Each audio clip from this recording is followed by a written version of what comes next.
Hello again, viewers, and greetings, fellow space travelers. This is Thorn of Night, and welcome back to the Wild SMP here on Performium.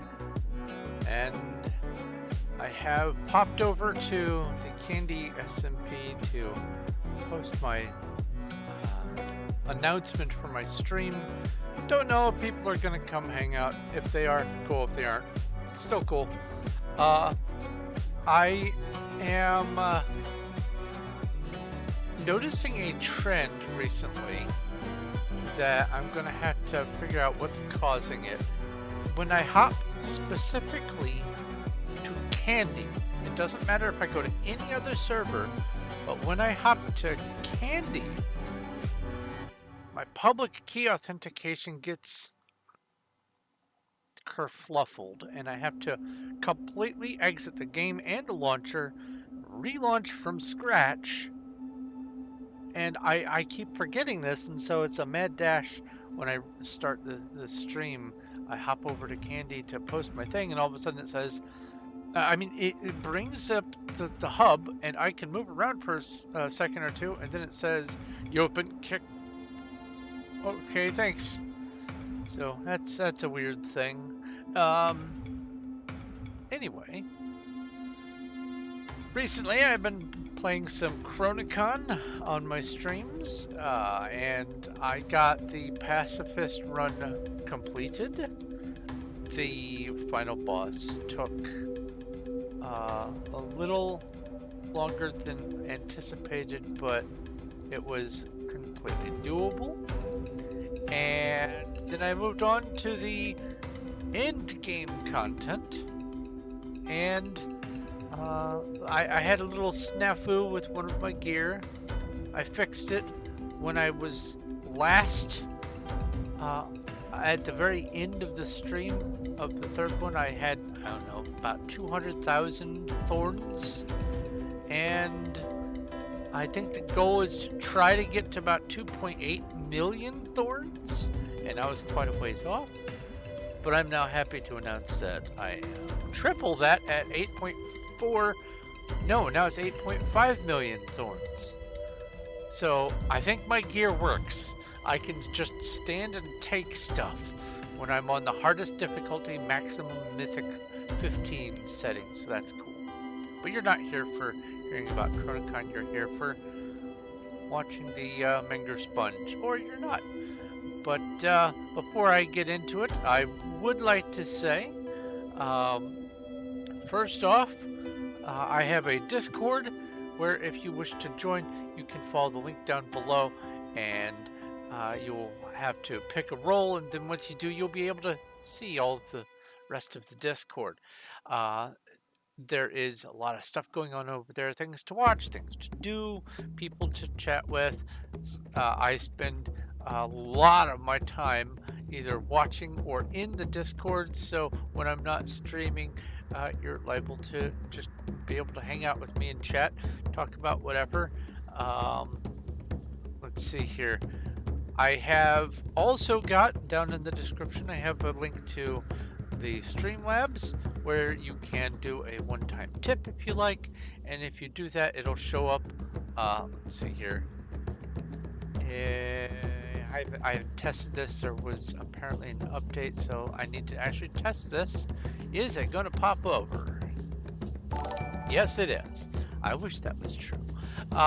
If you do that, you get a little notification with a spaceship, and it says that you have donated through Streamlabs, or you can donate or patronize through Patreon, which the link for that is also down below.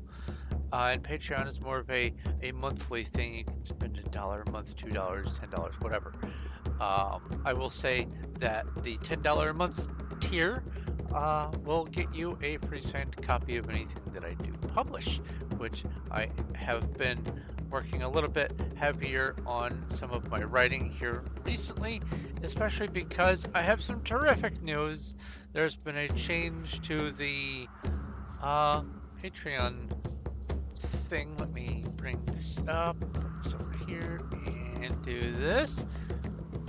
I would like to say thank you to the people who are able to help support me through Patreon and the people who are helping to support the channel, making it so that I can do the things that I want and need to do for you guys. And those names right now are Elmaze11, Zogman, Finium, Sean, Robert, Kemp, Little Kettles, and you're used to a different name here, but now it's been replaced by X-Blaze Ninja Zero. We have a new name, a new crew member. Welcome X-Blaze Ninja Zero to the crew. And also, hi Cuddles in chat. Let's see here. I do this, and then I hide this again. And I did test to make sure that the audio was working right before I started streaming by placing some stuff down with the music pause. So that should be good. I need to hit F1, and then F5. There we go. I think we're all set. Oh, there we go. Hey! Wait a minute. Oh, okay, these are llamas. I thought these were polar bears for a second. Hello, llamas. Wait, these aren't name tagged and these are still here.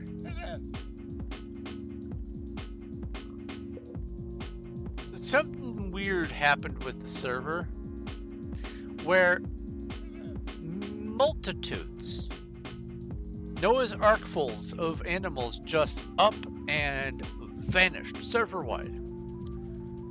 And it did not seem to affect name-tagged mobs, but most of the mobs just went poof. And it seemed to be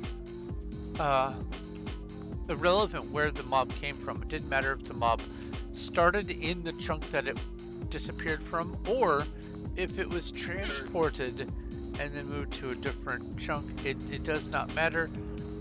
The mobs just vanished, but these two llamas are still here, which means I'm gonna have to definitely get a road going so that I can connect.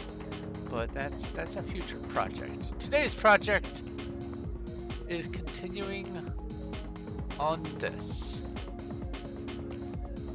And I'm just going to double check. I want to make sure that I finished all of this layer during the last stream that I was working on this. The last time I was working on this build was during the stream, so I apologize if you were expecting to see some more progress. I've been trying to work on the storage system and get that underway because frankly I need more storage. Hey, no you don't.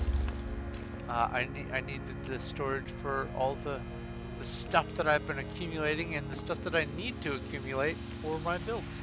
So it's a good cause, but the result is I have to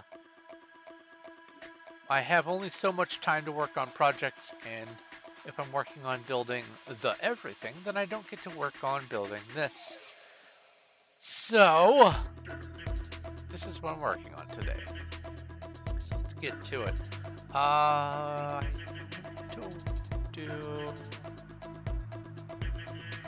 guess I could just do this. Is that gonna work? No. Yes. Yes, that'll work. And then I'll just come through and do the top. Or I could start at the top, do that.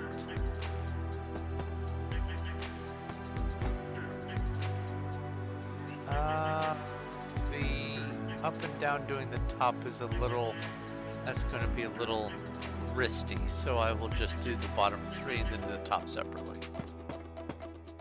There we go.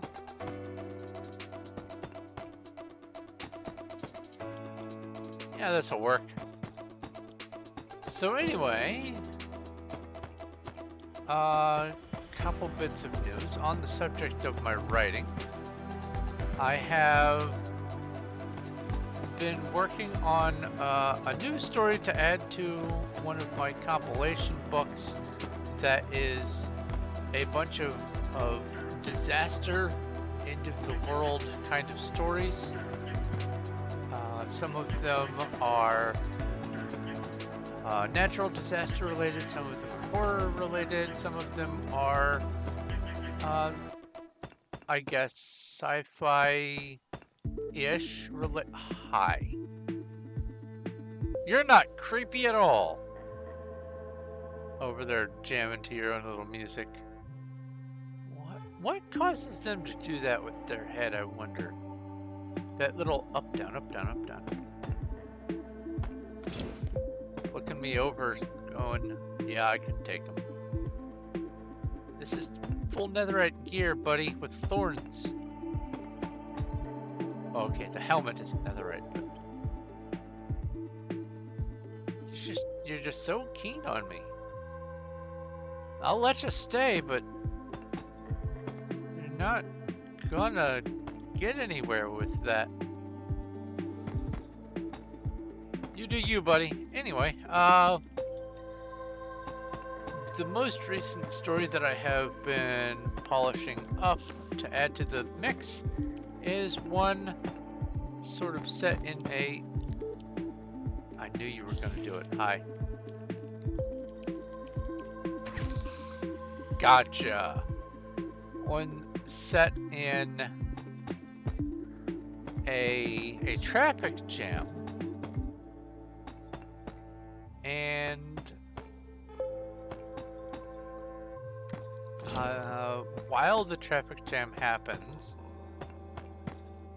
the main character passes out and wakes up to find the traffic mostly is still just as she left it, but there are no people, none whatsoever. She is entirely and utterly alone. Oh, why would you place it there, you goober?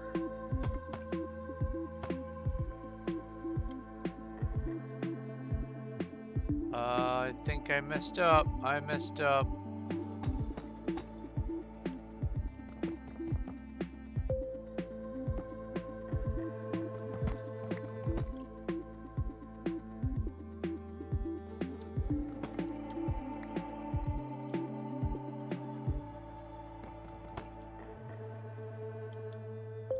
Okay. And so this one is the one that gets filled in, so I need to take this out.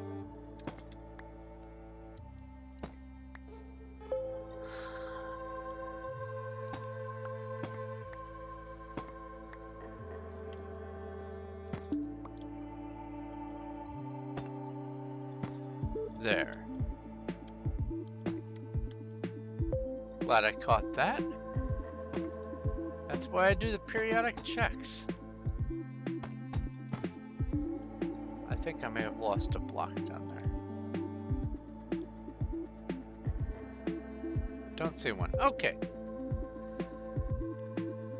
Anyway, she's in the traffic jam. She wakes up and there is no one alive on the road, and can't quite place your finger on it, but there's something else very peculiar about the situation, and I won't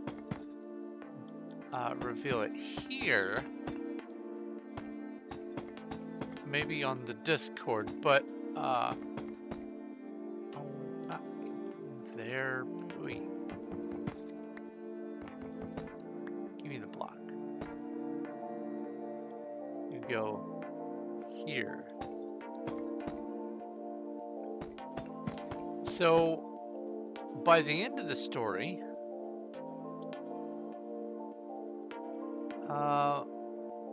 things, I won't say they returned to normal, but things improve. And it is almost a year later, about 3/4 of a year later.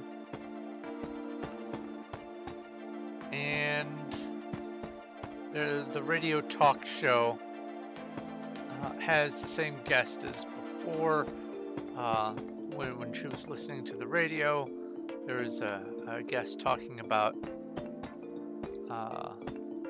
certain science theories that I'm not going to talk about on here, so as to entice people who want to know what's going on to poke around on my Discord or wait for me to publish the book. But there is mention of the possibility of what happened before being explainable under certain circumstances. And then, and I'm aware that I'm making this so entirely vague that it is painful, but I don't want, it's a short story that's going to be part of a bunch of other short stories, so I can't really divulge too much information without ruining the surprise. But at the very end of the story, let's say another clue happens.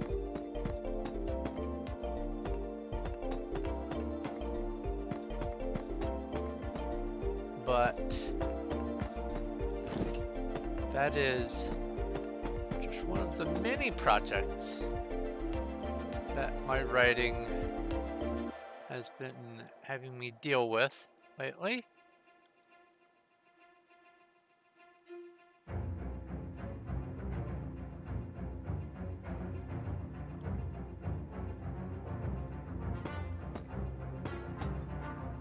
So yeah, lots of fun with that. Have another horror short story that I have been polishing up that isn't necessarily going to be part of my Caitlin universe, but it is still a horror short story that I don't know where I'm going to squeeze it in. So once it's done, it's just going to get kind of shelved until I have a place for it. Maybe I can work it into something. Turn this music down just a smidge. Headed up for the intro. Good, I'm still lined up. Now that the intro's over, I don't need to be screaming over the music.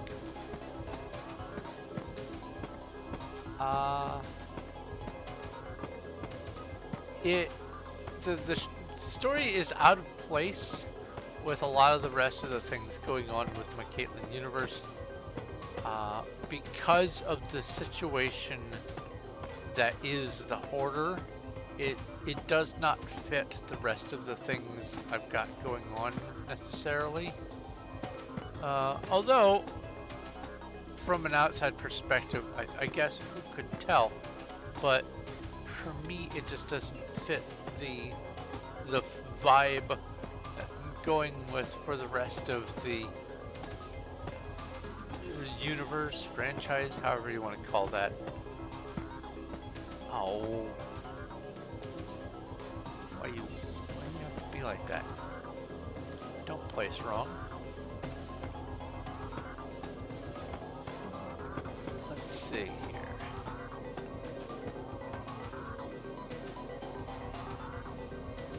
The trick is not to talk about everything in the first 5 minutes of the stream. The other trick is to have enough to talk about to fill more than just the first 5 minutes of the stream. Which I guess I do have plenty to talk about. I'm trying to see if there's anything new that I haven't talked about yet that I wanted to mention. Let's see here. As far as Wild is concerned, obviously I'm not moving on to Candyland. By the time they close Wild, Candyland will also probably be defunct. Oh, what about Amber? I have been working a little bit more on Amber. Actually, I need to do some more Amber reading so that I can uh, concrete that timeline, because I did have to fix that one part that was out of sequence that I didn't recognize during the first couple edits, and having the continuity be so jarring once you recognize who is where and when. It's like, wait a minute, aren't they dead?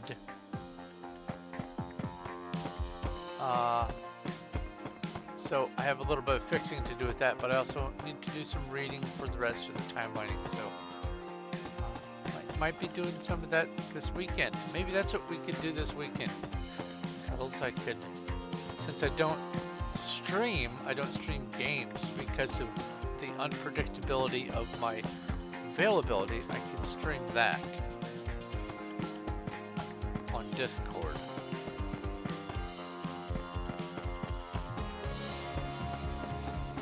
Let's see here. What was I talking about? You distracted me. It's okay. I'm easily distracted. This is not your fault. I was talking about... Oh, Wild, yes.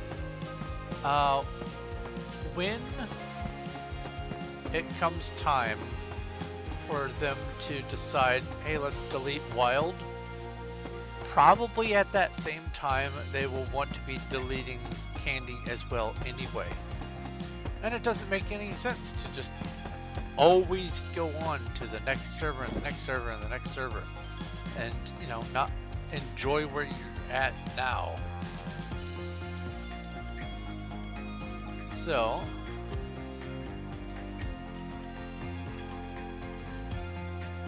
yeah, that fills in front.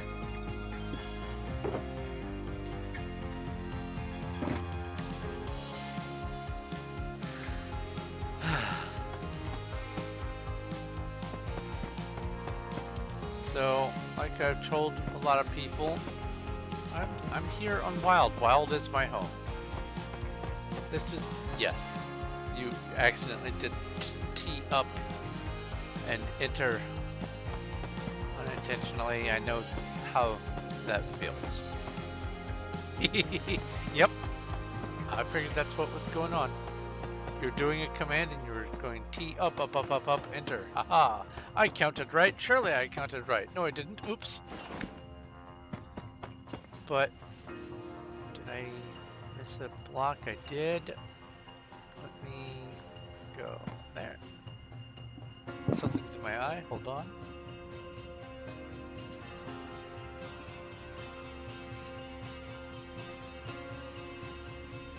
I love how the human body just says, hey, you know those eyelashes? If you're wearing glasses, if you blink just the right way, they'll turn inward.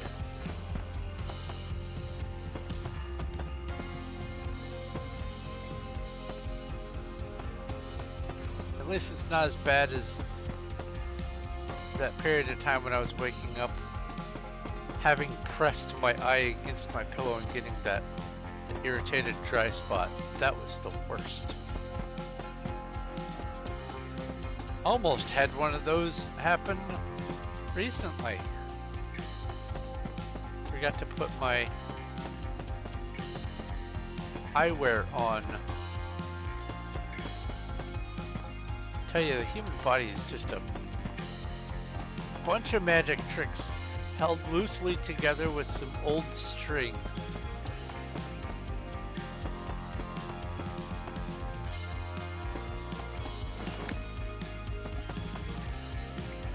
Okay.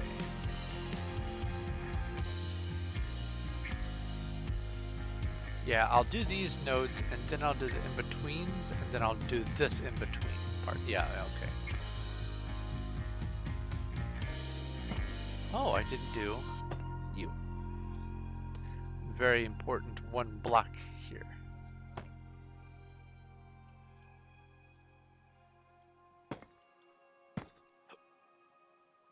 Okay.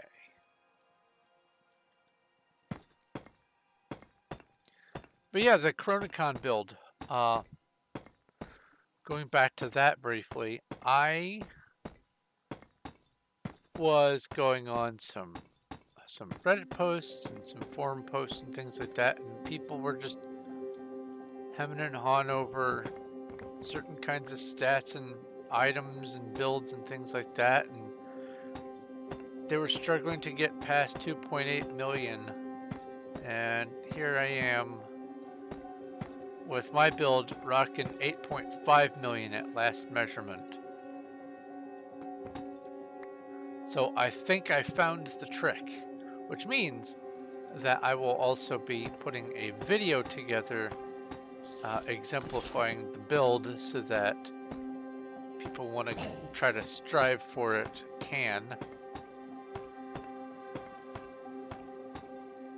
Because when you get a good build, sitting on it is just silly. Share it. Let others have a chance to maybe improve. Maybe my experimentation with one of the gear items, I could have put in a different stat and get even more. Oh, that was weird lag. Get even more out of it. Because right now, while I can survive standing amongst the fray of all of the mythic level 15 mobs, including being able to survive boss fights, I feel like the amount of thorns damage that I do is not adequate for holding up to the potential of maybe some other build ideas. And don't get me wrong, I do a lot of thorns damage, especially once I'm in combat and I'm all buffed up and stuff, and my crits go into the hundreds of millions of damage, but there's statistically no way that I've accidentally made the perfect build on the first try. But I have made a good build. 8.5 million ain't nothing to sneeze at.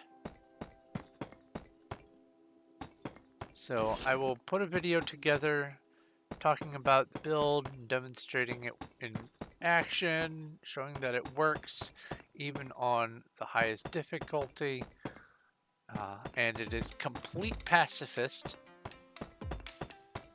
so it is doable for Chronicon, because I have learned that as far as the game is concerned, the satellites do not count as attacks.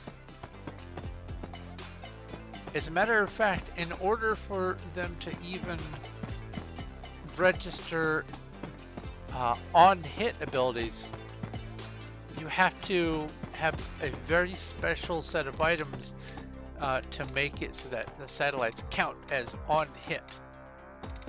So they don't even count as attacking. So I absolutely have no qualms about calling it a true pacifist run, even though I had to rely on the satellites for that worm boss fight for the end of Act 4, or keep calling it Act 4, Trial 4. No qualms whatsoever. Thank you, lag. I appreciate you.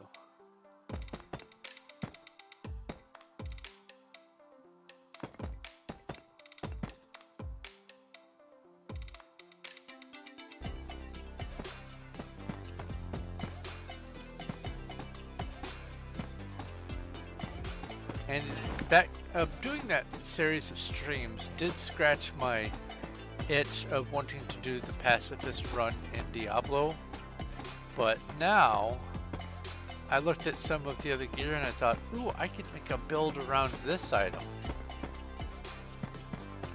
So, oops. I'm not 100% complete maxing out my gear yet. So I will periodically be playing until I max that out so that that is just done. I don't have to worry about it anymore. And I can just shelf the character. But I have been thoroughly enjoying it. I have decided that I'm going to wait until winter sale, the Steam winter sale, to get the DLC. While it is on minor discount right now, I'm in no rush. I would like to have the DLC. Like, it's actually one of my real wish list items. On Steam, you have things that you can put on your wish list and things you can put on your watch list. I think it's watch list. And tracking the watch list is irksome. So things that I want to keep an eye on, I also toss them on my wish list. So my wish list has, I don't know, 530 items on it, but not all of them are ones that I for sure want in my library. Some of them are ones that I am just going, hey, I'll keep an eye on this and see how it turns out, you know, once it comes out of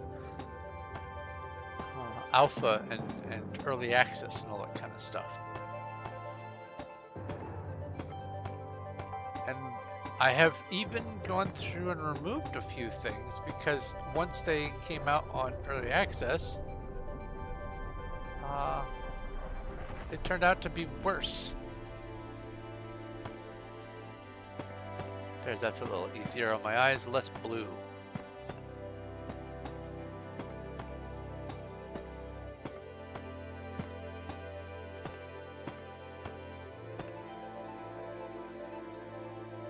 Still lined up. Awesome. Yeah. Chronicon's a great game. And very well put together.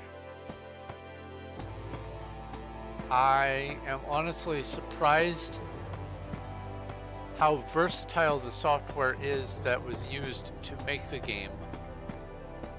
And it's an inspiration toward people who want to make their own games.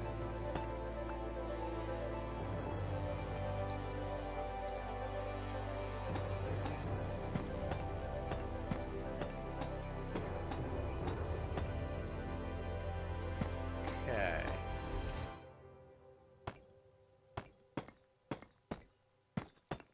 Let's see. As far as Chronicon is concerned also,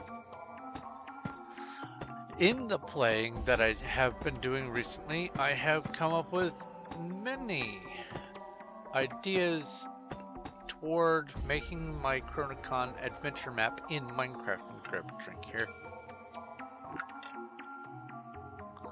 That's something I forgot to do, is top off my drink. Hopefully that'll be enough to last.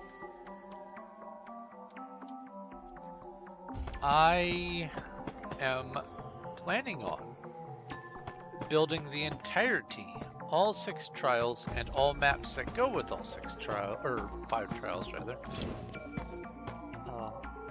in Minecraft as adventure maps. I am undecided at this point if I want it to be actual adventure mode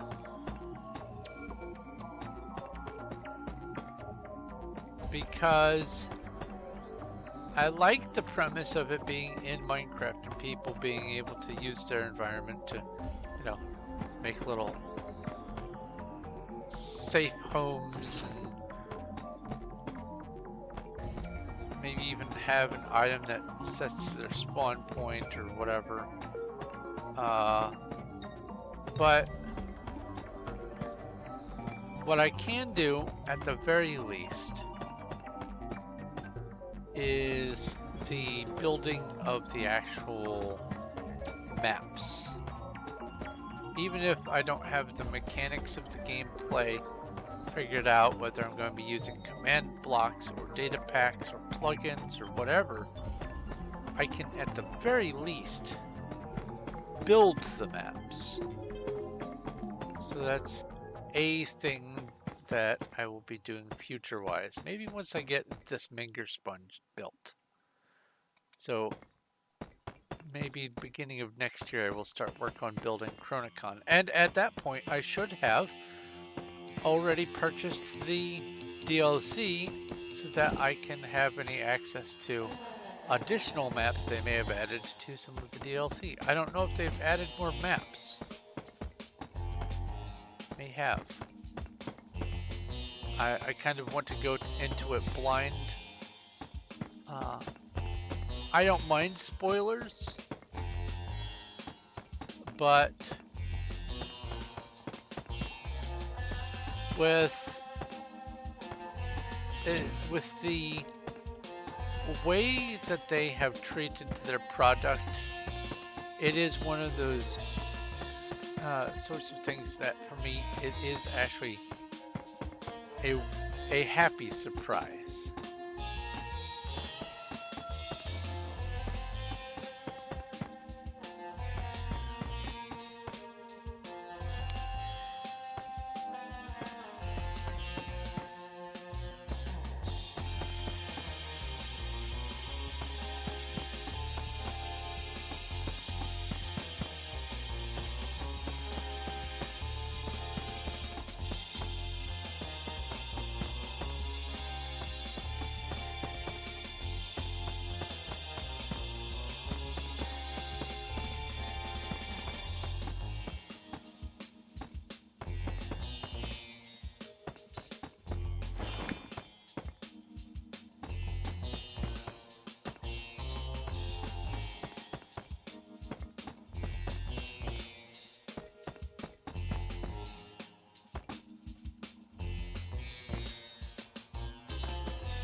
There we go.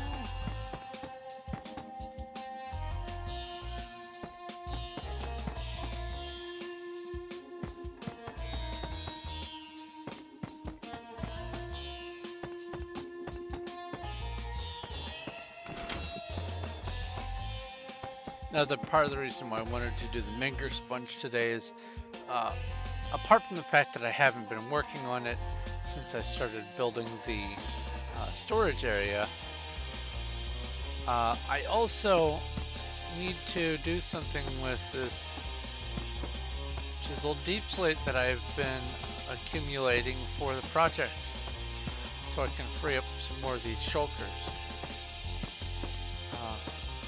I hear wind of someone finding another public shulker grinder, but I don't know how well it works. If it's a manual shulker grinder or one that uses iron golems to kill the shulkers and the shells just drop, I don't know.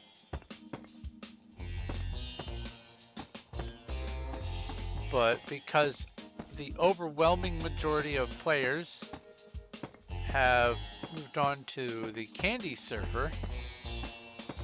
Matter of fact, look at this. Look at that massive list of 14 players. Let's see here.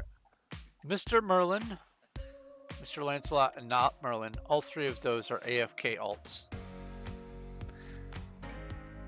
Junebug is an alt.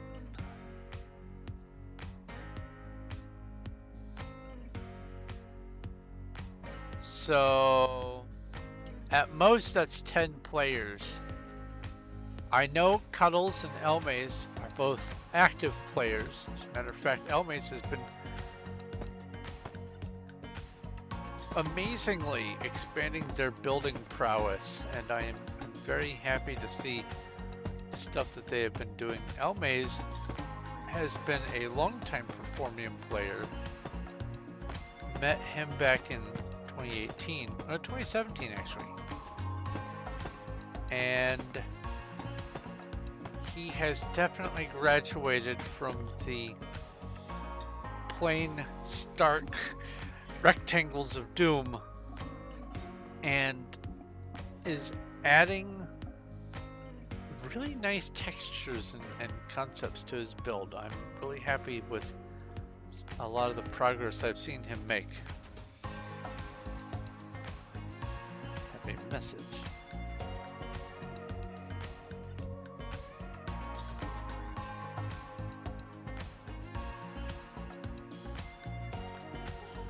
Okay. And that answers that.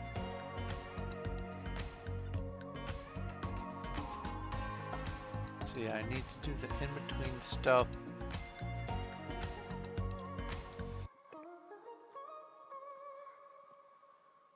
So I will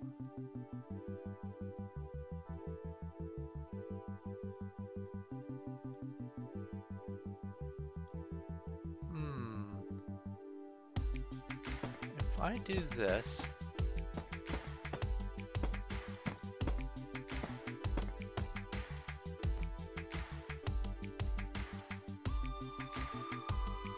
it feels like it might be a little bit risky.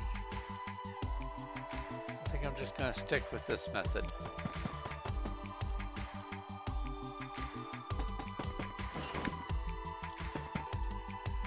What I mean by risky is I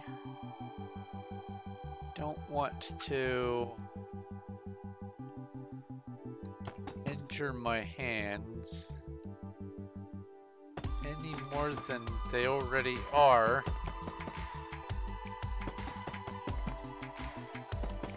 My left hand, thankfully not my mouse hand, but my WASD hand is in a wrist brace so that I don't move it in a certain direction.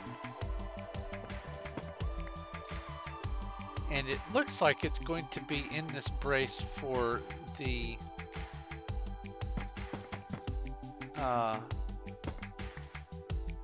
maybe next couple of months at least, until my hand reconfigures itself. So in order to mitigate any exacerbation of the energy, wow, I want to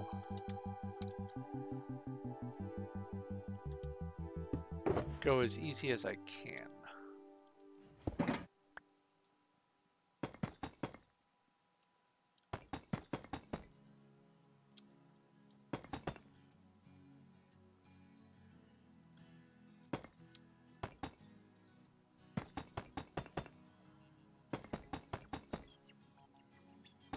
And that involves planning out my movements.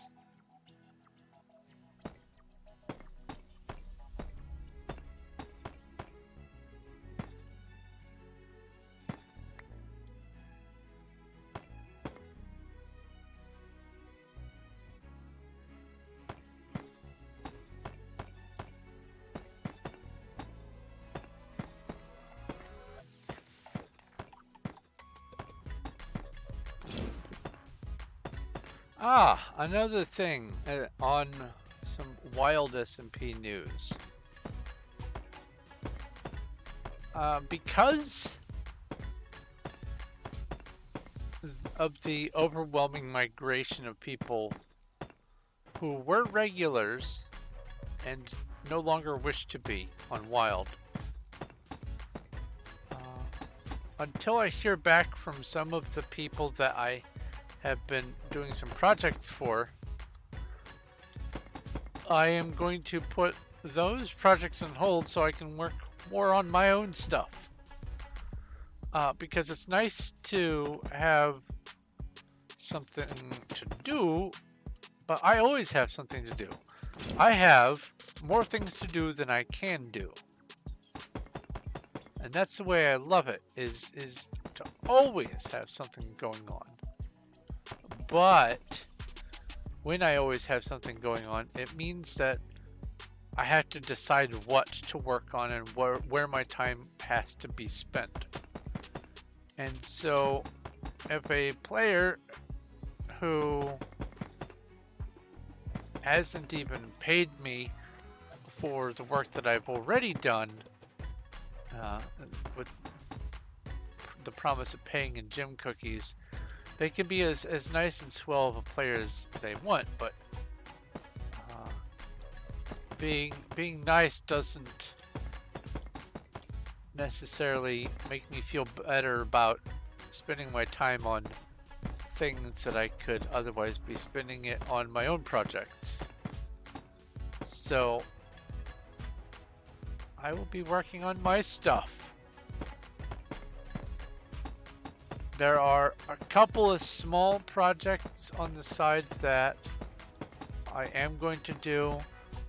One for a sort of a riverbed build for, or a stream bed, I guess, for under this bridge area for, are they on right now? No, the Best Beast Love. And I might here and there be working on the castle for Verania. But, like I said, I feel less incentivized to work on things that are not my own at this point.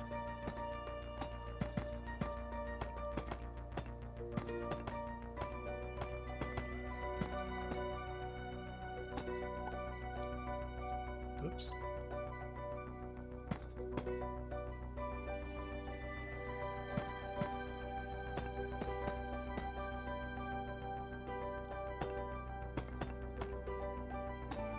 Getting the feeling that I need to be filling in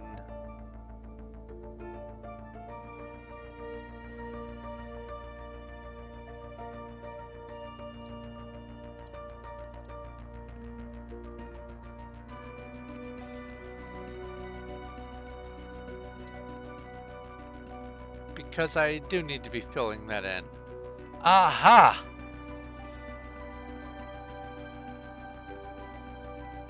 All right. So I'll just finish these studs and I'll go back and fill that in. I'm glad I looked. I would have noticed sooner or later, but sooner's better than later. Because this is the cap part, all of this needs to get filled in too.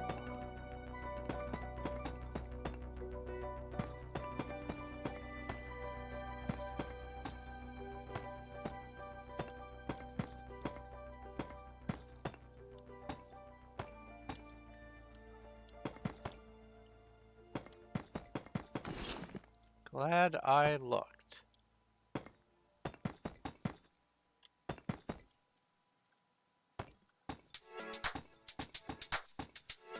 So let's just do this. Get this up to snuff. Ooh, that's almost dizzyingly high.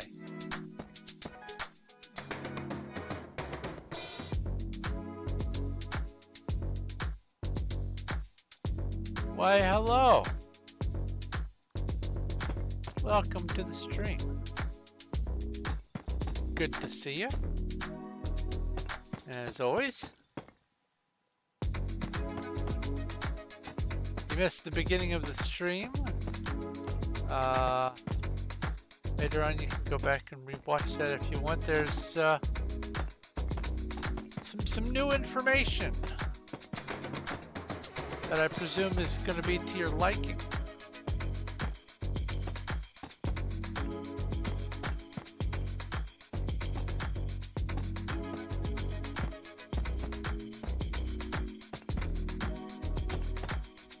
Hi there!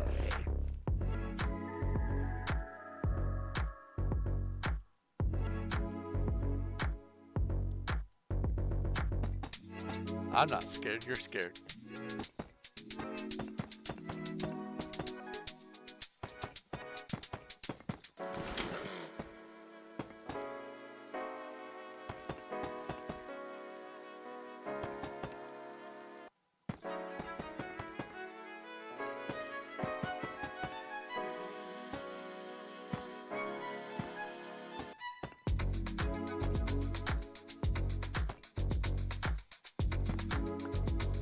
Woohoo!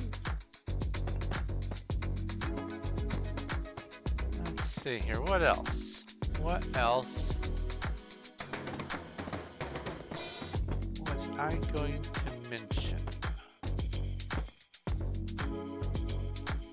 Now that I've filled in these gaps, that looks correct.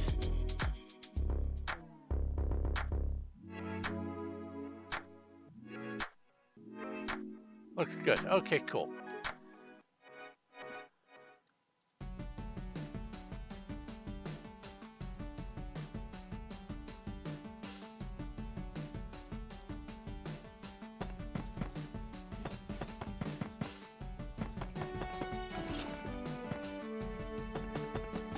Oh!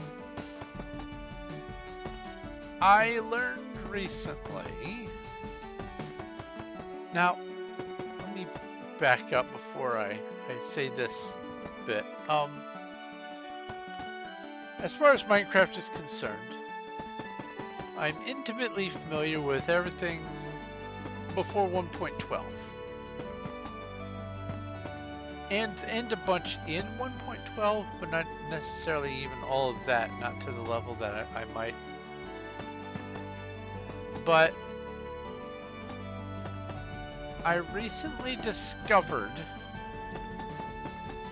that basalt, not the smooth basalt that you get from the geodes, but basalt that you can find in the nether, in the basalt deltas, it's a renewable thing. If you have lava that pours onto soul sand or soul soil, I think it's soul soil. That is immediately adjacent to blue ice. If you do that, it will turn into basalt. To the point where you can even automate it. And I've tested it on here. It works. So you can make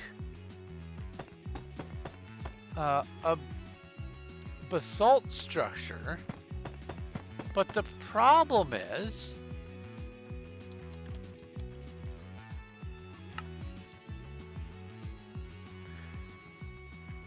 they made it so that basalt doesn't have any block variants. No slabs, no stairs, no walls. It's just basalt and polished basalt. And smooth, which comes from the geodes, but I'm not counting that. And you can't do anything with the smooth either, or the calcite. So I'm going to have to, for one of my plans for this server, I'm going to have to reassess my building options. But having basalt as one of the possibilities opens up a few avenues that were no longer that I guess were no longer available to me, which is to say being able to have a building material, a resource that I could produce in a confined space, say like in a skyblock environment, that isn't made of wood. there's obsidian. I can make obsidian renewable on here. And that was it until this discovery. So now there's basalt. It's still not as versatile as I would like it to be, but it does open the palette a little bit.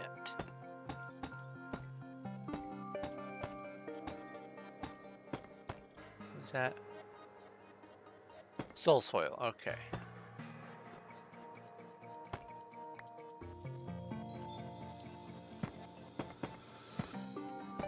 Yeah, and soul soil makes sense anyway because they want to use the new blocks for something. Gives them a reason to exist. Tough. Cough, cough.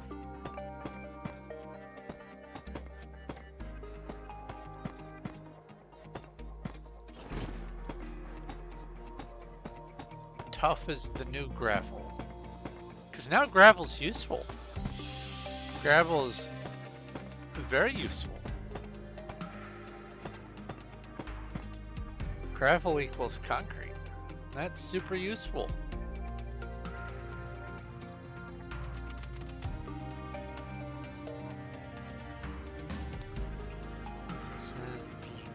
Okay. So I would be filling in this square, and wah!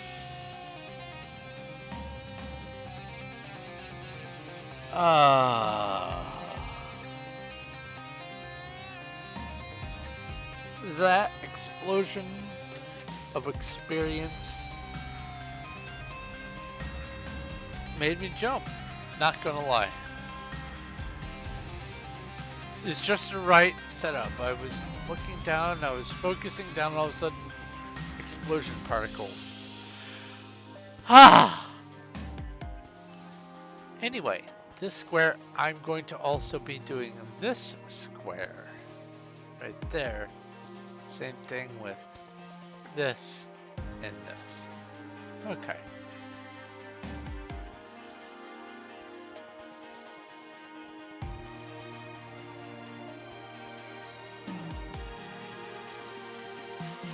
A standstill obby generator.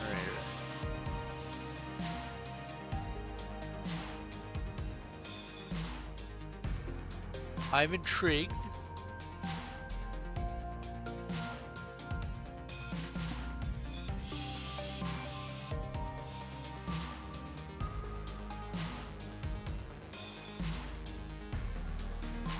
I mean, I have a standstill obby generator that I can just stand and make one at a time, but that's also a compact proof of concept design.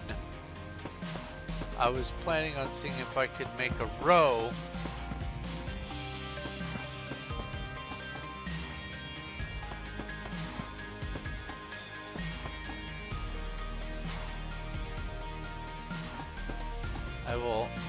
I have to fill in these gaps.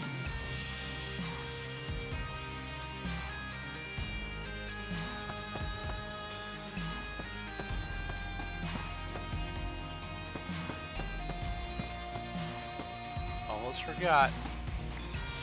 I will have to look at your design.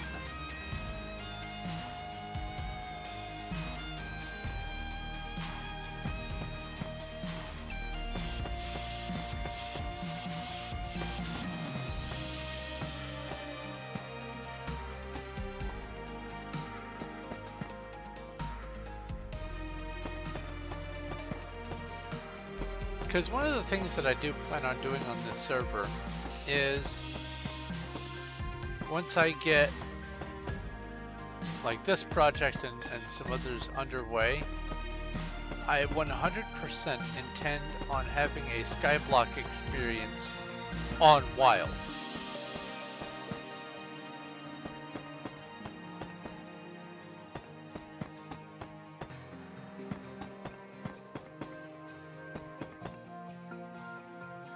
Just because. Just because I'm a dork.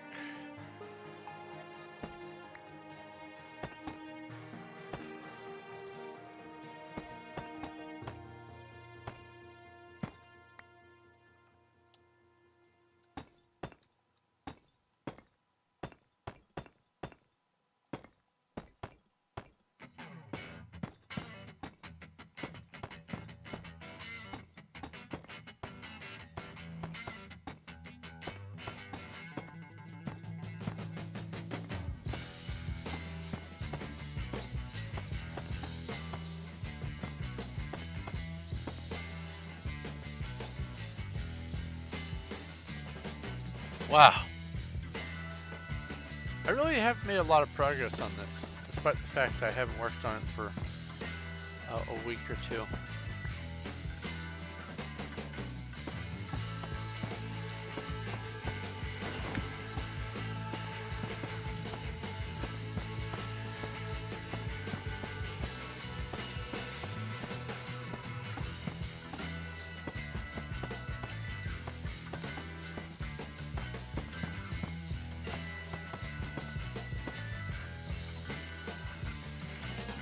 Whew, okay.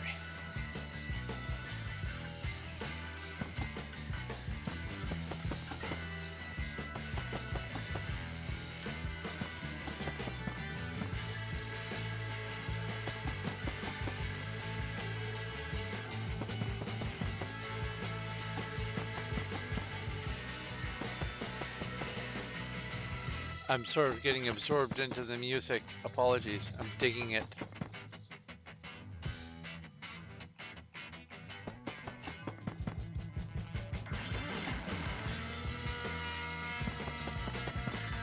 Now, I understand why they don't have, like, obsidian stairs and obsidian slabs. I get that. But the basalt? Come on.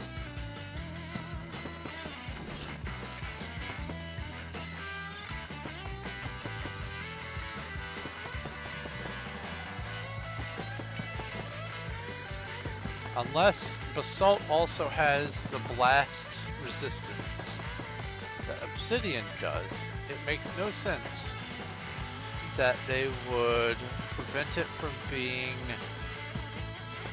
Oh. That they would prevent it from being, you know, a cosmetic building block. Because otherwise, why have it in the game? The game is about crafting and building, so if you can't do anything specifically with just the basalt, what's the point of it? Right? I mean, am I being too contrarian with that?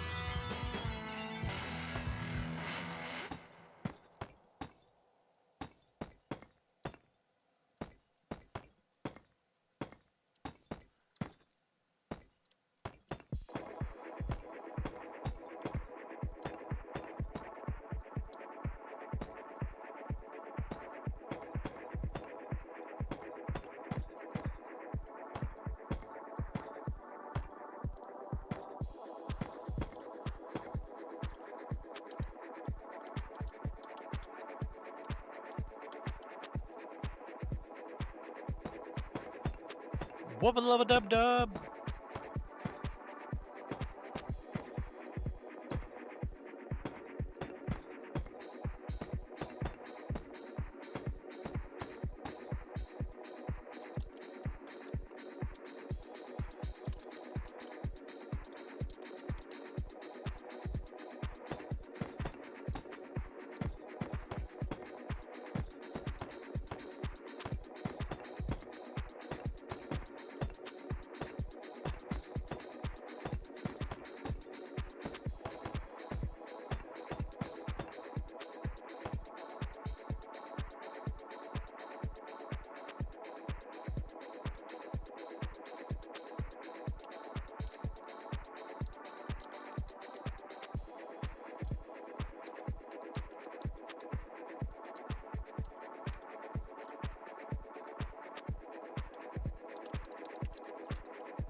Oh yeah, stream message.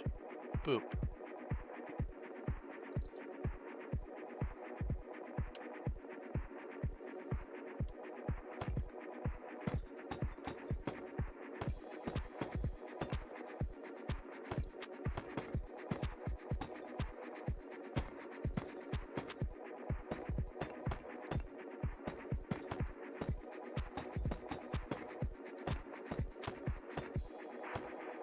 Thank you for the reminder, Cuddles. Just because the server population has gone down doesn't mean it isn't deserving of a repeat post.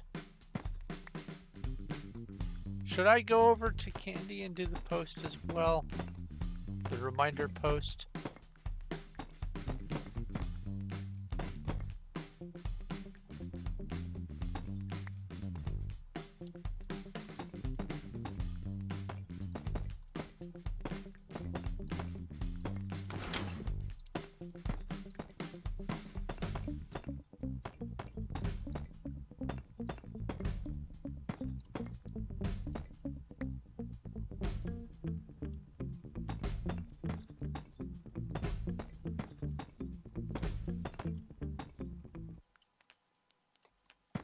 That's a good point. It might make me have to restart.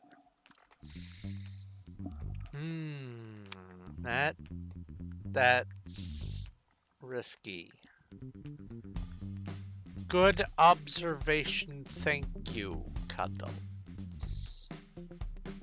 I don't like that. I don't like that I had to do that.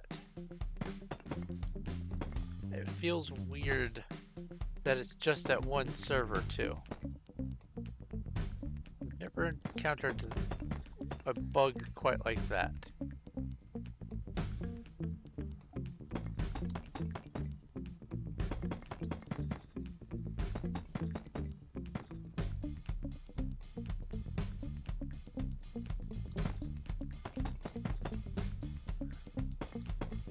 I did put a post over on Candy before.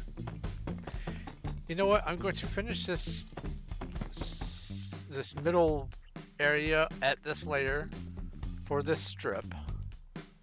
And then before I move on to filling in this part, I will go give it a try and see if it kicks me again, because I want that message to show up if it's gonna. And if it doesn't show up, cool.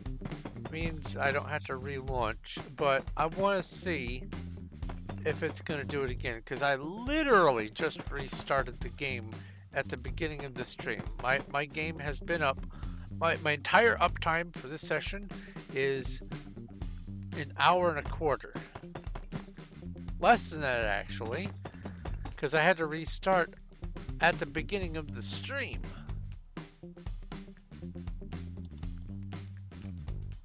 Alt 2, put this down, put this up, get these, break this, continue building.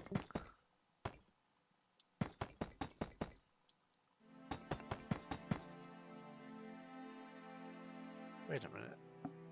Ah, this is not on shuffle, not that it matters.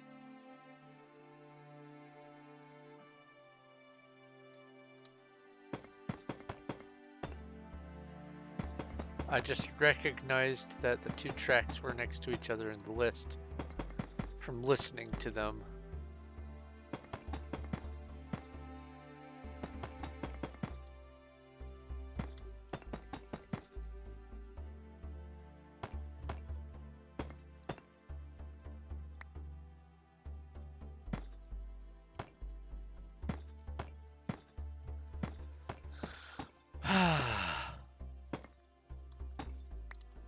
So one side effect of having played Chronicon is while it scratched my itch to do a pacifist run, it has opened up the question about some of my, oh, I keep doing that, some of my other hack and slash loot grinder games, about whether or not you can do a pacifist run in them. Like, for instance, Torchlight, or Titanfall, or I'm sorry, not Titanfall, Titan Quest, or Silverfall. That's where the fall came from. I think that I might be able to do a pacifist run in Silverfall.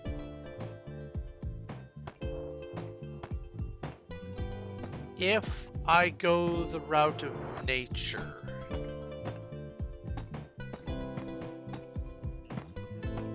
Maybe.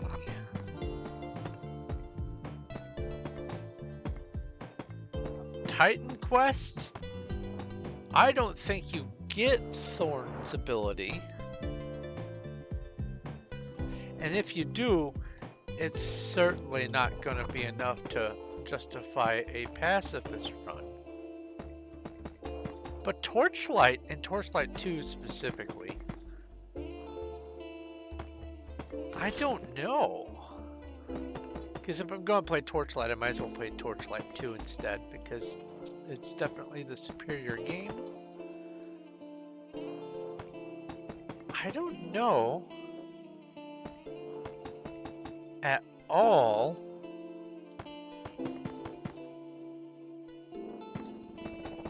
if there is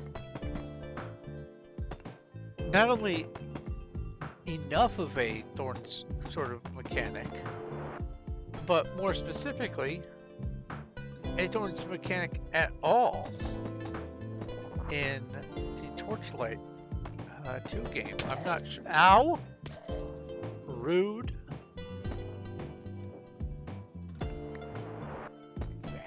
I'm working here. Rude. Rude dude.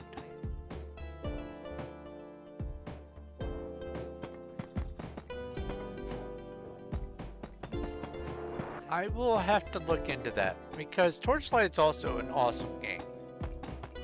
Or franchise, I should say.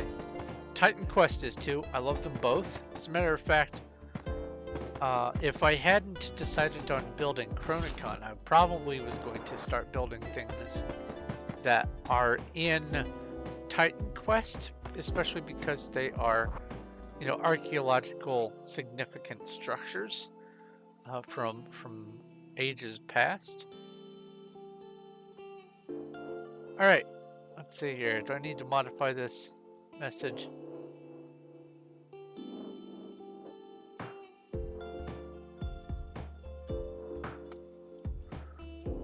I'm live and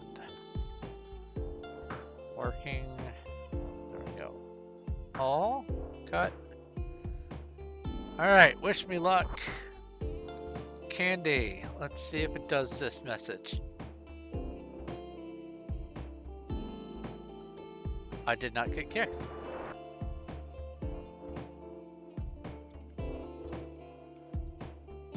Paste. What? Please do not spam similar messages. What?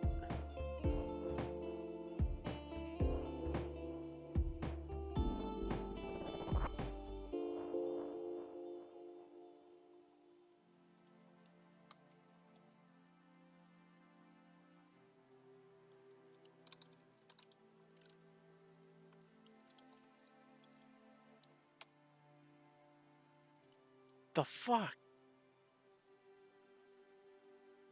And no, I did not finish that word.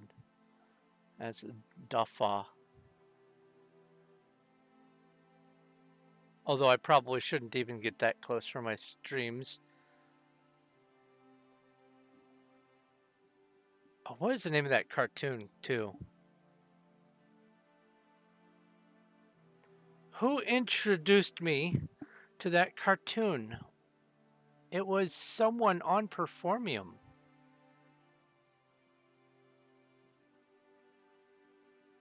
It's a little web cartoon.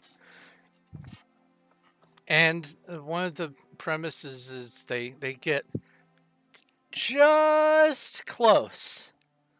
Just close enough.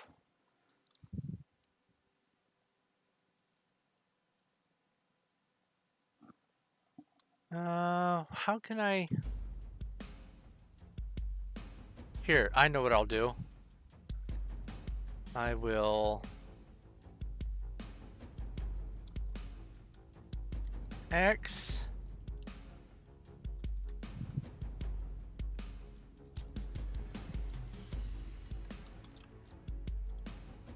live at...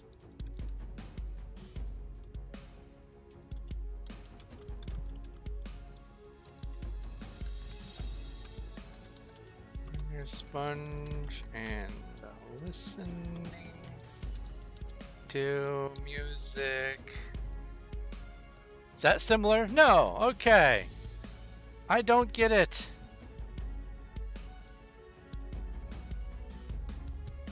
Wild. Oh no, I just remembered. I'm gonna have to scroll up through the conversation. Oh. I cleaned my junk files and my cookies and stuff like that, and so that means that I'm gonna have to go looking for where that site is that has those comics and cartoons again. Dang it. Oh, bother.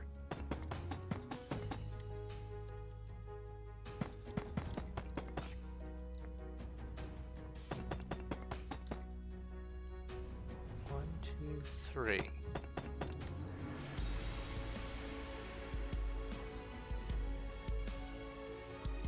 Huh.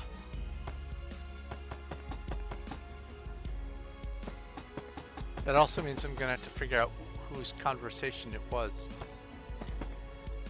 Bebotherment. Oh well. Easy come, easy go. So this one doesn't get the overflow. Hello?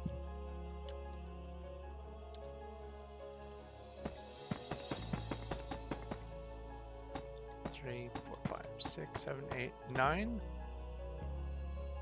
Yes. Skip, skip, skip. Start this one.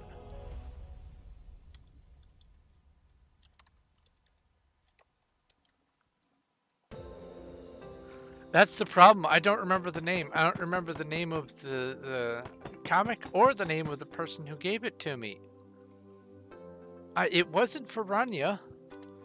It was...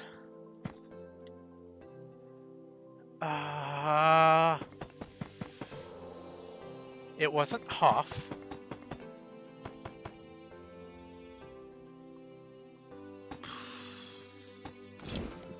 I'm gonna have to rack my brain on that one.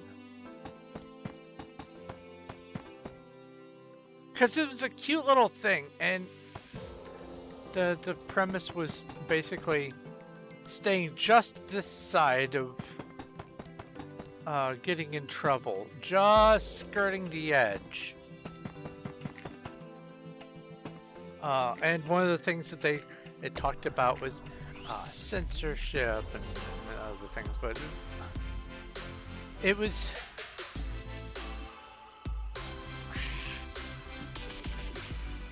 I can't even remember the name of the cartoon. Not even a hint.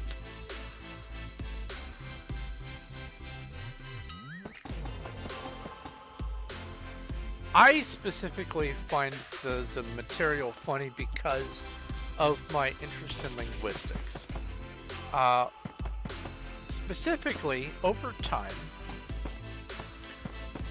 words are designated as vulgar based on the culture and society. And a lot of the vulgar words that become considered profanity revolve around things that are taboo. Religious taboo, or... No, I didn't. I didn't post it. And that's why I'm frustrated, because I just looked there just a little bit ago to see if I had thought to do so. But I'm always intrigued how languages and cultures treat their words and the importance of them, levels of politeness and things like that. Because, like, for instance, there's a really big one. I'm not gonna say it. I can't say it on stream, but it is a big one in Australia that's just a throwaway word. It's not really a cuss word. It's just a filler word almost. But because of how, quote, polite society treats it, it is considered to be a no-no word. And I find when languages do stuff like that, I find it very interesting. And over time, as different groups take control of governments, whether they are society groups or religious groups or whatever, it changes the nature of that society's language and language usage, and certain things become cuss words because now they're taboo subjects. Like, for instance, if you get into a culture that is very loosey-goosey about the subject of sexuality, for instance, you find that words in those languages that are considered cuss words. Hi, and welcome, ICT. Are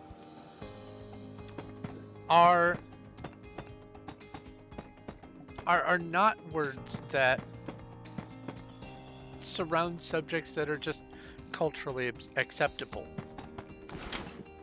So, for instance, words that are considered the big naughty cuss words won't necessarily be surrounding the subject of fornication or that sort of thing.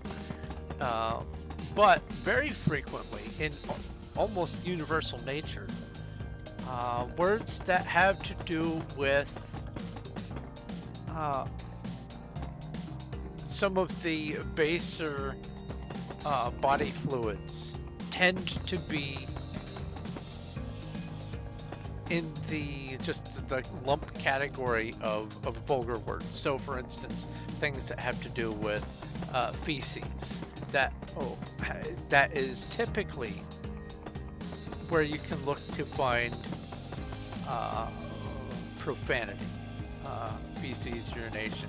Some, I forget which, some have blood. Oh, well, I mean, the British, they say bloody, and that counts as a profane word, but it really is driven by whatever the society's norms are. And I think it's so cool how just a single small group of people, oh wait, P time at noon, P weather clear, how just a small tiny little group of people can dictate what is acceptable for everyone else around them, and it just becomes an evolved part of the language that they use. I think it's so cool. Also, ICT, are you on Performium? Are you a Minecrafter? If you are not on Performium, the network link is, you can see it on my screen, mc.performium.net over here on the right. I don't know, is my mouse actually visible when I bring up the text? I don't know. Over here on the bottom right, yellow text, it says mc.performium.net. You can join the Performium network. I am building and playing on the Wild SMP survival multiplayer server, and they have a new server out. The Wild server that I'm on is 1.19. They have a new 1.20 server called Candy or Candyland, which is where most of the players are. But I live here on Wild because this is where all of my projects are, and I don't want to have to move if I don't need to. Is there P time stop? There, you can set the P time to whatever you want. So if I wanted to set, let's see here, P time day. If I do that, It set it to 0 ticks. That right there is 0 ticks. So if I wanted to go P time,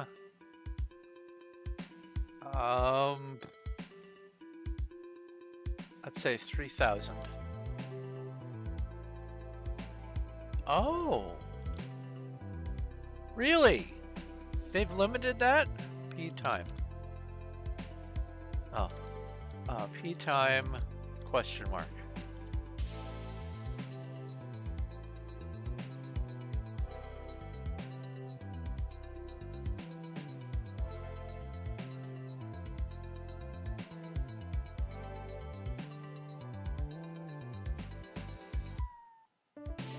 That wasn't 3000.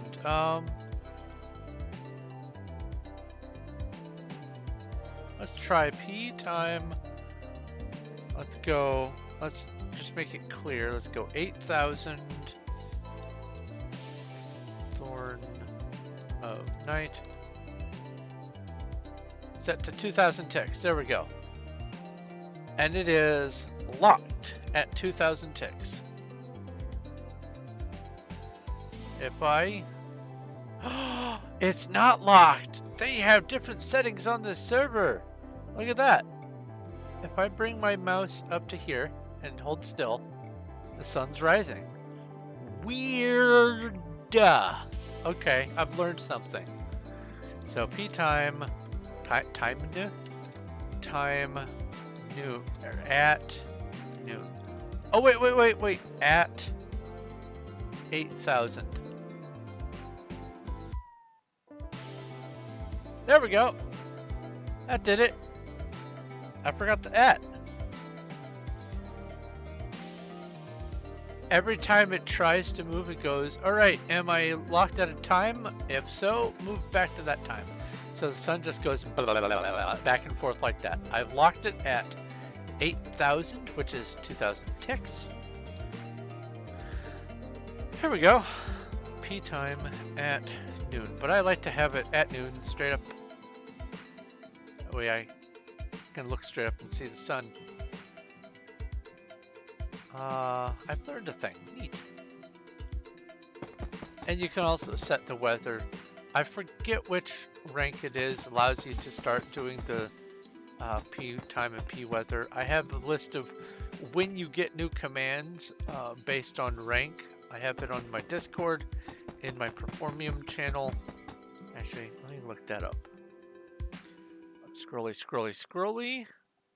Performium, pins. Let's go, list of ranks. We have Redstone rank is when you get P weather and P time.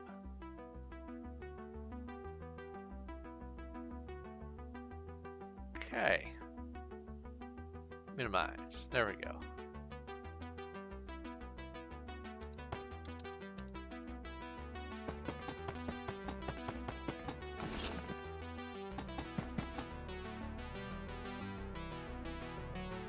It's Lapis now, so the site is wrong. They need to update their site then.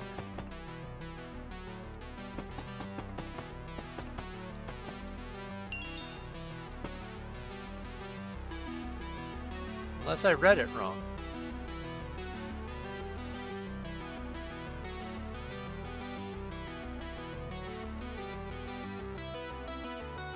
Lapis. No. It doesn't say it's on Lapis, it says it's on Redstone. Unless since I compiled this list they changed the settings, in which case I need to change the settings. Or change the list rather. I need to update it. I want to make sure that my information is correct. I like correct information. The world works better on correct information.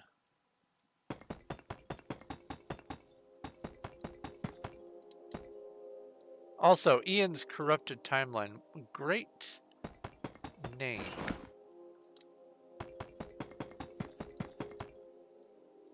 Now the question is, just because it's a corrupted timeline, does that mean it's the wrong timeline? Or is the correct timeline meant to be the corrupted timeline?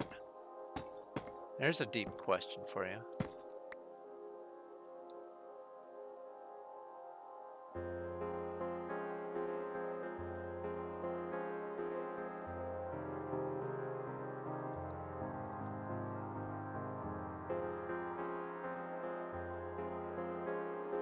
Oh, went from dirt to gold in one stream. That is pretty lucky.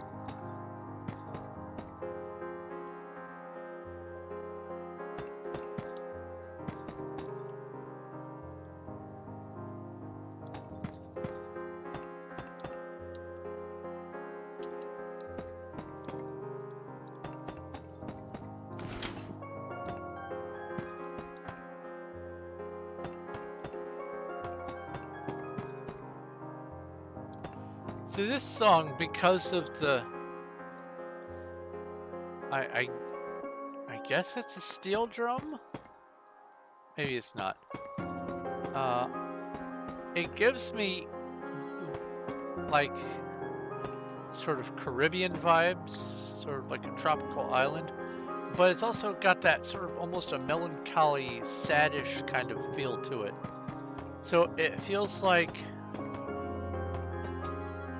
you've gone on a memorial vacation to remember a friend who used to, I don't know, go surfing with you or something.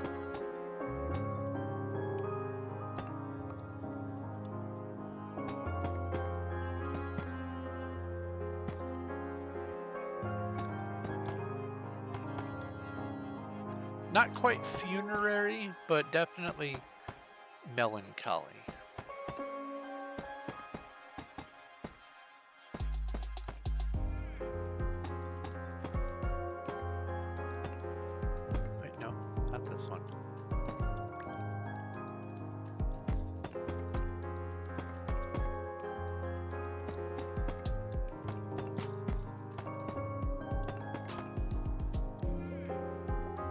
Man, I'm up here.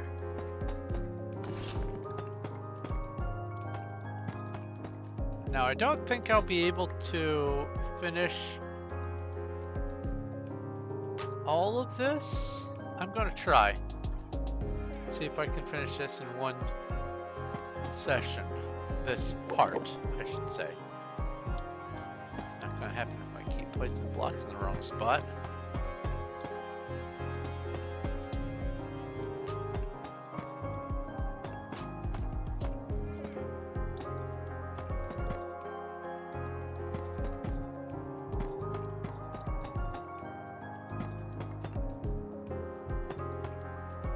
Oh, and my prediction, by the way, that I had, I guess last time I streamed on here, shortly after Candy was released, seems to be holding true.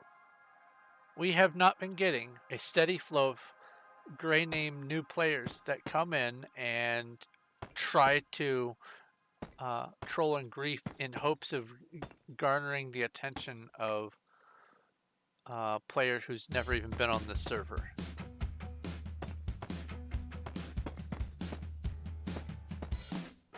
Namely, Donnie Bobes. We have not gotten any of them. They don't come in asking for RGA. They don't come in asking for anyone else other than Donnie Bobes. And then it's very common that they'll say, does Donnie Bobes come on? And then they'll say, hardy har har, basically, I'm hacking, you can't catch me, and I'm already at the border because of my fly hacks, and stuff like that. It's predictable, it's sad. It's not even comical, it's just sad. But the people who have been doing it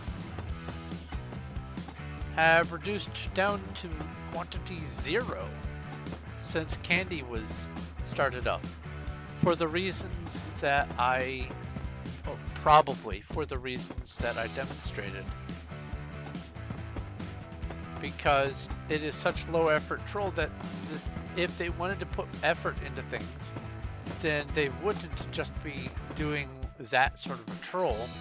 So instead, they go to the first server they see, and now Wild is no longer the first server on any of the lists. What'd you say?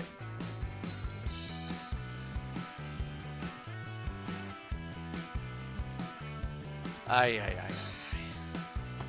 Had one. Okay. Well, one is not nearly the volume that it has been. There's always going to be a few that trickle through, I guess.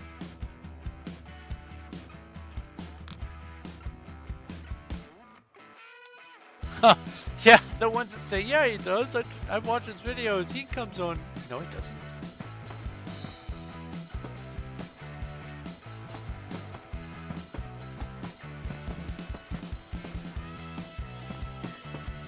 And everyone who actually plays on Performium knows it. And if you are watching his videos and you see Donnie Bobes coming on, oh, I could have left that one there. And that means you're watching Donnie Bobes videos from more than half a decade ago.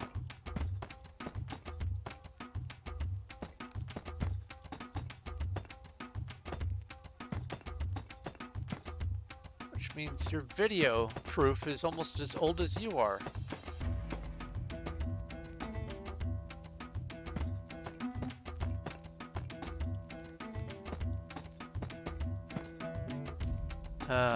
Low effort trolls.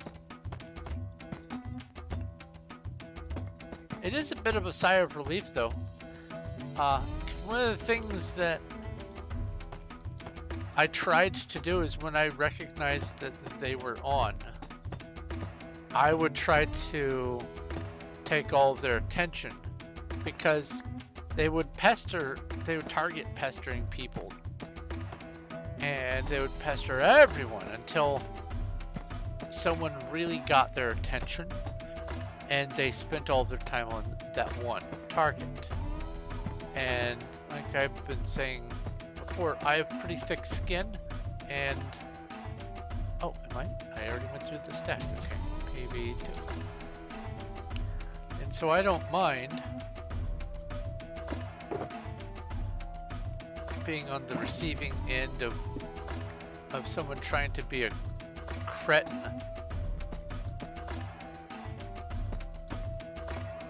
If it means that people who don't have as thick skin as I do, they don't have to take it. Because some people don't understand what's going on, because this server really isn't a trolling server anymore. RGA might occasionally do some stuff, like during his streams or whatever, but it's only to a very small amount of very specific people. He doesn't go looking for hackers or anything like that. It's not a trolling server. It has slightly matured. And because of that, so has much of its player base. And what comes of that is people who are generally newish and are not looking for anything to do with trolling, mainly because they don't know that this is a trolling server. They just know that this is a server that has players on it. They're just enjoying their time or trying to enjoy their time, and then all of a sudden in comes this nincompoop who might otherwise be ruining their good fun. So I like to take the nincompoop's attention so that everyone who's just trying to exist and enjoy themselves has the chance to do so. And I'll just eat an extra anxiety pill.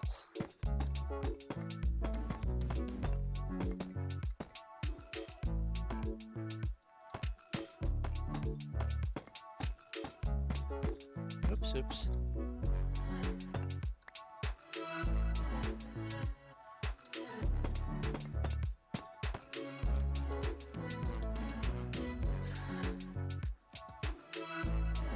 Alright, am I... There we go. I'm stuck on the edge. Cool.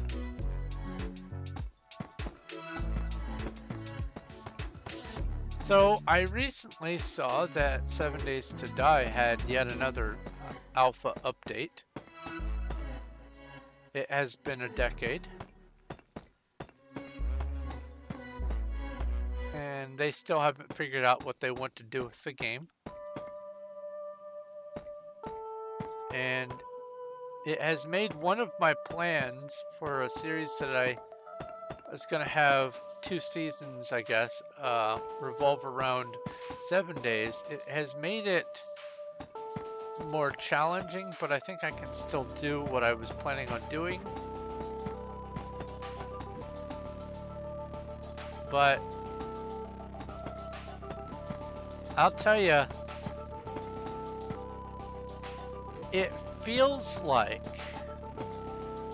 every few months the owners of the Fun Pimps, who are the company that makes 7 Days to Die, it feels like whole new people come in every once in a while and they start from scratch. Like it's whole entirely different humans, not just them changing their mind. The play style and the objectives that they are trying to meet, it just feels like they are whole new people who are taking charge of the company. Okay, come on, stay on it. There we go.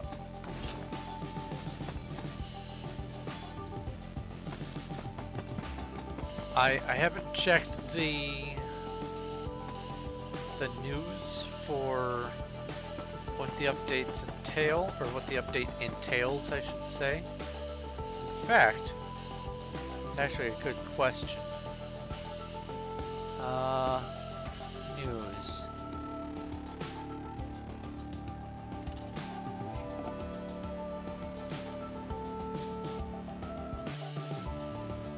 Was it 21.1b16 stable? Yes.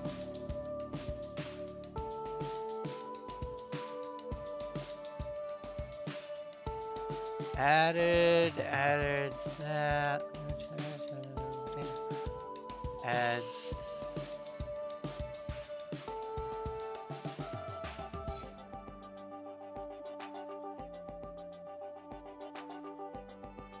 Trader placement protected area of 3 on each side.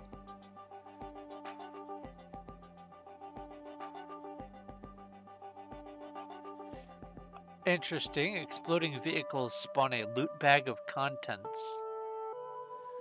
Dew collector. They've added a dew collector. Oh, my head.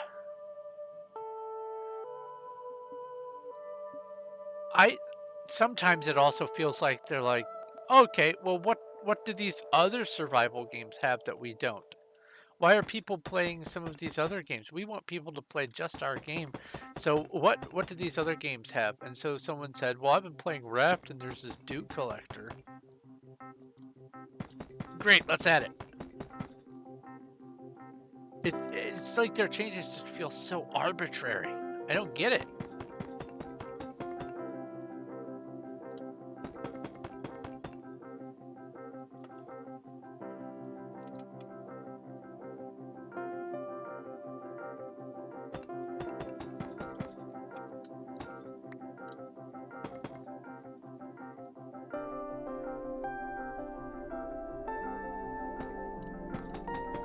I really do love how this track sounds so Minecrafty. It isn't. It is not a Minecraft track.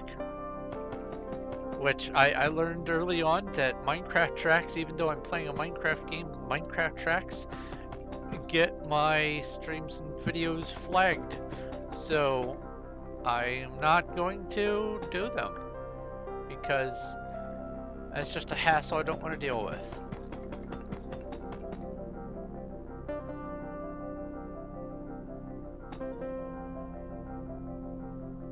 You found a box of multicolored save icons. Do you have a save icon reader on your computer?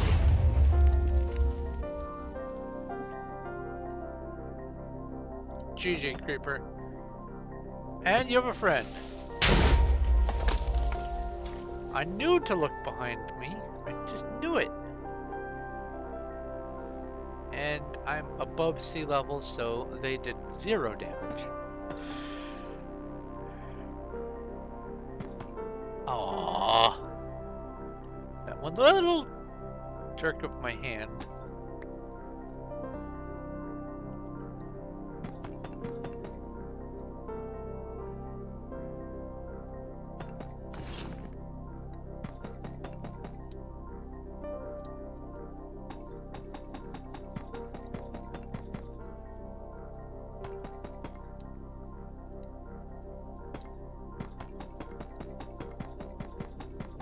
I saw a story about, I guess these college students that one of their friends' name was Hunter, but they were vegan, and so everyone called them Gatherer instead, and that's some good old humor there.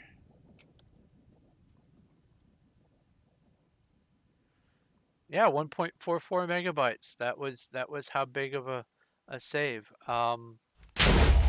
And we would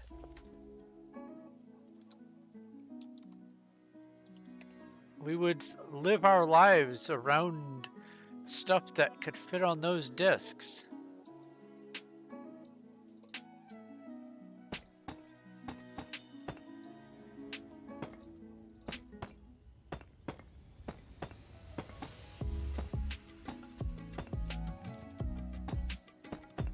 I had, when I was working at college, back when I was going to college, I ran the one of the computer labs, and during my shift, it turned out that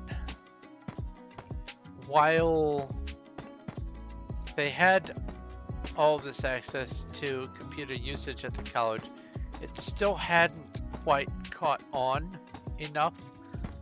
There was no influx of internet cafes and stuff like that, so the desire for being on a computer was pretty low. So I think the entire time I worked there, the whole time, which was for a couple of semesters, I think I had 2 people come in and use the computers, and even then only for maybe an hour each, and it was for a mad dash scramble for a research project or something or other, and I would help them look stuff up and whatnot. And then all the rest of my time, for several semesters, I had the whole place to myself. And so I would just go online and find Doom WAD files for making my not at work time more enjoyable by having more Doom maps to play. I would find collections of sound files, waves. There was a sound file type called mods that were basically wave files and MIDI files mixed. And so I had a bunch of that. I had somewhere, I even put it on DVD or a CD, or at least. I have a collection of the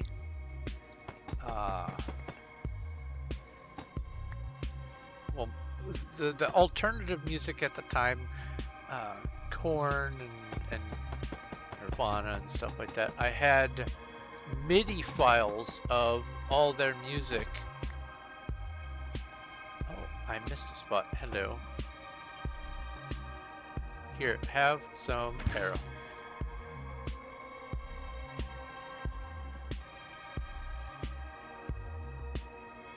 Hopefully that was the only spot that I missed. But yeah, I on the subject of floppy disks, I've had my fair share of them.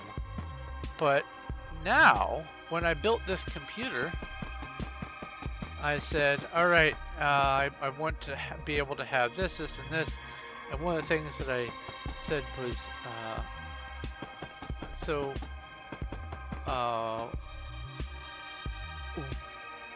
what kind of optical drives do you have that I can put in here? And they said, those don't go in computers anymore. I'm like, excuse me?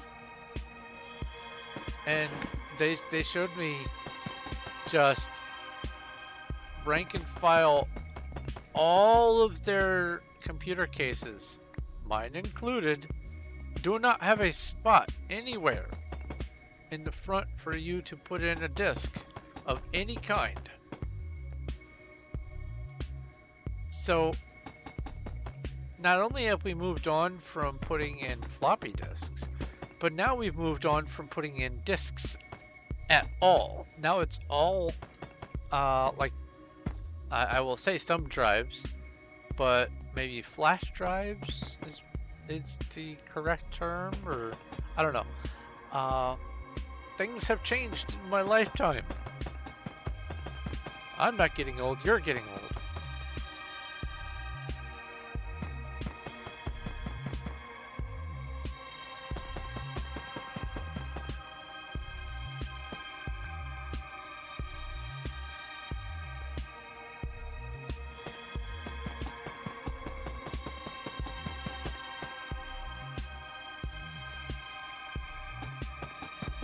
There for a while, it seemed like, until CDs and DVDs started becoming the norm, it seemed like the next stage after the 1 1/4 floppy drive, or 1.5 floppy drives, it seemed like people were going to start transitioning maybe to something called zip drives, which automatically compressed everything as they were put on, but that fad kind of petered out. I think I might have over in a drawer over there, I might have a still functioning zip drive, but it's not something that I can hook up externally. It has to be inside a computer.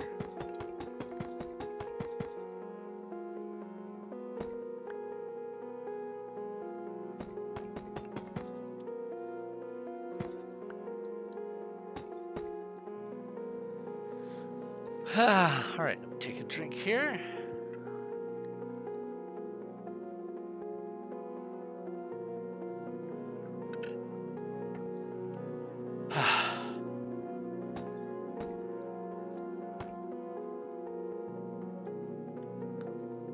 I need to do this hole stays like that. Okay.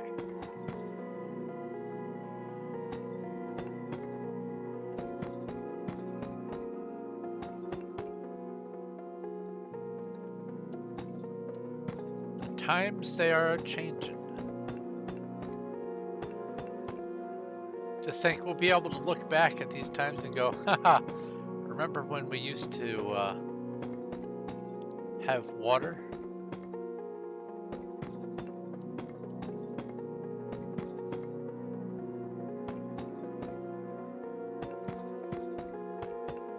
If we want to have memes, we'll have to draw them on paper and just show them to each other.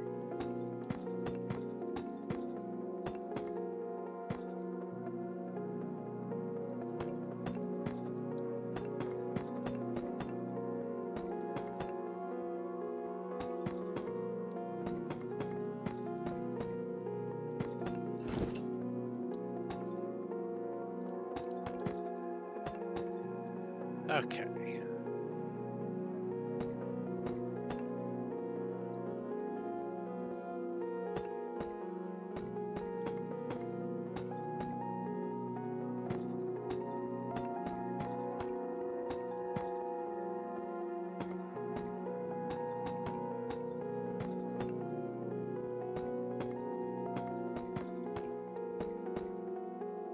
So I have been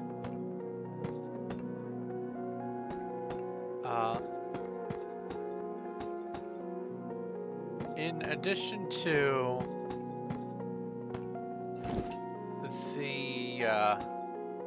the Undercity build and this build, oh, that lag, that weird, strange lag that happens sometimes. That even happens on single player for me, even on this brand new computer. So weird. Anyway, in addition to the Undercity, this Menger Sponge, the additional work that I plan on doing with this Menger Sponge, which now that this is a quote dead server, I may not do the additional work like the museum and amusement park and all that. It might just be just the Menger Sponge so that I can have the rest of my time spent on my other projects I want to do. We'll see. But in addition to the Undercity, this Menger Sponge, and a skyblock inclined area, I have been working slowly on an underground giant liminal space. And now that Wild is officially a ghost town of a server, I can start doing it more fervently and be able to do it on stream without worrying about whether or not people are going to try to ruin my fun, mess things up on purpose. So that's something to be looking forward to future-wise, is content for that. So I need to go, let's see here. All of these? Yeah, it's all of these get, okay, cool. All right, let me adjust my hand here. Little auto chiropractic.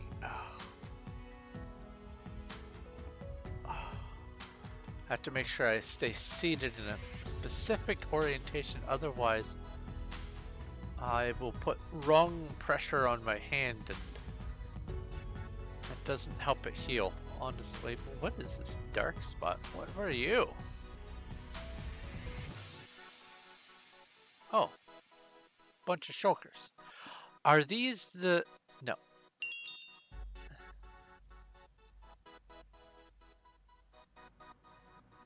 Wait a minute.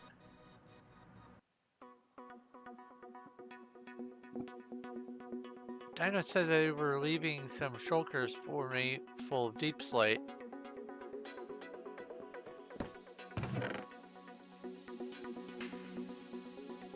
Oh, there's some pots on. I'm gonna have to get a hold of Dino and find out if that's meant for me. Yeah, shadows exist, but the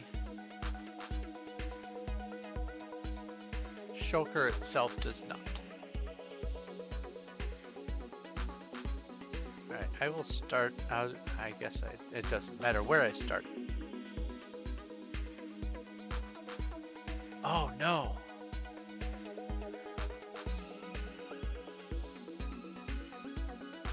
I've just realized.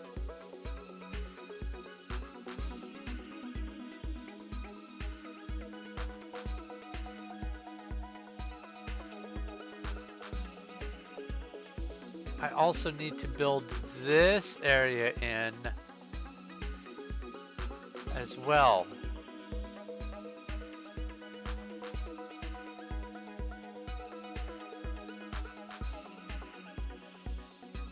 Yikes. Okay, so I'm gonna build this up to the same level that it is over here. And then I'm gonna have to do these in-between areas above these squares there. Oh yeah.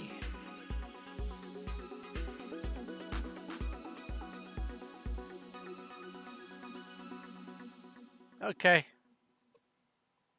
Loads of fun.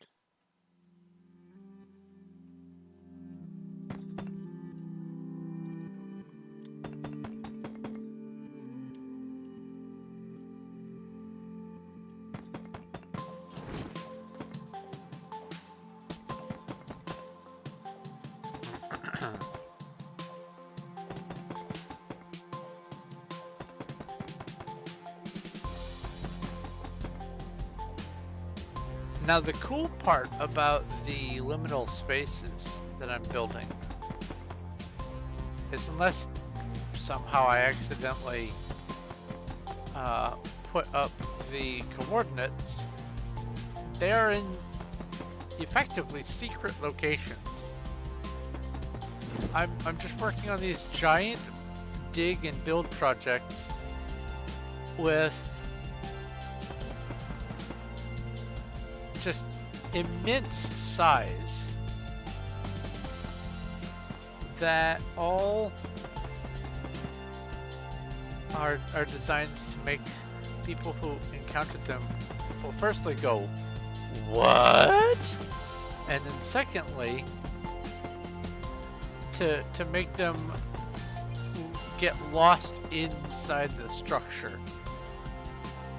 It's not going to be like the back rooms per se, but it is going to be a great big liminal space.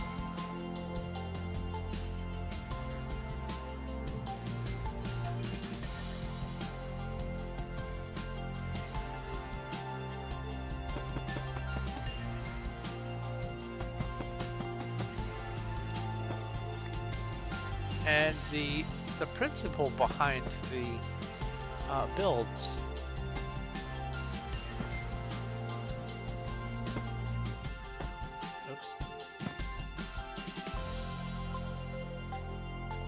well, actually, this is going anyway. I'll just go ahead and do this side. The principle behind the builds is to just have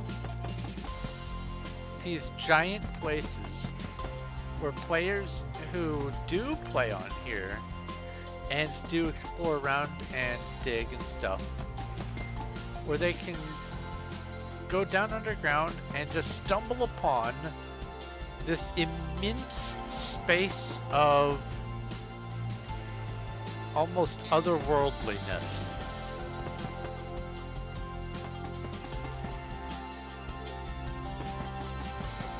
And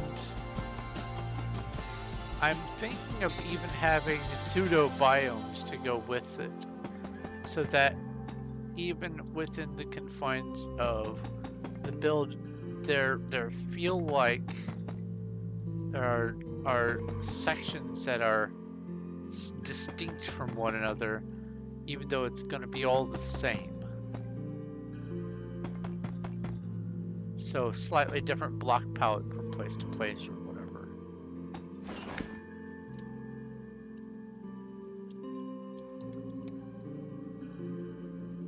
All in good fun.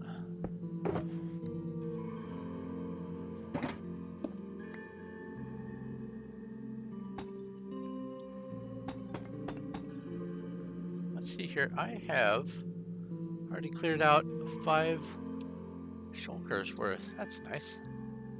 That's 5 more shulkers.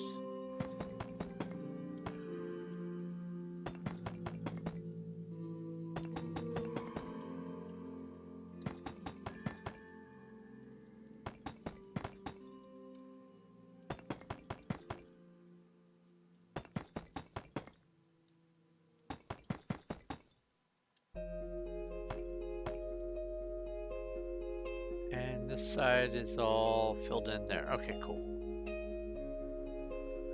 Oh, I do need to come down here.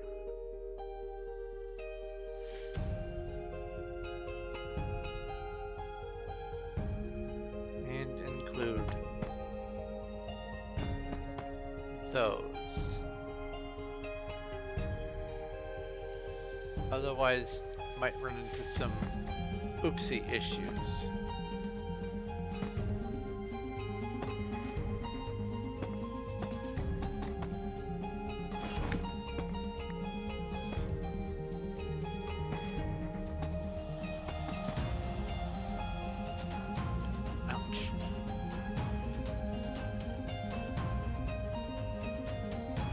Okay.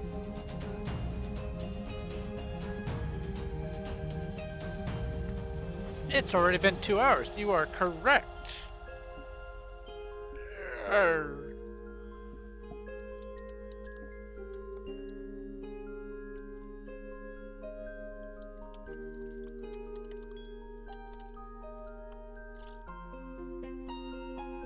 Oops. That's supposed to be end.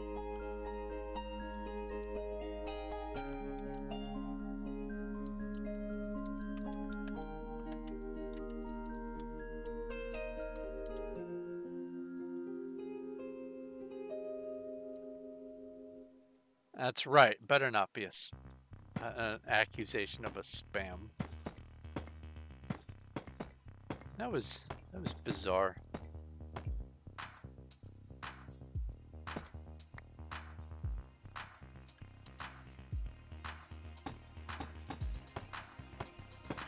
Oh, alarm time. And today that alarm does not apply.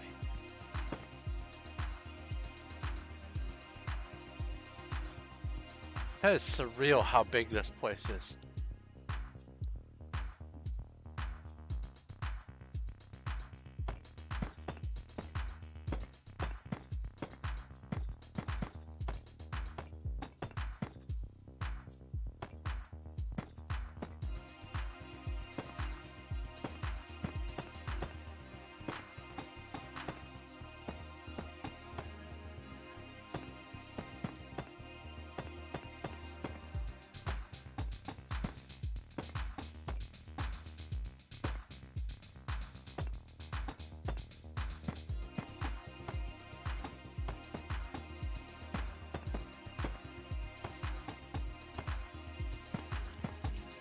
So if I were to have just gone after... stop it. Stop chasing me, leave me alone. Making me place blocks wrong.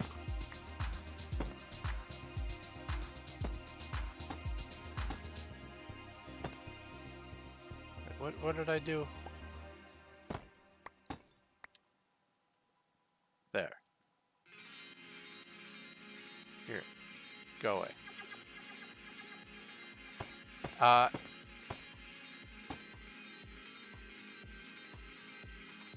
lost track of what I was gonna say. Hooray!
Not only did that spider mess up my build, it also messed up what I was going to talk about.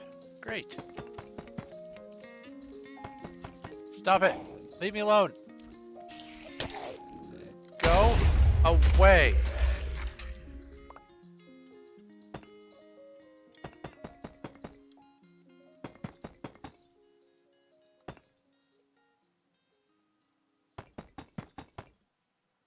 And yes, I know this place is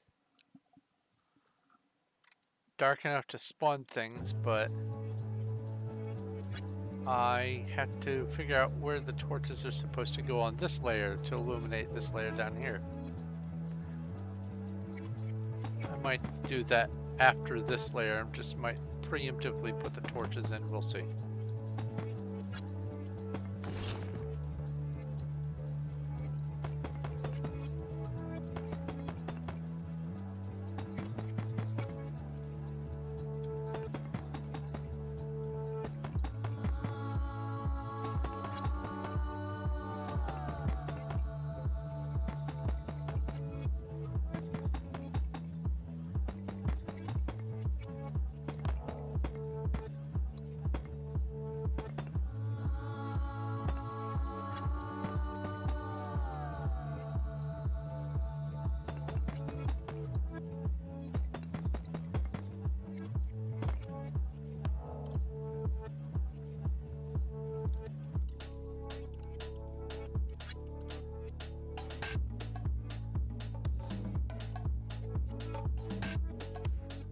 Oh my goodness.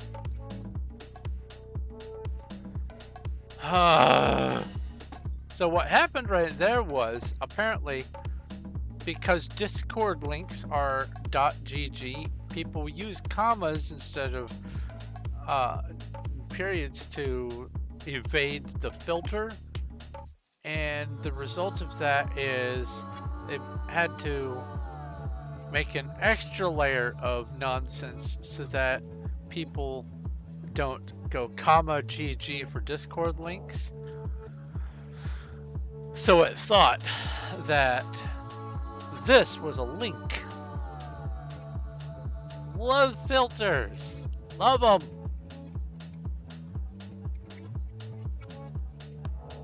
Works so well. All right. So do I want to put the light in first?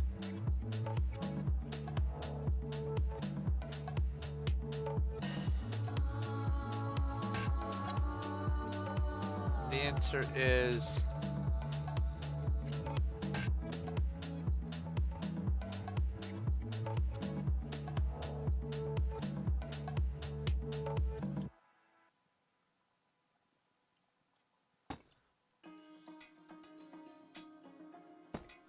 these spots.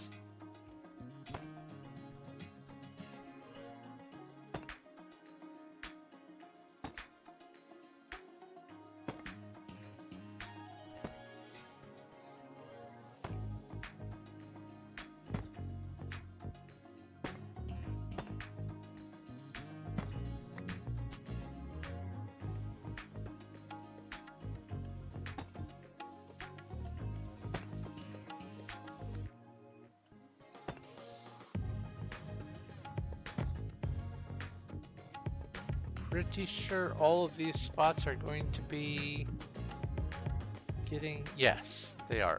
All of them.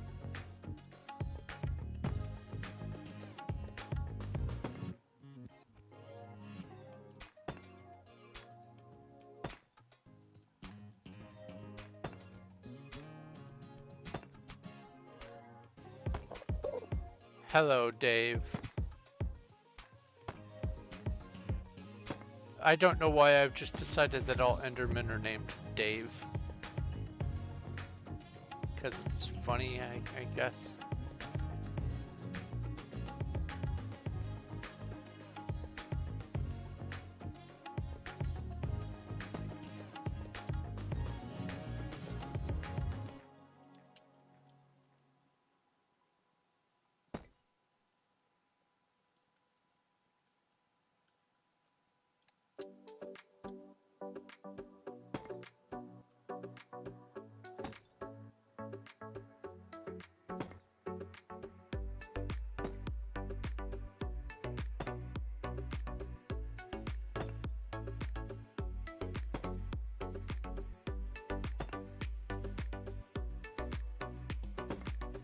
And in case you don't know what I'm doing, these are the blocks that get the torches, or rather the soul torches, to light the place up.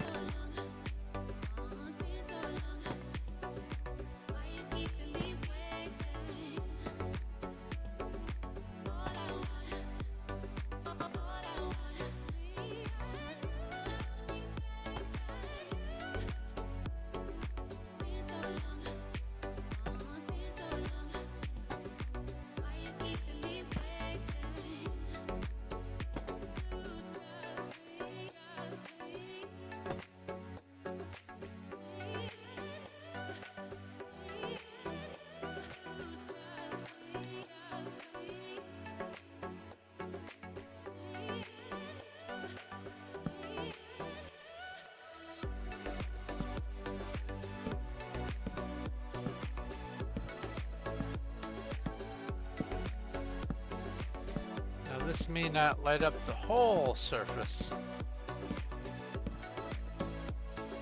but it will at least help with the areas around the edges and reduce some of the mob spawning. That's really all I want to go for right now.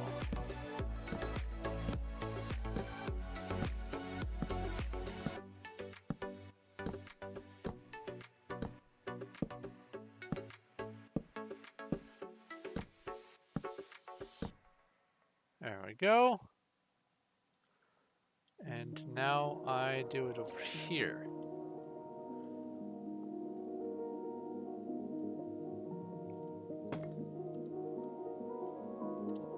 Because the way I figure it is, the fewer interruptions of me having to get knocked off course by a stray zombie and the occasional assassin spider, more time I can spend working. So a little bit of time spent here lighting the place up, just a smidge, should help reduce the interruptions in the long run.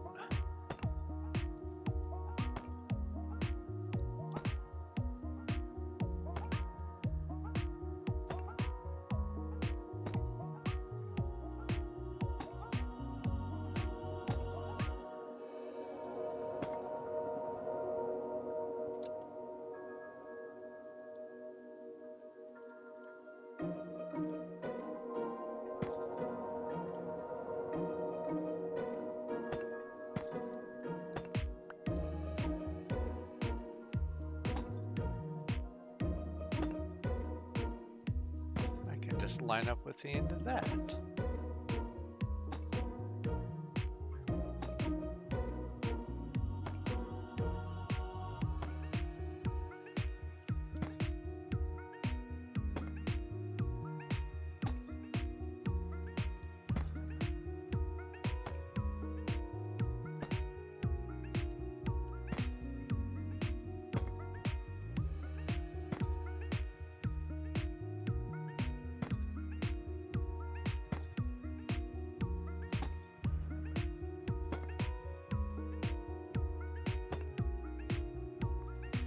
So in the St. Louis area, there is a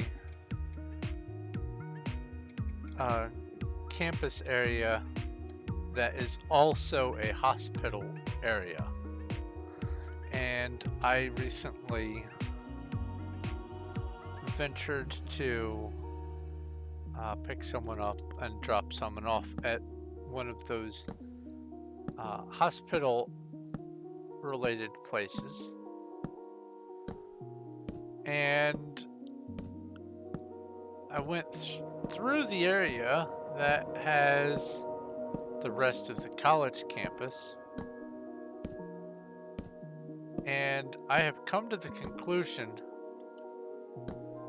that I'm now at the point where people in college all look like kids to me.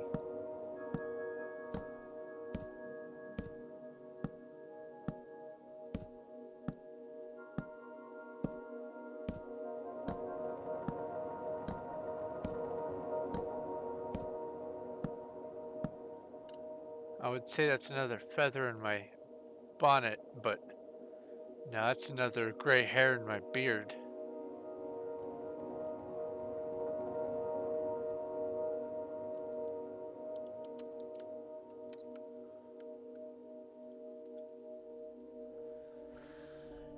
Okay.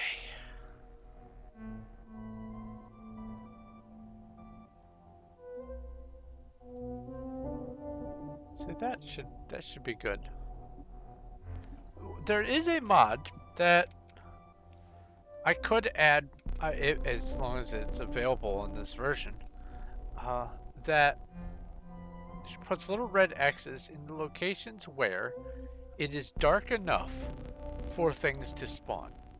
Now, I'm not sure if they updated it since the darkness needs to be at lighting level 0 as opposed to anything 7 or below 7 or whatever.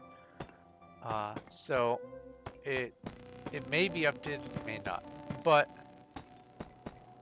it's a handy little mod. However, I feel like it would qualify as, quote, giving advantage, so I'm not going to use it. I had it on my old loadout for when I was playing on Duck, but I wasn't using it. It was in my mods folder because I used it for some of my non-Performium stuff, and every once in a while I would accidentally hit the button during recording or streaming or whatever, and I would realize, oh no, the X's are showing up on here too. So I'm not going to pursue adding them to my loadout on here. As a matter of fact, I have the only mod that I have on here is Optifine. Sorry about the strobing. But that was meant to be 2 presses, not 3 in rapid succession. My finger kind of slipped off the button. I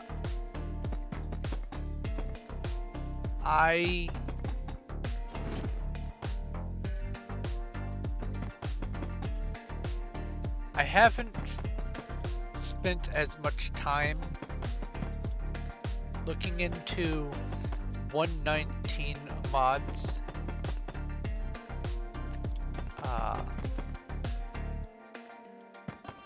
Because I have a lot of other stuff on my plate.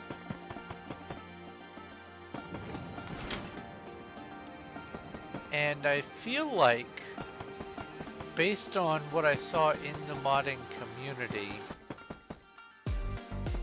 I feel like a number of the bigger mods have kind of drifted away. There's still some of the core, sure. But some of the ones that I used as my go-tos, I could not find on recent releases. So I don't know what that implies or entails, but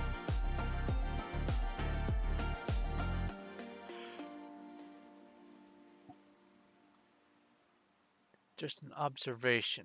All right.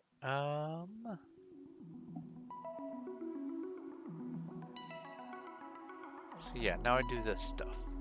Cool.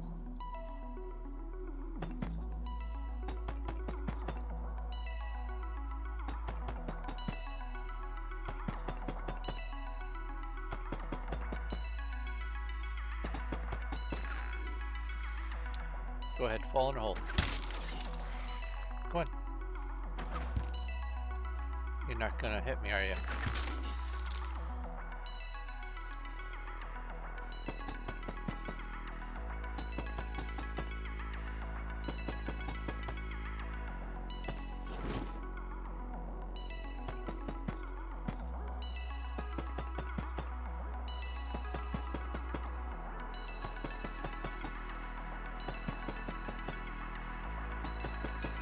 Also on the subject of mods, it feels like CurseForge has weeded out all of the mods and mod providers that had the nefarious, malicious content that was added to their pages and their mods and downloads. So I might look into reassembling my Suffer the Dark mod pack, because I was having fun with that, especially after I got rid of the excessive zombie AI, which made the game almost unplayable at the beginning. I may dust that off and just try to redo it from scratch. I think I had only just restarted the world anyway, the streaming, because of having to fight with the difficulty. So it might work to my advantage to just get the new stuff. I have the list of what the mods are, but for whatever reason, getting it to cooperate by making it a mod pack and then transferring the mod pack, it recognizes the mods, it just doesn't recognize where the mods came from or anything like that. So I'm going to, if I want it to run through CurseForge, I'm gonna have to effectively rebuild the mod pack, it looks like. That's fine. I overdug again.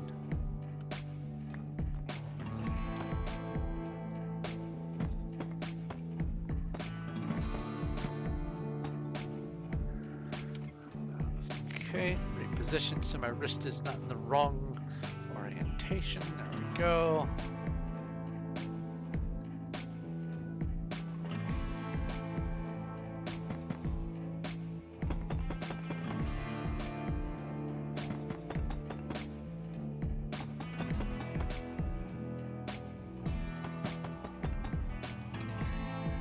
I was reminded recently of a game that I used to play a long time ago that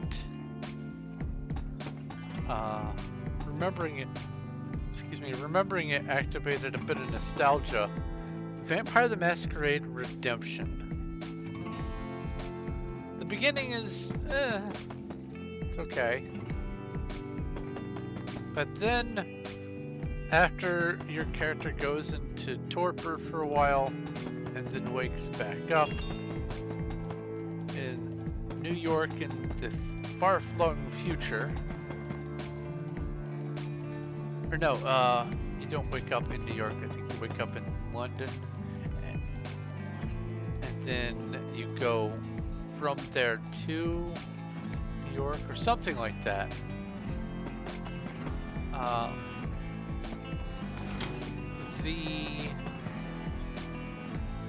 The future settings gave me some nostalgia, but one of the things that I was remembering is if you use cheat codes on that, you can gain access to all the stuff that's in the game and all the powers and all that kind of stuff, including stuff that I don't think you yourself as a player character have access to legitimately, but they went ahead and they built in to the game some of these vampire powers for the other characters to use, the NPCs, for fights and stuff. And it got me to thinking,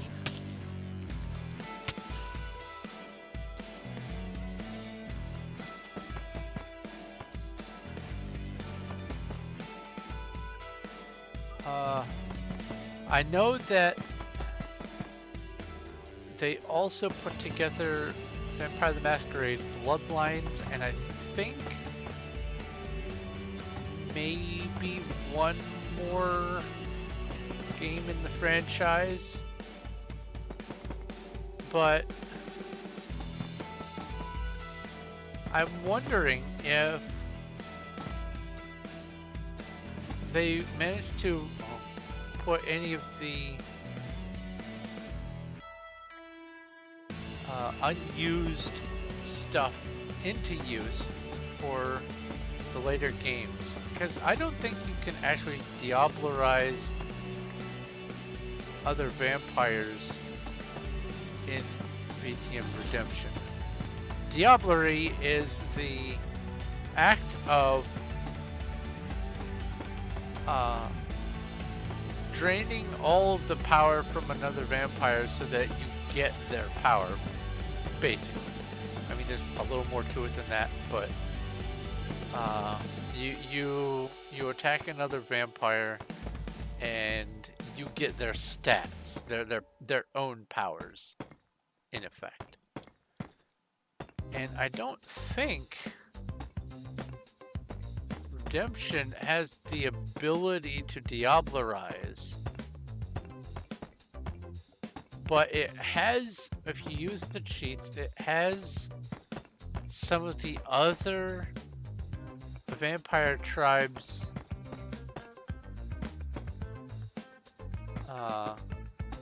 innate skills that your character can use, even though I don't think you can get them legitimately in the game. And I don't even remember what brought it up, what made me remember it, but I was having a bit of nostalgia for it. Old clunky game, fun story, cool characters, somewhat. Somewhere, I'll say somewhere more cool than others. A lot of thought went into some, while a lot less thought went into others, but they did try to make it a full RPG kind of experience. Now, the games are based on an actual role-playing game, like book and paper kind of role-playing game. Both tabletop and live-action role-play. Keep overplacing. Where you get to play vampires and werewolves and mages and stuff like that.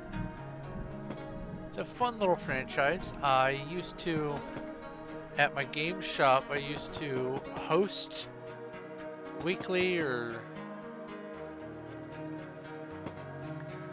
no, that's not the game that Elmace was talking about.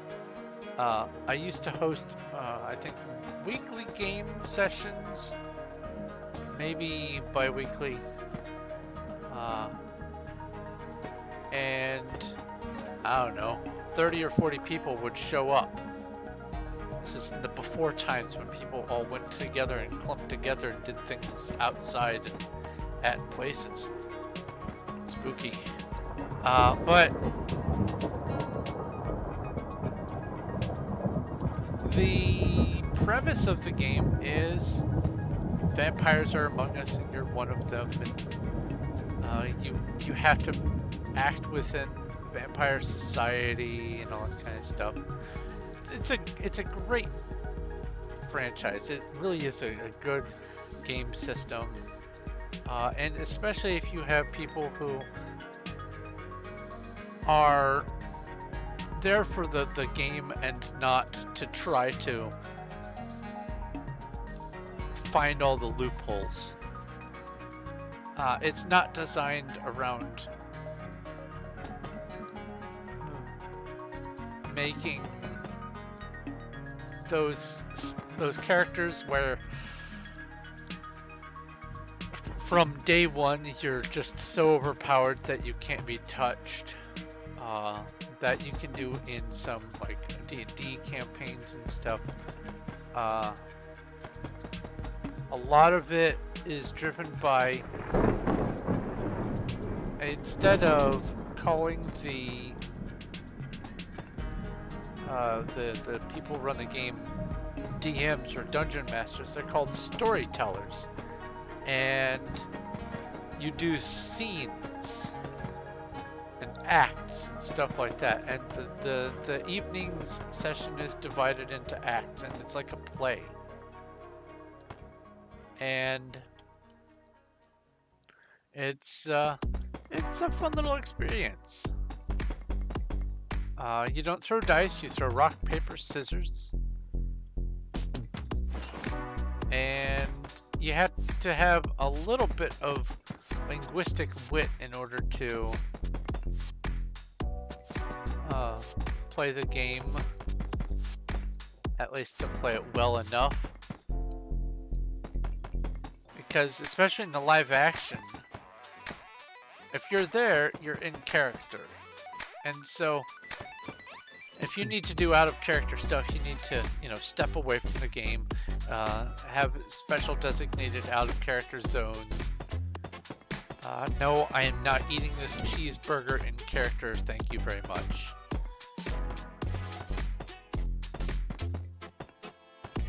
Although there were some people who did deliberately go around eating human food in character just to be appalling, since that's one of the things that vampires can't really do, but some under certain circumstances can, or at least their thralls can. And so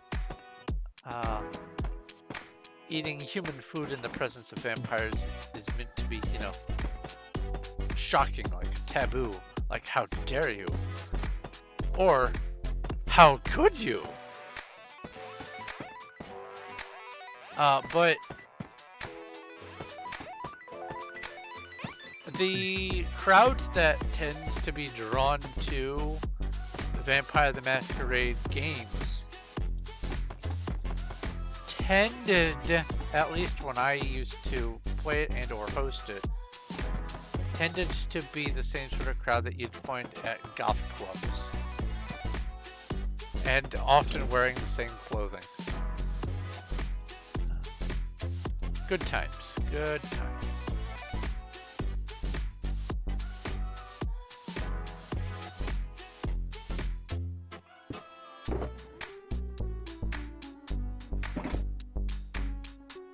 Get back here. But no, Cuddles, the game that Elmaze is talking about, he posted a GIF of it in the Discord. It's called Vampire Survivors, and it's a bullet hell game where there's just infinite waves of monsters coming at you, and you have to survive as long as you can. And you earn money by killing the monsters, and then you use that money in between sessions to upgrade your character or your gear or whatever.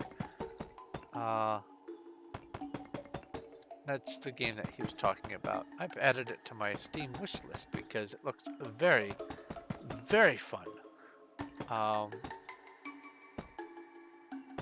There is, I think, one in my collection called, is it Crimson Land? Let's see here.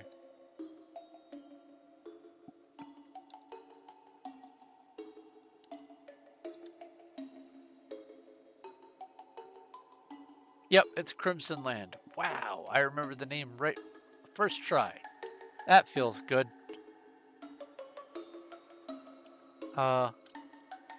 It's just a fun little game. It's like a reverse tower defense.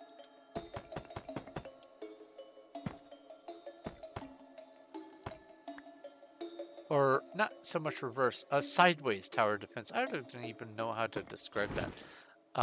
It's a bullet hell, or depending on how you look at it, bullet heaven.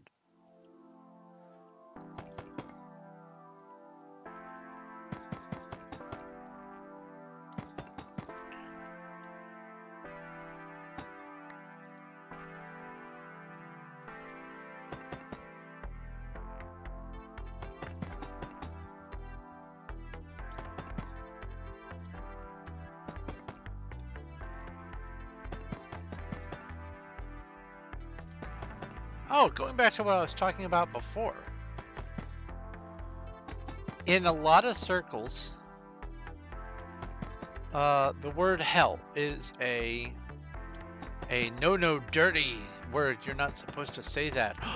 They said hell. Oh, I'm telling. And a lot of that revolves around the fact that in one specific subgroup of religions,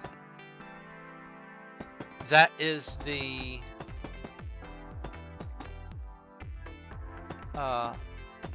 place where you go if you're a bad guy.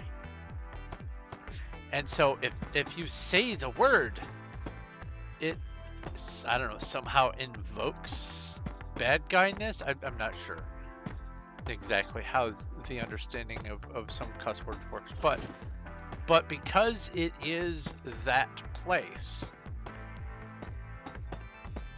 in English,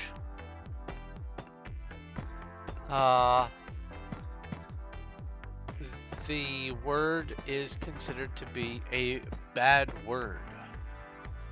But if I were to go to the Nether, I'm pretty sure still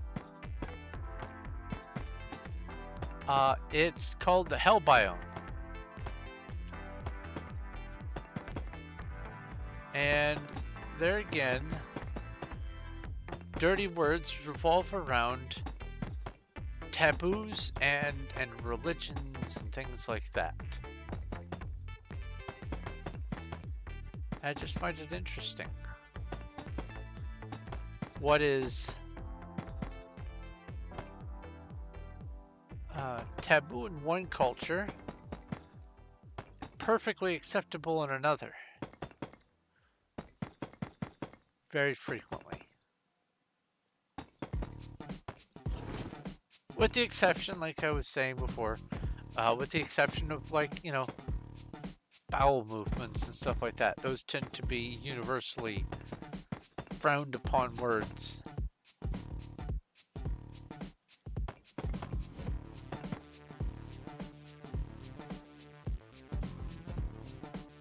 There's that, there's that. And I think now that everything is built up one layer, this here is not going to be a dark spot. Correct. So now nothing is going to spawn on this platform. Bonk my head up here. Take a drink.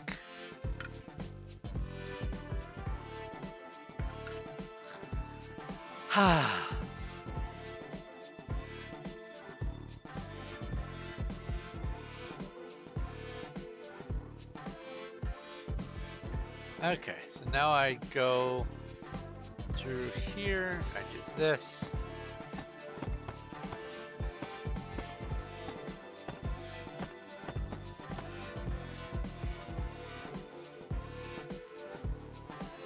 You know, it might be easier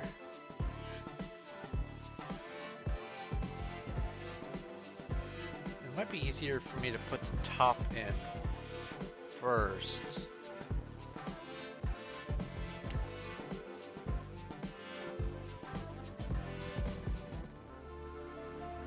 No.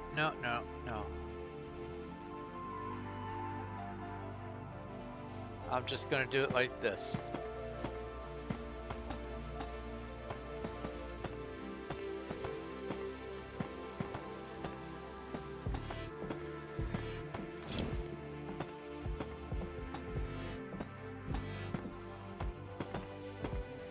So one thing that I have noticed since the server has been emptied of constant use by 50 people at once, or at least 50 AFKers and 20 players at once, is even though there are some shops that have useful objects in them for sale, a lot of those shops are staying fully stocked because people people aren't buying from them anymore. I think that's kind of interesting. All right.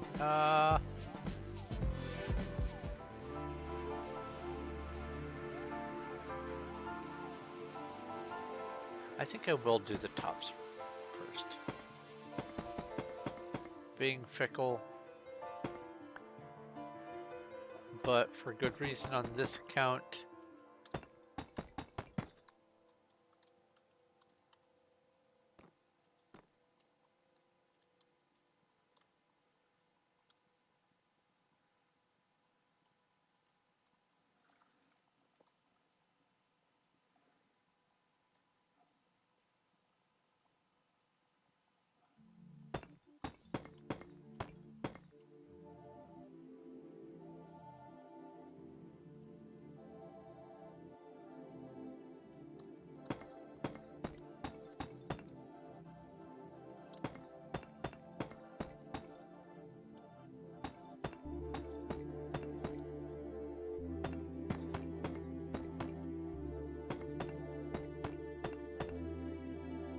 Cosmetics tend to work way better than what? Did I distract myself from my own conversation and miss a step?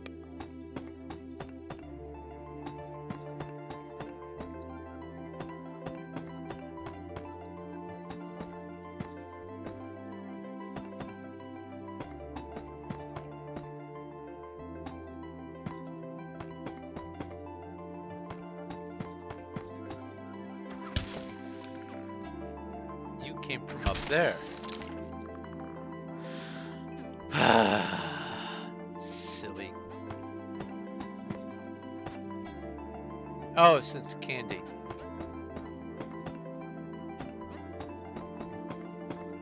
How do you mean they work better? They work fine on here. The ones that are allowed.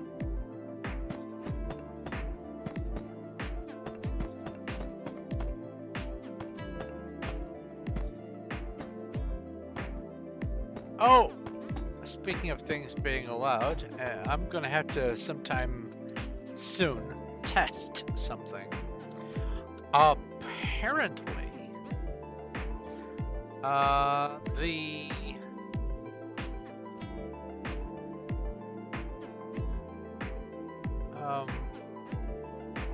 the horses can actually be used and saddled and stuff if you are of rank. I haven't confirmed this, but that would be interesting.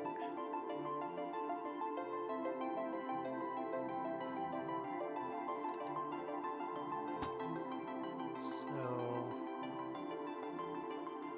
yes, I'll do it like this.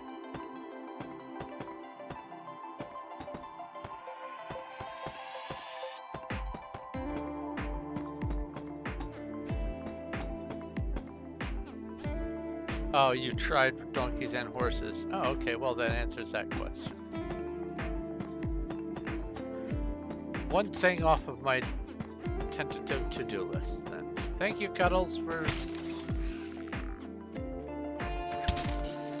That's right, fall over and pain. Thank you, Cuddles, for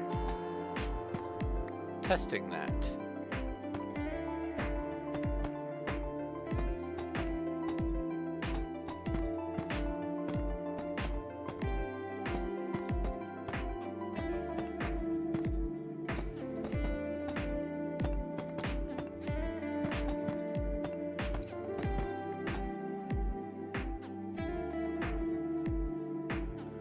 No, the only thing that YouTube has that other ranks don't is I can disable the chat messages that are DMs to me and teleport invites. That's it.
I don't think they get stripped off you.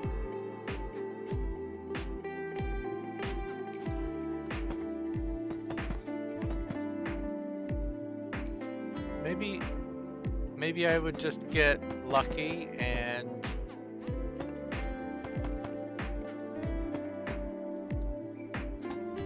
just find the right circumstances where they didn't, but I think, yeah.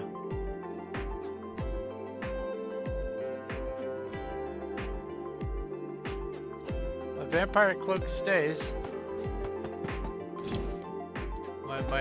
If I bring up Mars, that stays too. I just don't use them because sometimes the particles spook me, or sometimes if I have like the little floating minions out, they get in the way of me placing blocks.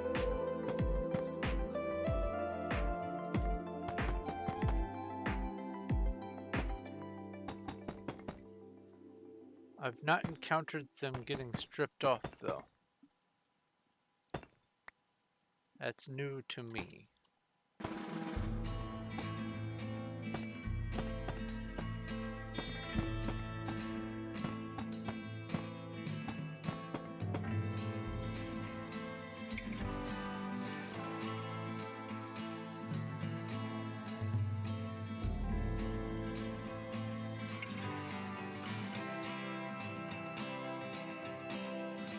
Oh, weird.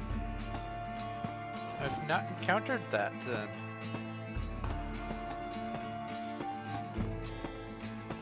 Maybe it detects by area. Maybe I just happened to be in areas where it wasn't necessary to strip them, and so it just never stripped them from me. But I have never encountered that. Now obviously if I right click on a summoned pet, it says I can't ride my pet, but that's the only red message I get. And also, I guess because I know this is going to make me jump sometime in the future, let's get rid of that cloak.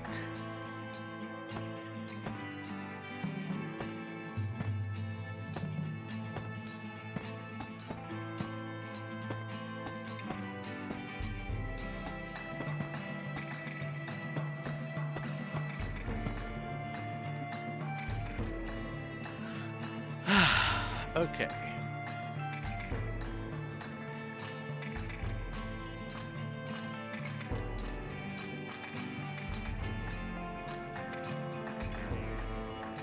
So if I put the top in first,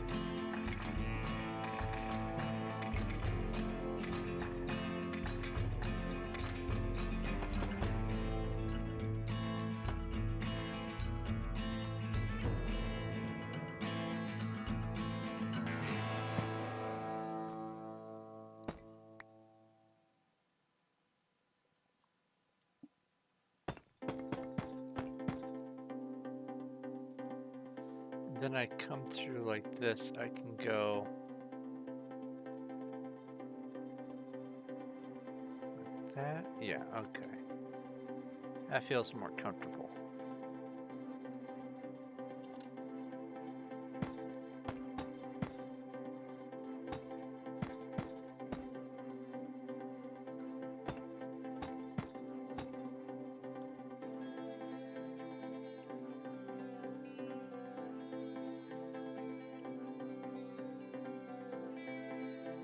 Now this is going to be too time consuming doing the check, so I will do the bottom, and then I'll just look up from the outside and do the top. Okay.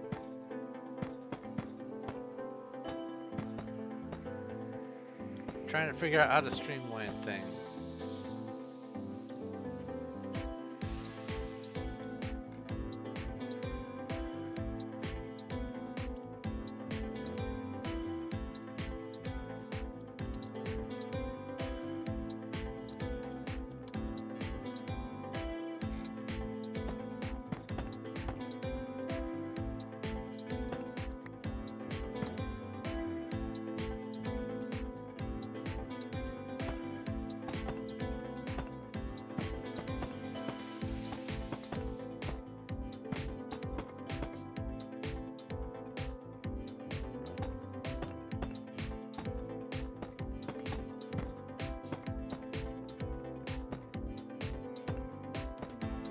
You have shul in the morning.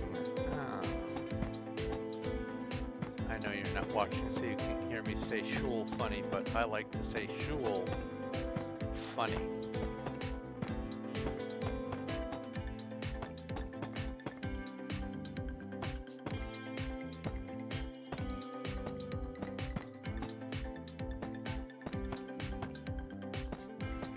Hey, beep beep what is on? It's interesting. I'll come back down to this end.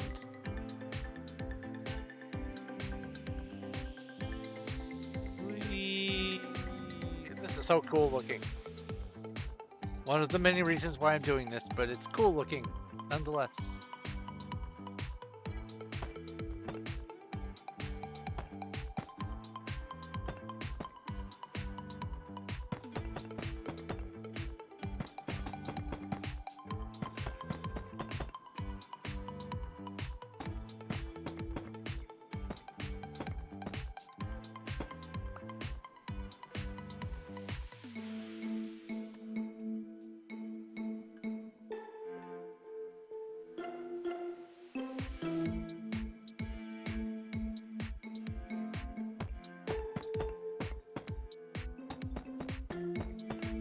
I forget, are shulker spawners one of the things that you can get from those spawner crates?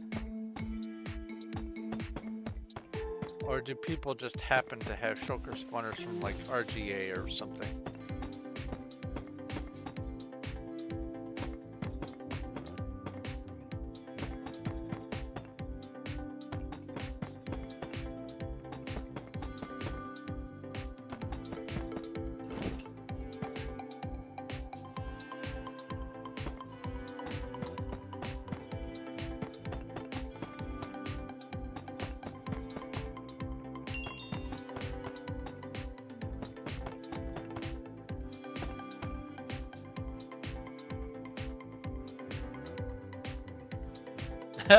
So I had a, let's call it a gastrically unfortunate day. Oops.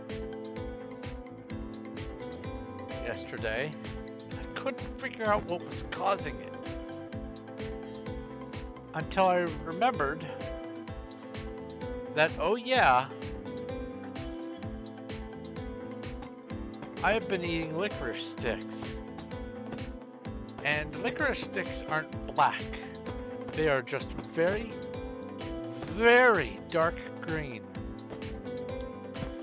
And green food dye and I are not on speaking terms.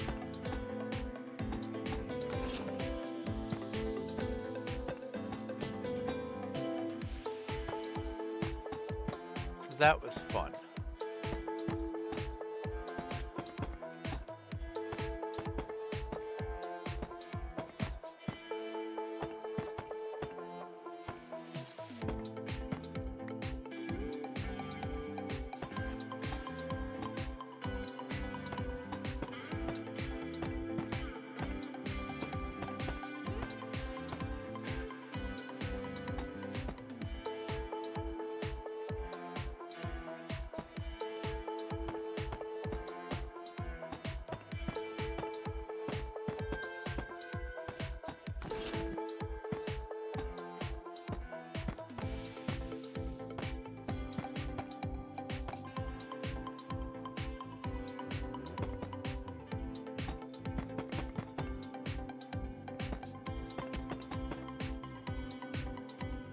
Okay, thank you, muy muy. So you can get it. So there is a chance. I guess that incentivizes me to get back to voting regularly again.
3 more spawners.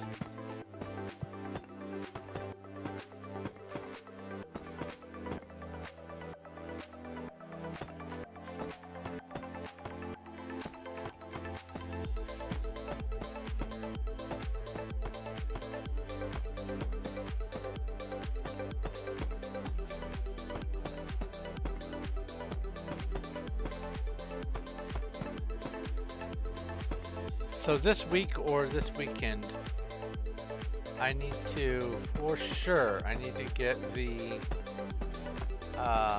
files set up for being able to go back and forth on this computer and look at the Undercity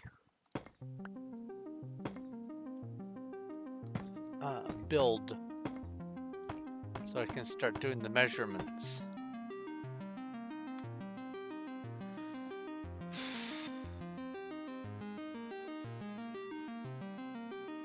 So that goes with the next bit up. Okay, cool. And then this, I now put in these items here.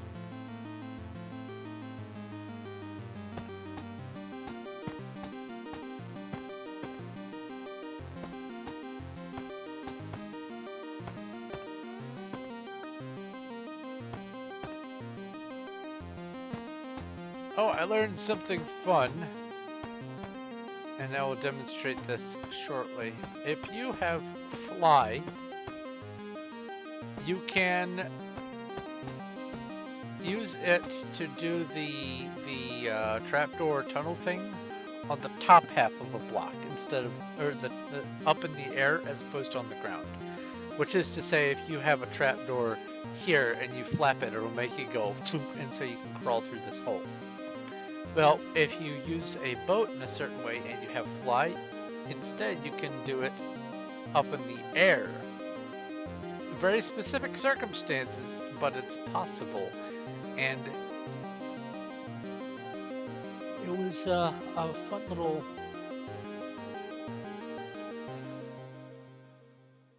demonstration that people were doing.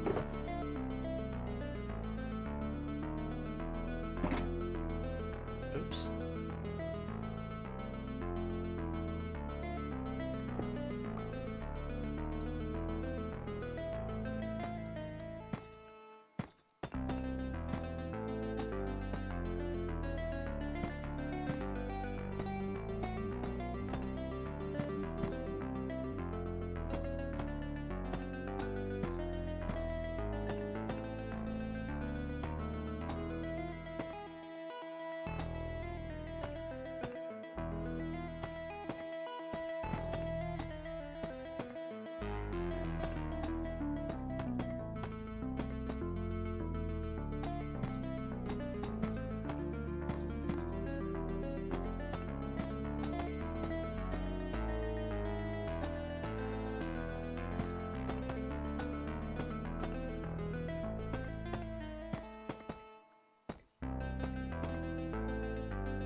There. Alright, I will do this. Home warehouse. Which one has the boat in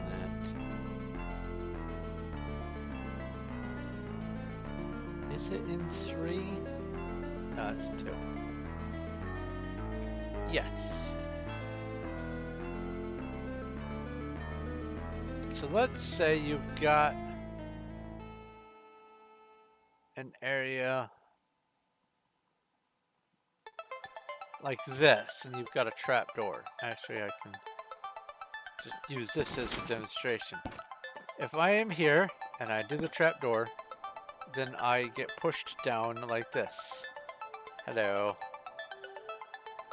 I am in crawl mode, or fly mode, however you want to look at it. Swim, something like that. And if I want to come over here, I because there's a gap in the corner, I'm not able to, but if that was complete, I would be able to crawl around under here and stay down. But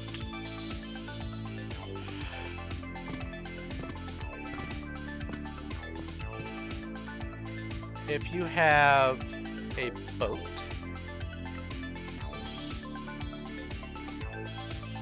and you are flying when you get into it and out of it, you can Superman.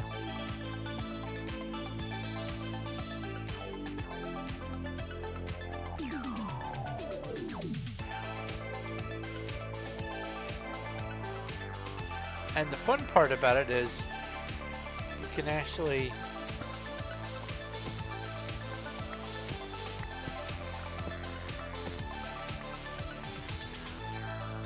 do this. And I think this is just the funniest thing ever.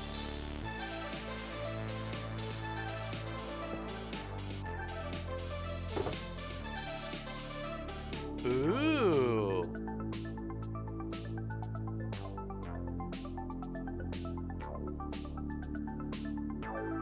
I saw a cat in there. Some more dolphin action.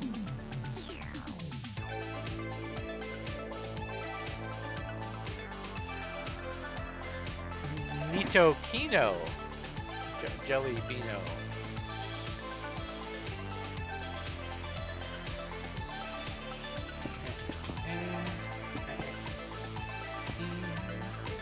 Do that.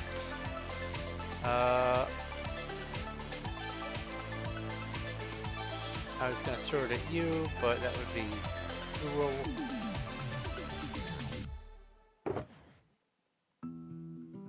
I now see the flaw in what I was trying to do, having the pet silverfish. Because it is a hostile mob, even though it is in the claimed area, silverfish that was in this boat, someone came in and killed it. Very sad. I had a hostage silverfish in the boat, and it would shh at me every time I was nearby. Oh well. I really do love the way these columns turned out. I'm so happy with them. This whole front end looks just nice.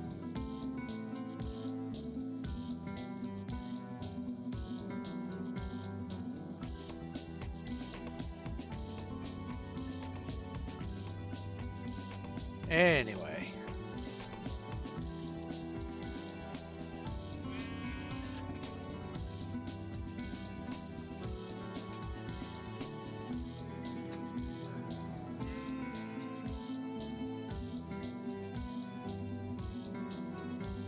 Wait a minute.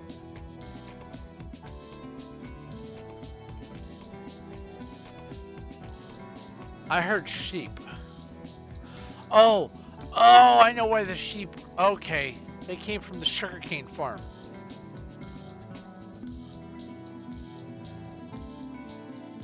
That was doing me a concern there for a second. Sugarcane. Ay, ay, ay.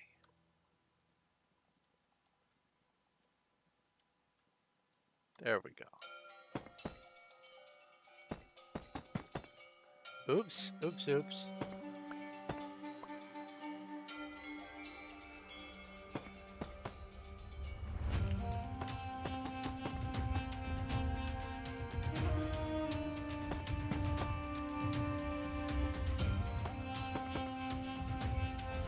To some extent, and I sort of understand why, but to some extent this track makes me want to play Serious Sam again.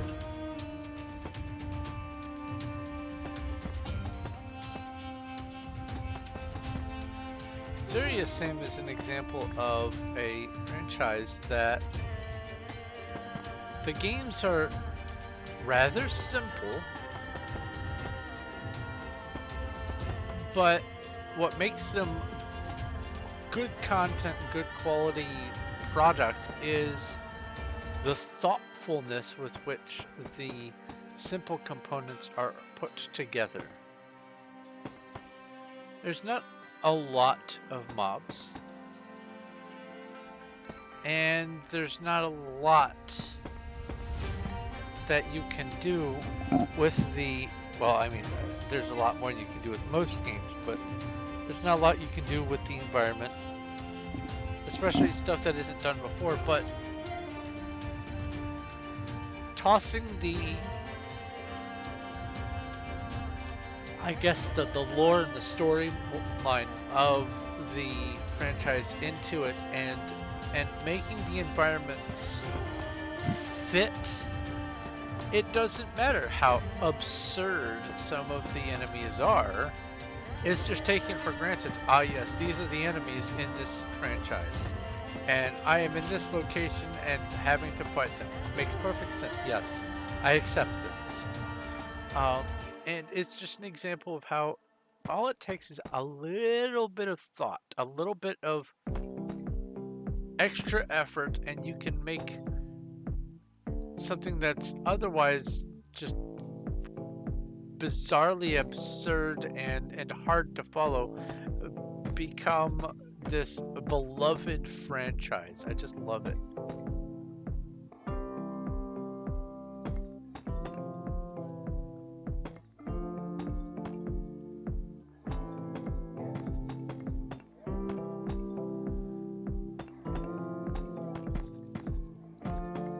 Serious Sam is definitely one of those games that, if I had to point to, yes, this game here is the definition of an action FPS, it would be it. Even more than Borderlands franchise. Yes, there. Oh, I hit spacebar. Even though the Borderlands franchise is action first-person shooter, it's not as much action. When it comes to Serious Sam, from the moment you start until the moment you quit, it is, if you played correctly, just non-stop action all the time. You can't sit still. Actually, now there is another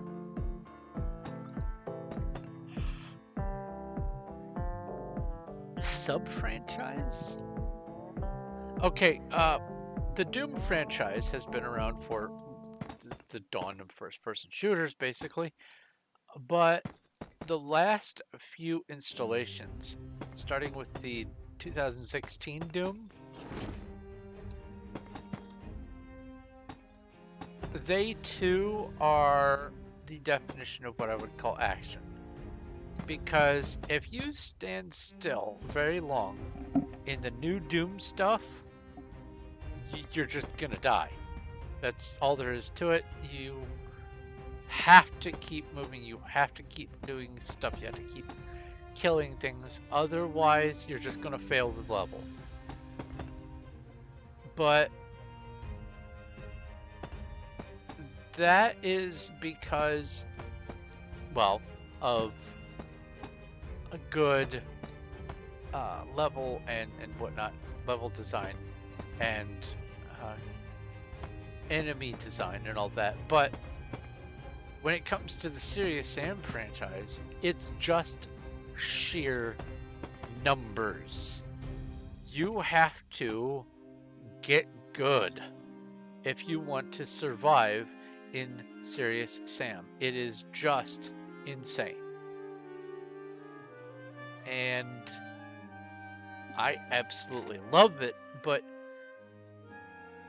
it's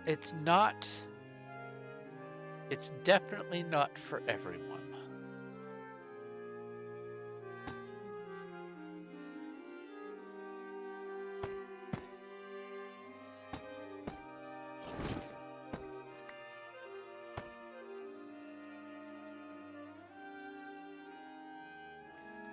But if you want a game where you want to feel like you've just been in a workout after playing a level, Serious Sam. Hands down, all the way, Serious Sam.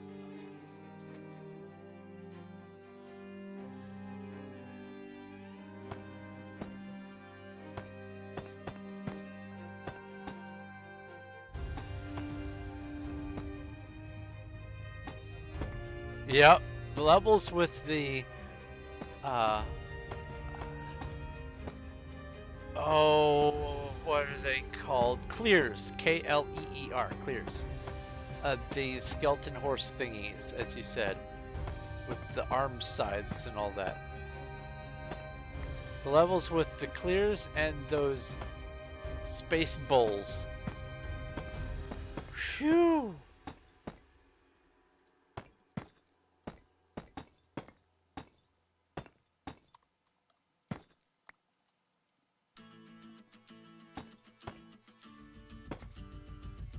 Extreme action by virtue of severely high levels of enemies. Not as in the enemies are leveled up, but quantities. Because you're not just dealing with, here's 50 enemies on one level. No, if you pick up a single 1-point health item, you can spawn 50 enemies on your spot. It is just insane. It is pure action the whole way through, and I absolutely love it. But on top of that, it scratches a different itch in my brain. Historical sites. Babylon, ancient Egypt, the South American, I don't know if it's Aztec, Mayan, Incan, I don't remember off the top of my head. I think it's Aztec. It is, oh yeah, those green frog things, yeah. That game's version of creepers.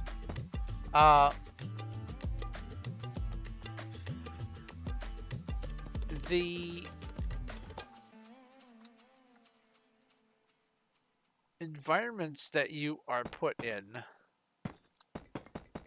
are well tailored and designed toward the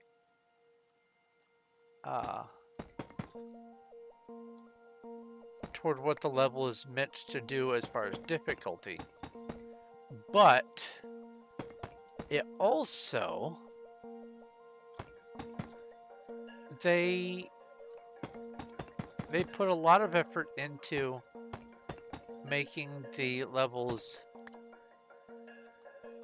feel like they sort of are fitting for what you might find in an area of ancient Egypt or ancient Babylon or whatever. The architecture is neat. The environments are really cool. And the action is just non-stop.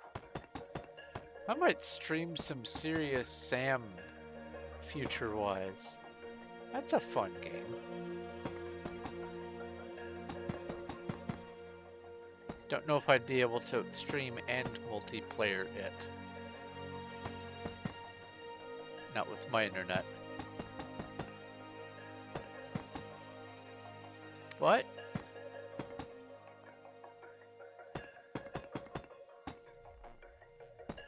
I do think that I might be able to chalk that up on the things to stream list.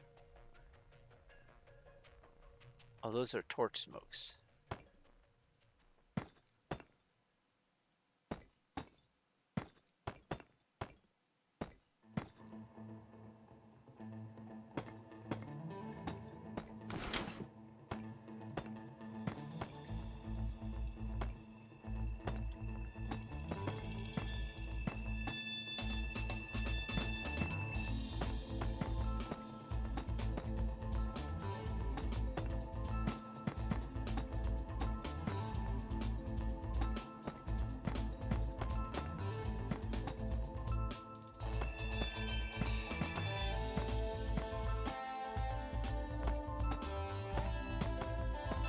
I think I know who sent me the thing for that comic.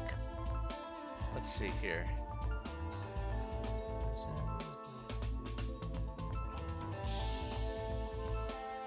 Nope. I was wrong. Never mind.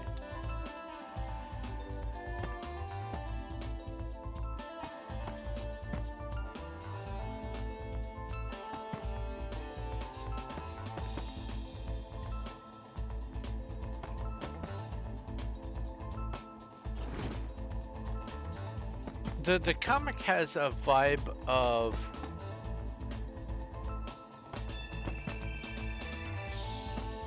trying to be the slightly more acceptable version of Cyanide and Happiness.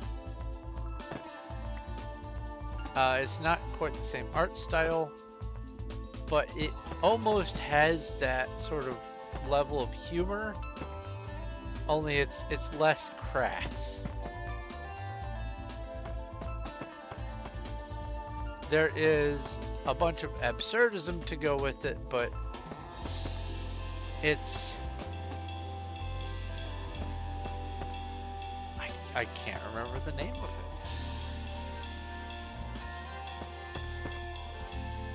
And I still can't believe I managed to delete my history and my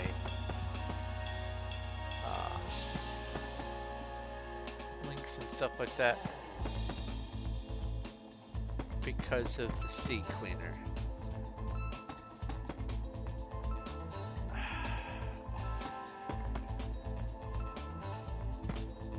And it's so far back that if I were to open recently closed tabs, so to speak, there's no way I can find it. I've been through so many sites and done so many lookups and stuff that there's no way I could find it that way. Brute forcing it, even if they still existed. Hello, Spooter. Hello, Spooter. Come here, come get me. Well, I mean, you got me, so to speak. A spider came from up above, I think.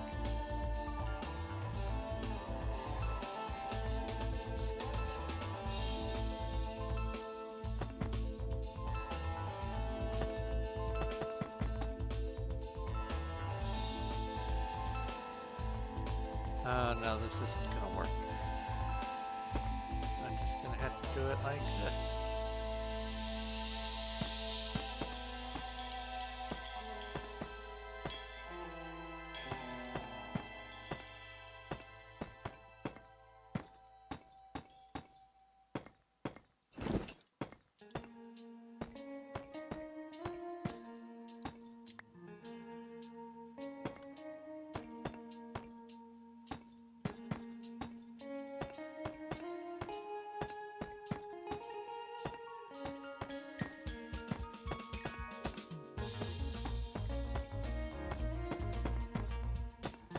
I need to add yeast rolls to my shopping list.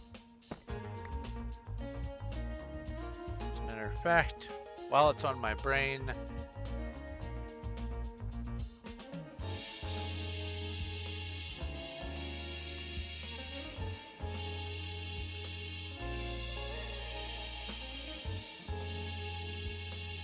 there, it's on the list.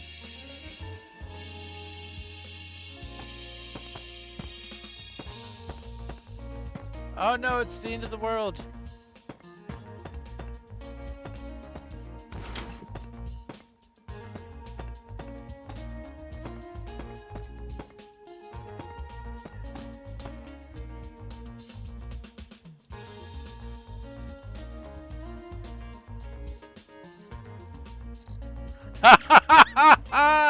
He had the same thought.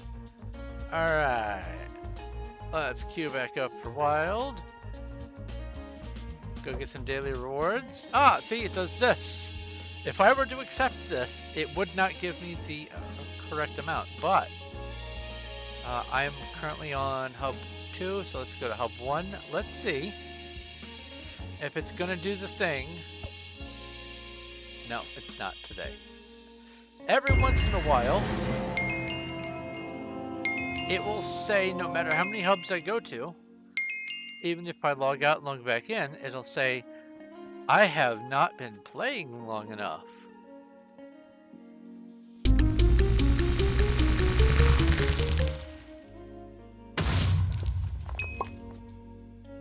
Dust! Hello, Snicky. Daytime at noon. The weather. Clear.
One of the things that, sorry if that was suddenly loud, I just realized that I started off excited.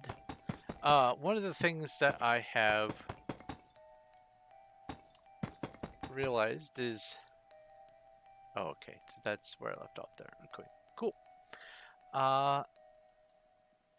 The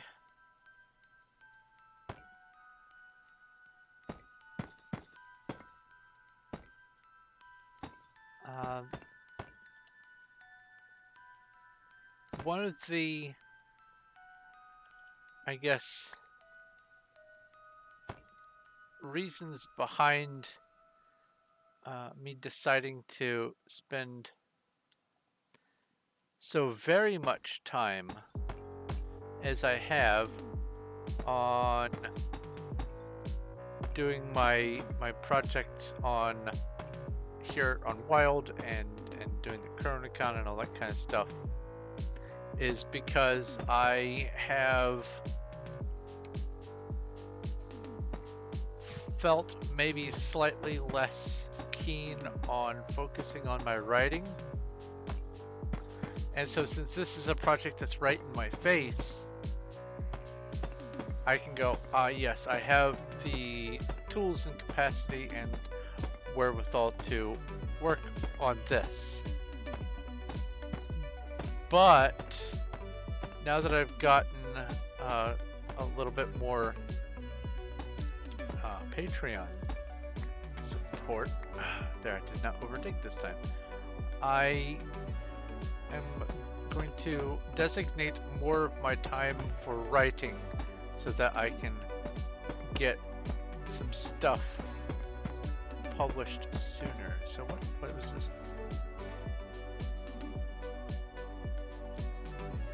Let's see here.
See if he catches the reference.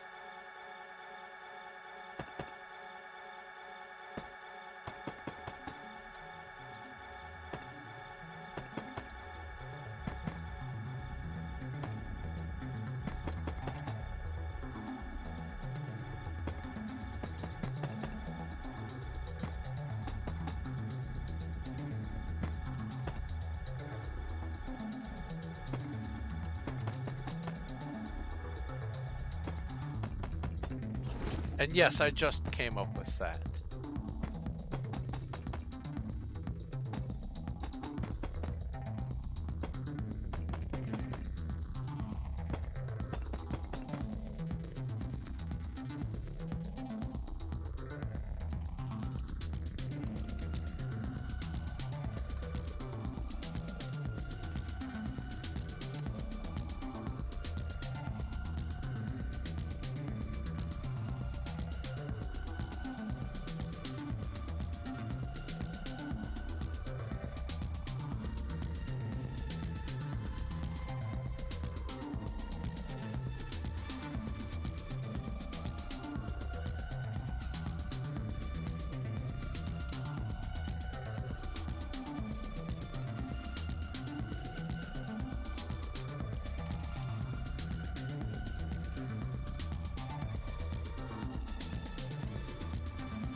Yeah, I guess all three. Yeah.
I love coming up with character ideas that are references to other stuff.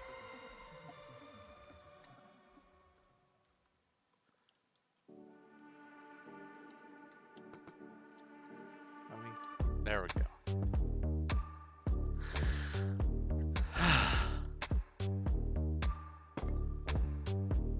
Okay, readjust my hand brace. There we go.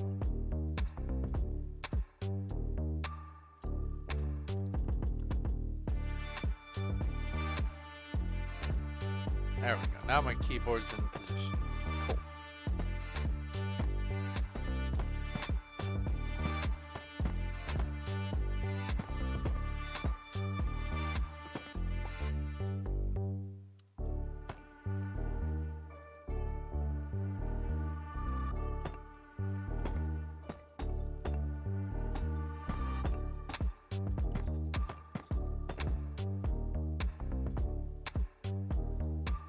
Angels in DBS. DBS. DBS.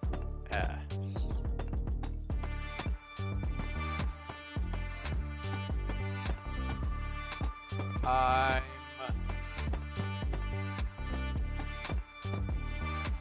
racking my brains. What is DBS?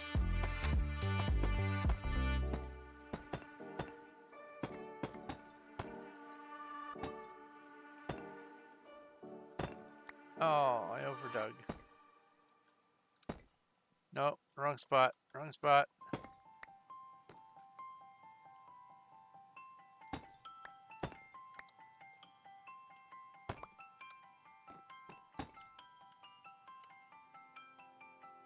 Dragon Ball Super. So it was Dragon Ball.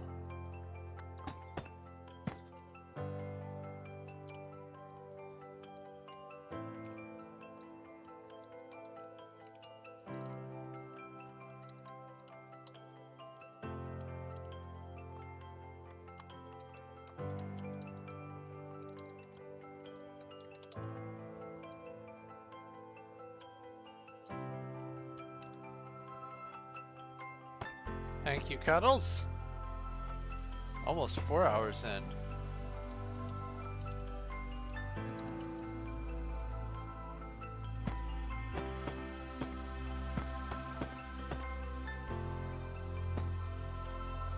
Okay.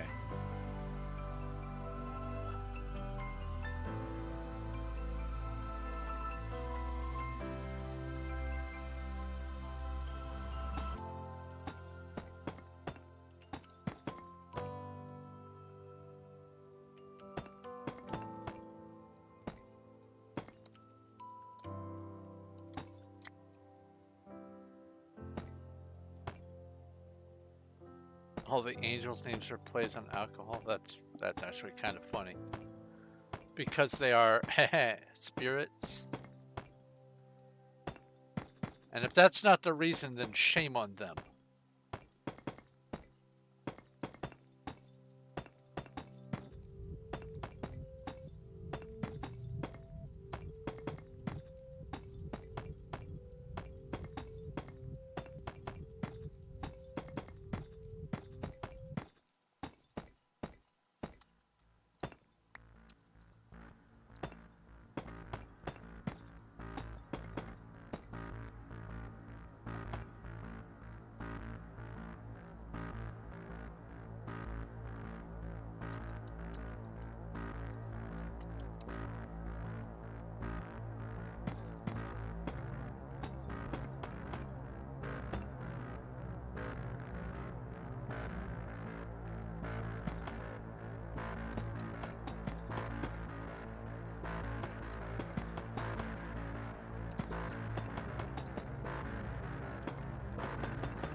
Oh yeah, of those two, I think that they are, one of them is an alt, those two that just went AFK.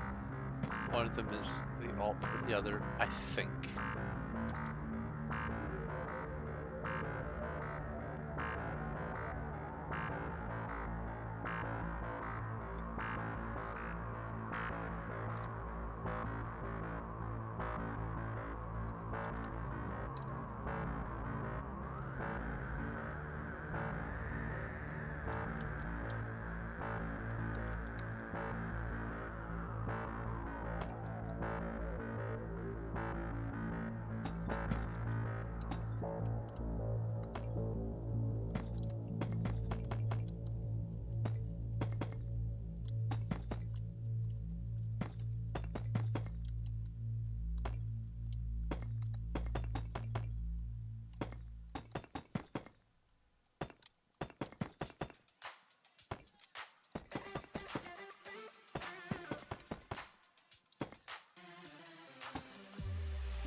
I just realized I started doing it again.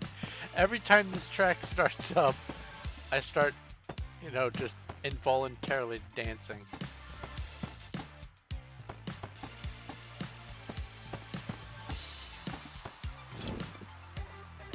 Huh? Oh.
Ooh. Right off the bat, poor Doubted.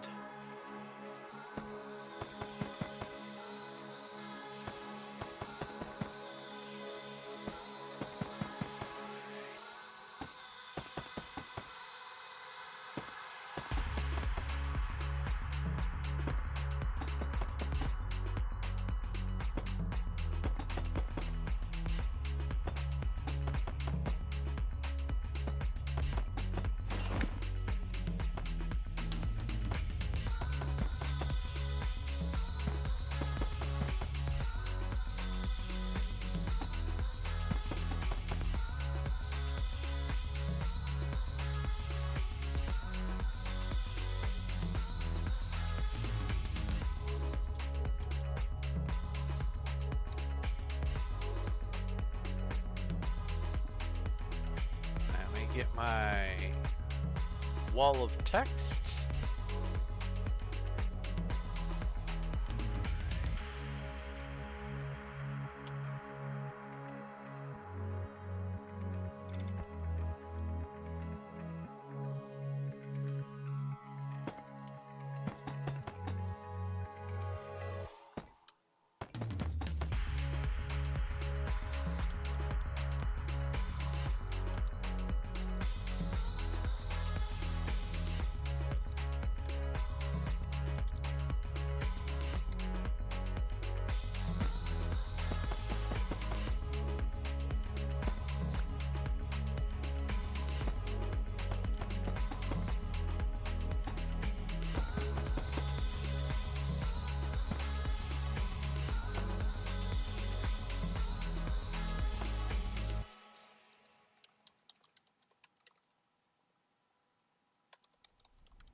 Oh.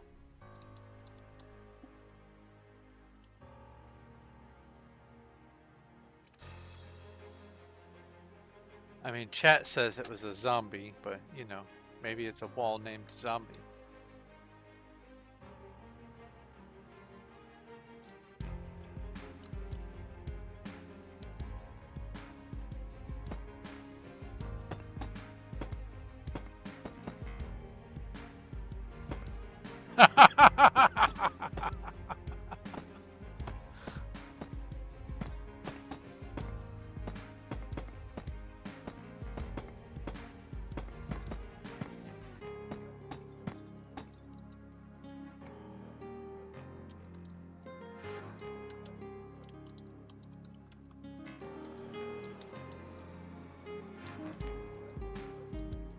Oh.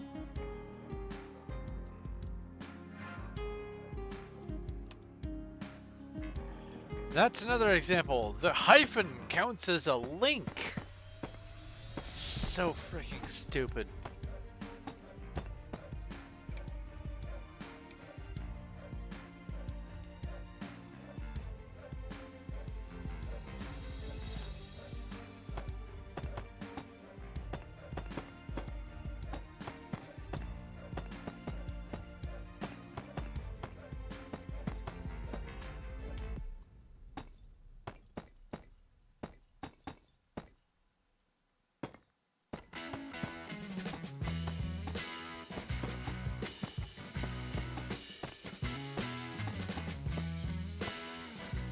Okay.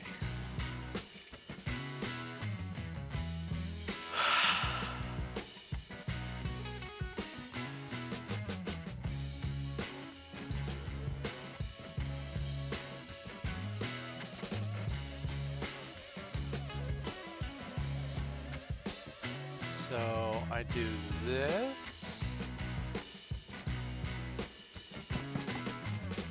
Oops, oops.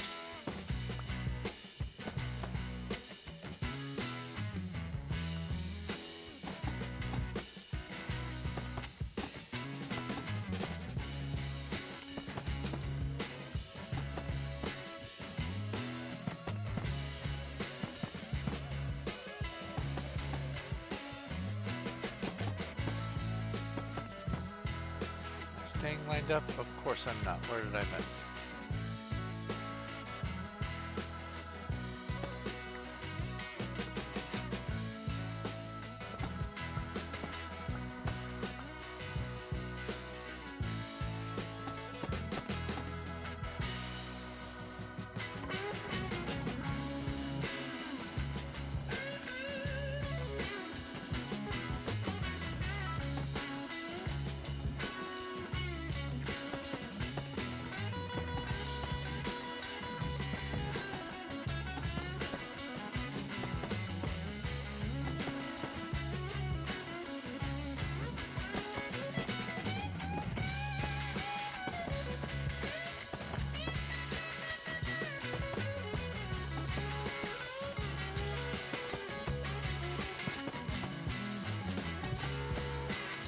Oh, I remember something I was going to be talking about.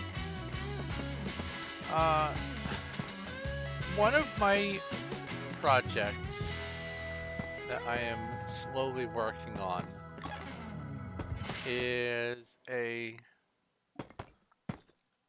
sort of an idle game.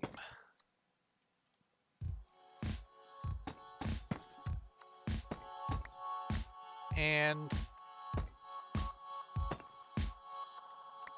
I want it to be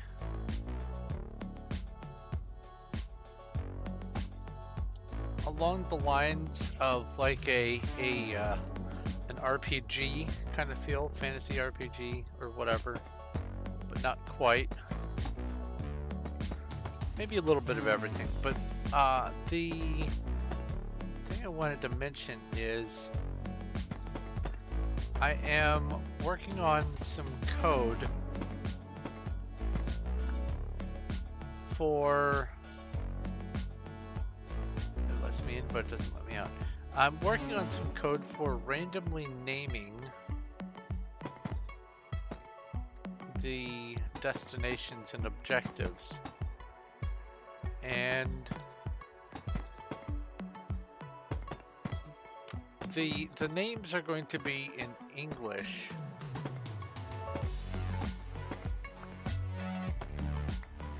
But I have come to the conclusion that the simplest method for me to come up with the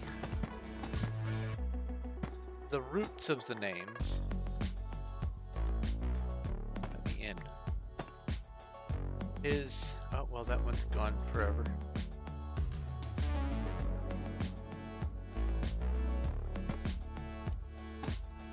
Is to pull from the list of the way things are named in the US, specifically cities and towns and stuff. Now, I'm not going to be having things named after people or other proper nouns, but I'm having things named after naturally occurring stuff. So, like, for instance, if the right roll happens, it might name something Springfield, because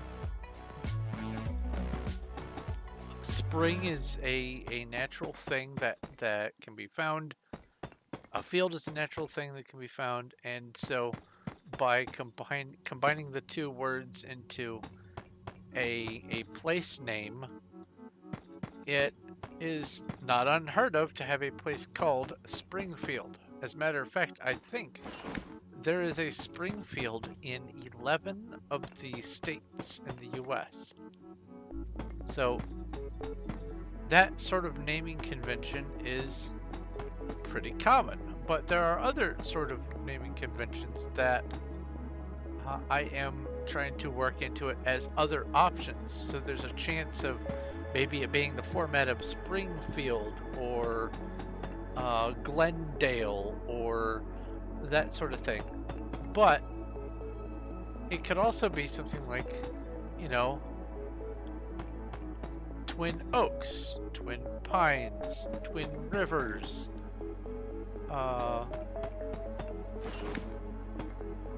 it could be anything that is referring to landmarks. I might even have landmark be one of the possible sort of combinations. I'm not sure how I would work mark into that. Let's see here. It could be, I mean, Rivermark wouldn't be that bad of a name. Let's see here. Oakmark, Deermark. Yeah, I could have mark be a suffix, but I've discovered that there are different types of naming conventions that have gone into the namings of places, and I'm having just a good old time trying to subcategorize all this stuff and make it work as a subroutine for naming cities and whatnot. Having some fun.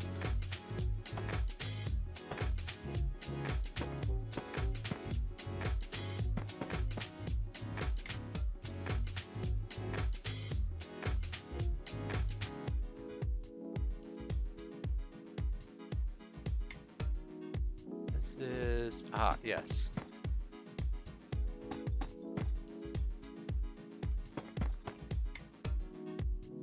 Is that right? Big one, two, big one, one, two, big one. Okay, yeah, that's right.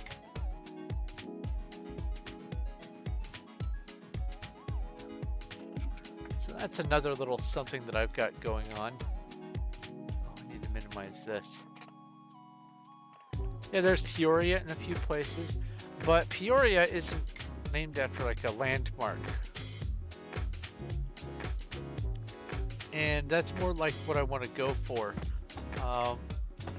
And maybe Peoria is named after a landmark in, say, for instance, another language, but I want this to all be sensible English names. And I'm not talking about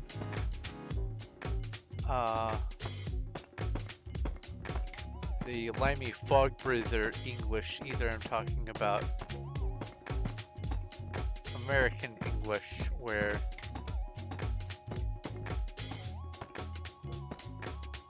we don't have 17 hyphens in all of our city names.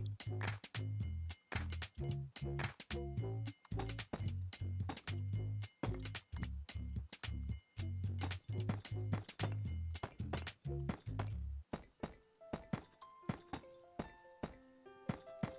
I still lined up? Oh, good.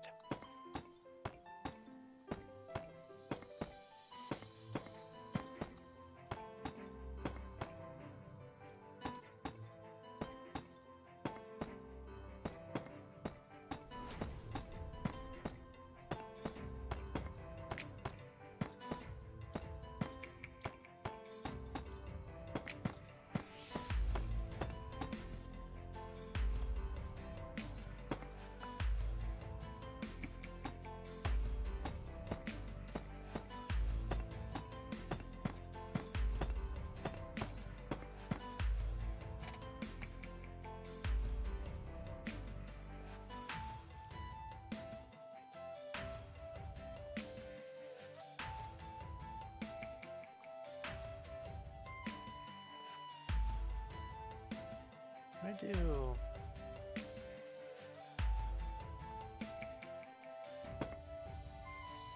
No, okay. Yeah, so no Dallas.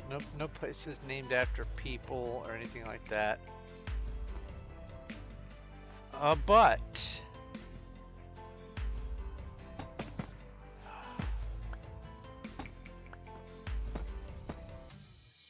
I might do things like naming things after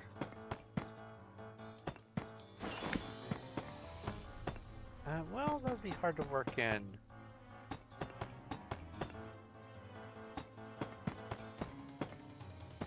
Because then it would have to be taking into account fantasy languages and things like that. I was thinking maybe elven landmarks and dwarven landmarks and goblin landmarks and like that sort of thing, like Goblin Pass or whatever, but maybe. Hello, Brianna.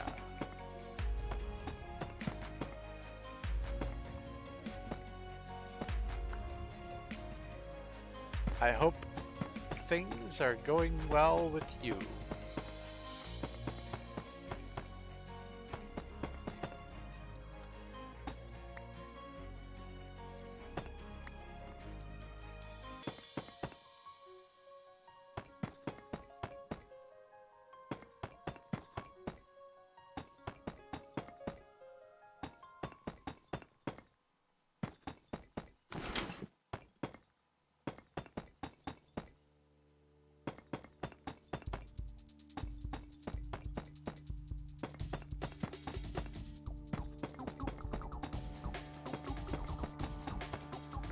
Ouch.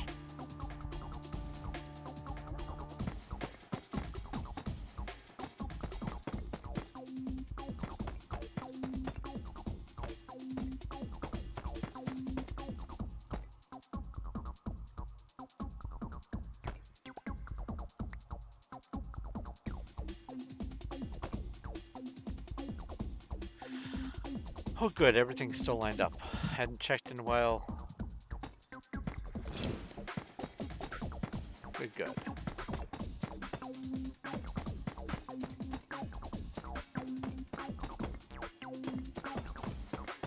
Oh,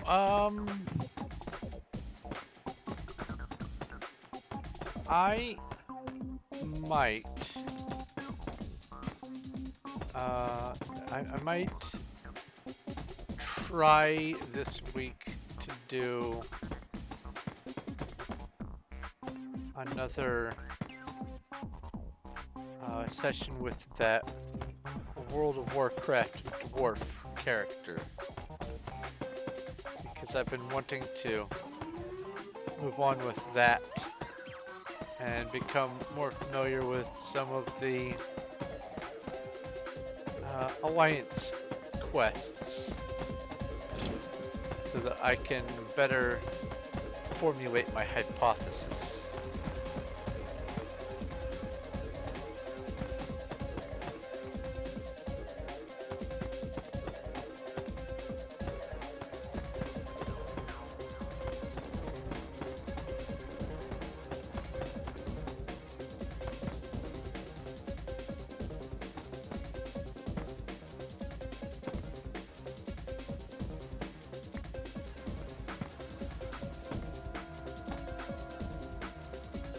Yeah, that's right.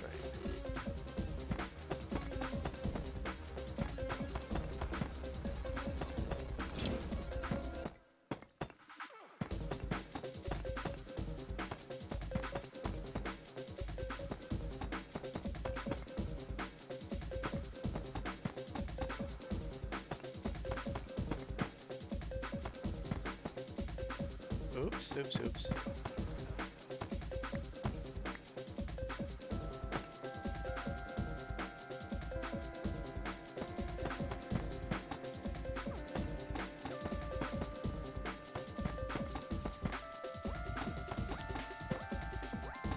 And as a reminder, my hypothesis is that a disproportionately heavy number of uh, the the things that I will categorize as atrocities are either caused directly by Alliance forces, or they are the Alliance forces are coerced into doing the atrocities by the bigger bad guy.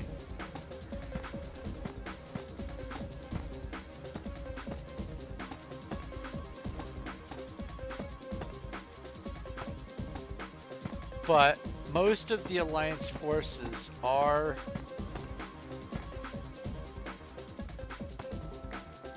very, and this comes through even in some of the questing, a lot of the forces of the Alliance are very racist.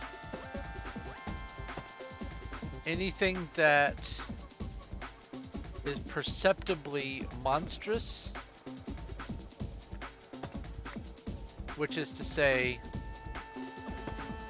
not very closely resembling a human, is considered gross. Not necessarily gross in the sense of dirty, but gross as in, like, vulgar, mundane, more base, less intelligent, that sort of thing. So, even if the orcs weren't a part of the equation, before the orcs came into the situation, the humans had beef against the Tauren, they had beef against the trolls, but then again, the trolls are kind of just trying to make little kingdoms everywhere. But the Taurens tried to keep to themselves.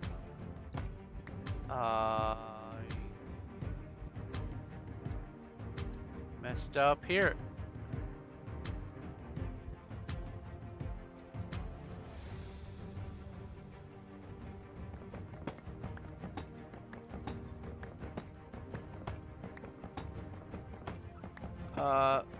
The goblins are neutral, but when it came down to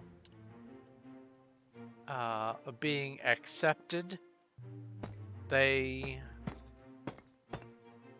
were effectively rejected by the Alliance, and so in order to have a little bit of a foothold after their home island was destroyed, they joined forces with the Horde. So they went from neutral to Horde.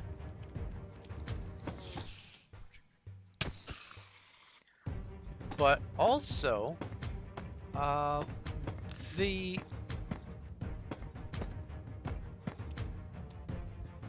the sense of rejecting otherness is still in a lot of the literature and the lore and that kind of stuff. So it's not just in the games; it's also in the Warcraft itself, it's well, I mean that's also games, but I mean it's not in the World of Warcraft only. It's also in Warcraft franchise going back, and it's also prevalent in the books and everything else. There is just this sense of, I guess, overt racism.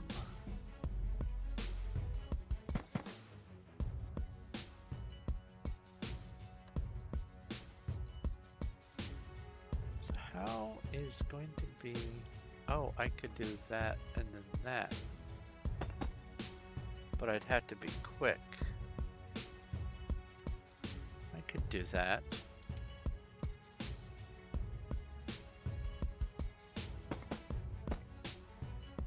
I like this method better.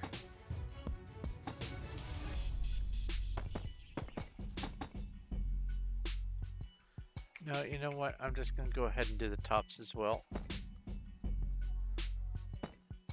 Just to see how wristy this is. So I'll get the angle right. Make sure I'm lined up.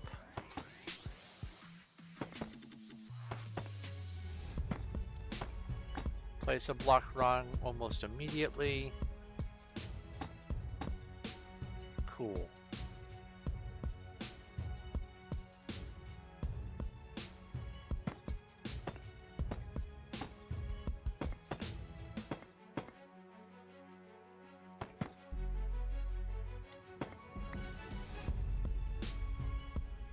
All right, get my head under here, thank you.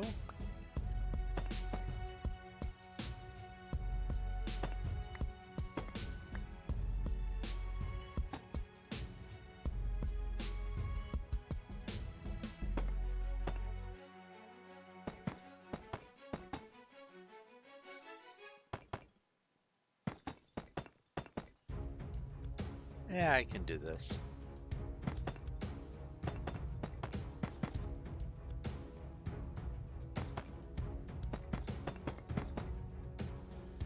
But, oh, I'm empty. B2. I just have this sort of ongoing theory that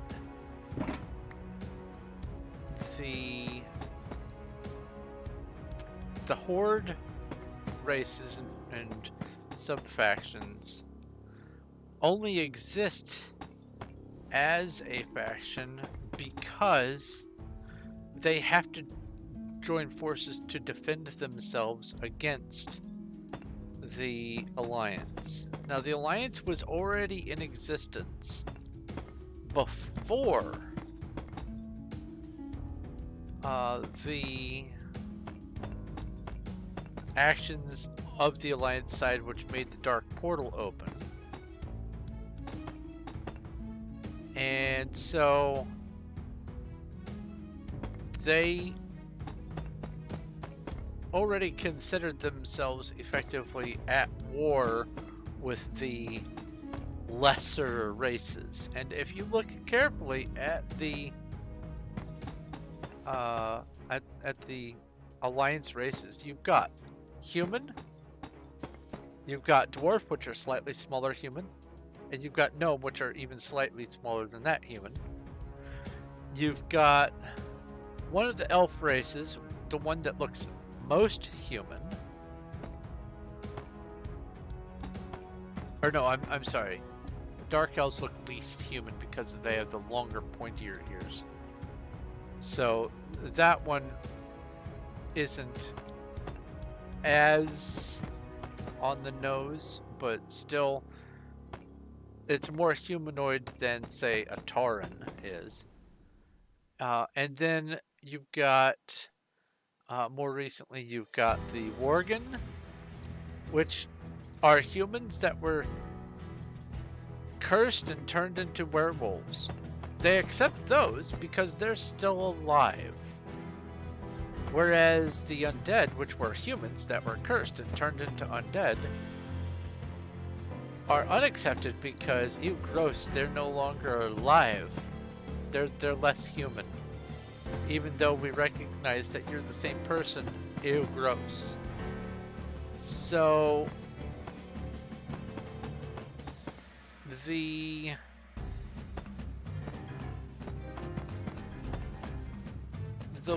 the otherness nature of the human-centric faction of the Alliance and the either knack for them to be easily controlled by the bigger bad guys from extraplanar dimensions or whatever, or their innate willingness to just be the outright bad guy.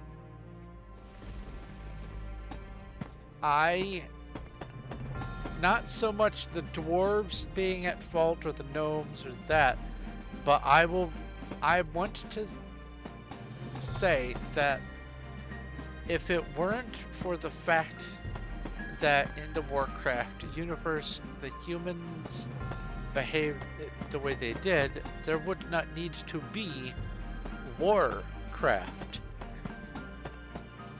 I am saying that it is the humans' fault, and by extension the Alliance, why so much is wrong with the world.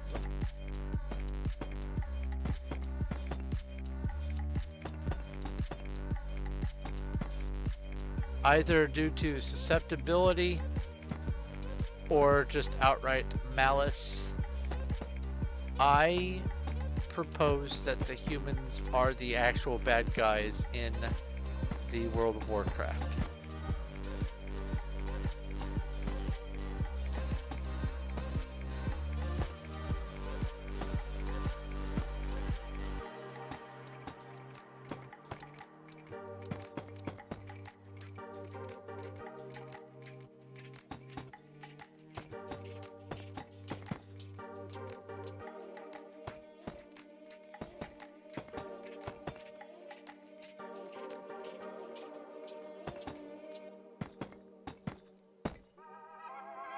Oh, that was weird.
Oh, I found myself boogieing instead of thinking of something to talk about. Oh, block and face.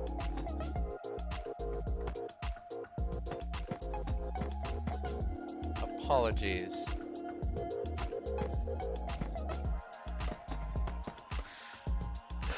So, let's see here. As far as World of Warcraft is concerned on here, by the way. Oh, come on.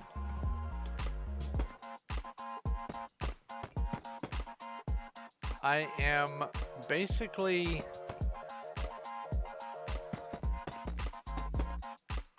at the point where I should be able to start working on clearing out for Undercity, the underground part, and getting the fixed location of, yes, this is where everything is going to be. I'm almost there.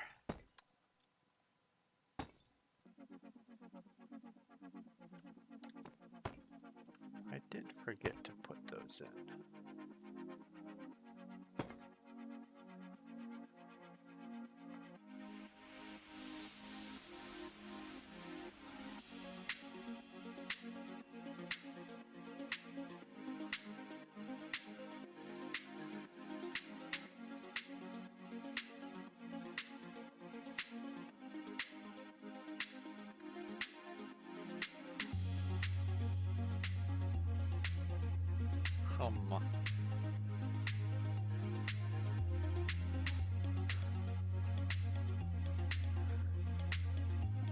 I'm not surprised, Cuddles.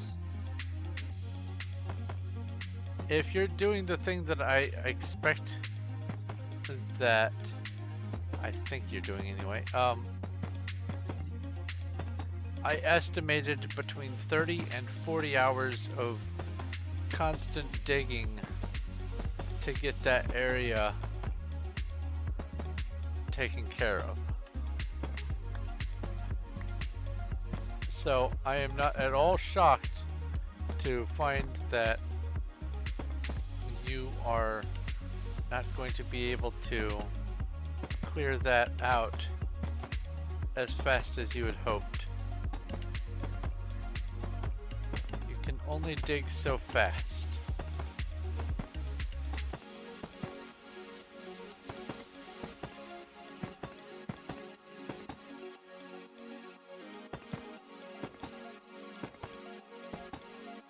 Uh-oh.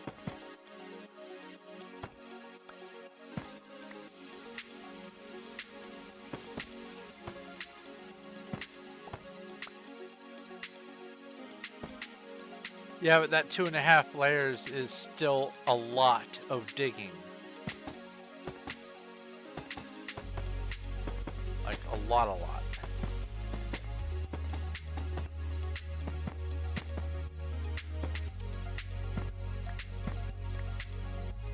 Oh, Beast was telling me in her explorations of Candy that despite all of the numerous lush caves she had found and everything, she has still not found a single axolotl. So I said, what you're telling me is there's just an axolotl? And she said, no, I'm saying there's an axolotl. And it was almost a spit take. I was drinking at the time. I had my tea in my mouth. And I almost choked on it because I was not expecting a pun from her. It was well timed and well placed and very good. Axolotl.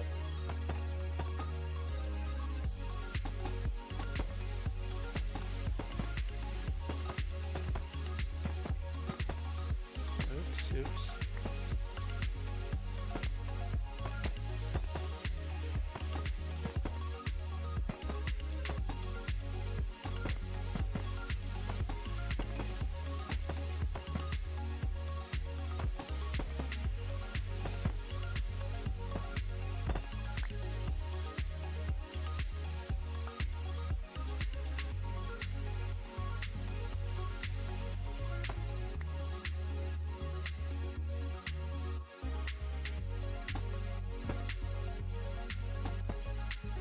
There we go.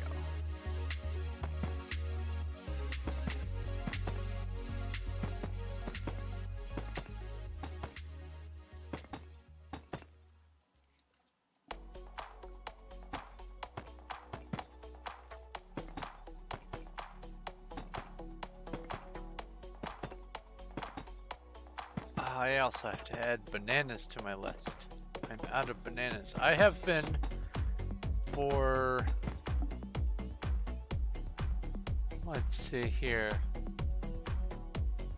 3 months now. I have been having the same breakfast every day and I absolutely love it. It is a glucerna shake. Recently they've only been having vanilla for sale, so vanilla. It is a banana, and it is 2 of these like off-brand Nutri-Grain bars, or whatever they're called. And it has been tasty, it has been nice. That torch made me think there was a monster there.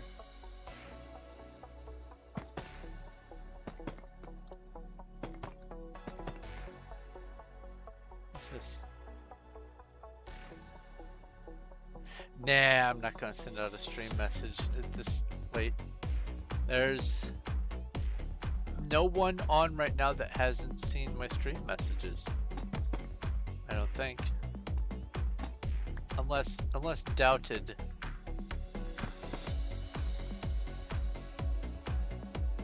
Oh, let me go re-grab my link.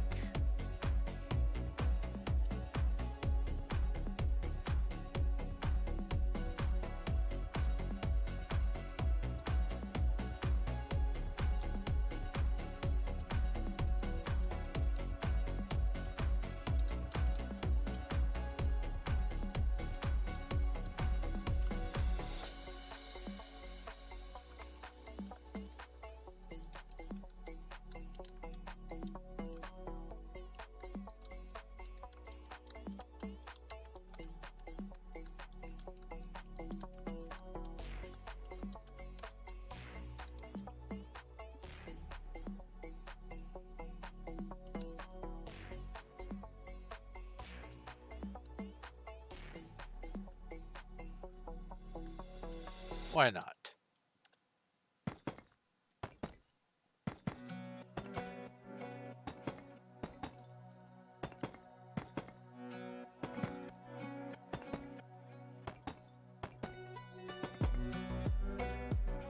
Yeah. That's why that zoom is so nice. Yes, you can see what's going on over there, but if you want to do some pixel perfect block placement, mouse work, that zoom is very nice.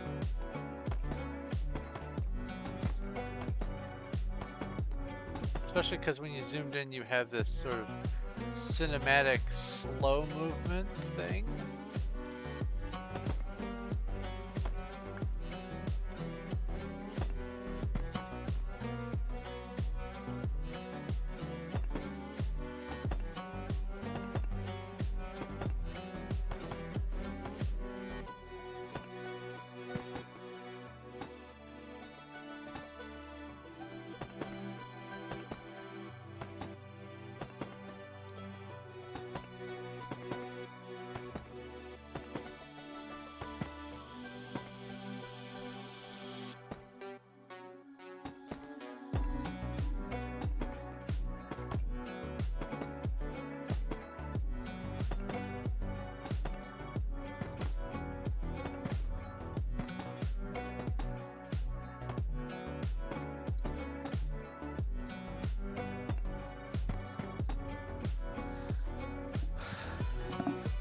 What are these? Got, it's like little disco dancers that Brianna posted.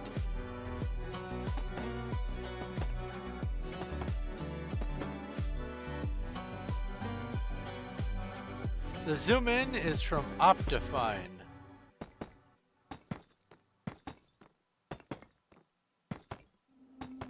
is also what enables me to be able to have light everywhere I go because I am wearing a beacon on my head.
For some reason, the swooping up while placing like this, it feels somehow more difficult than placing the other two blocks, those two down there. Swooping up instead of swooping down. Don't know why.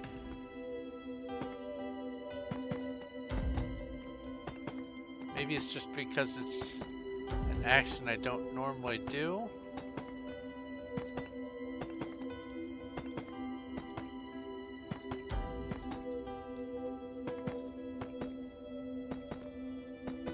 There we go. Phew, okay. So now I just get to put in all the rest of the everything else. Oh boy. Then the next task is going to be to put in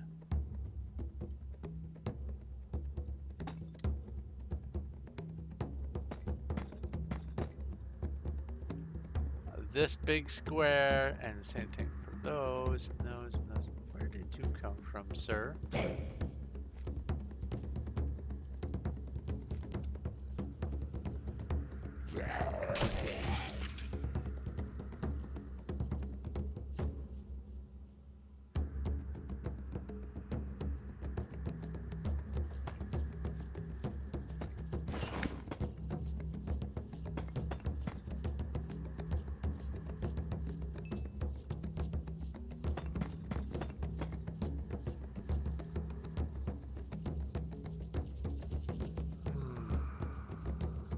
I know what I'll do. I'll build from this side.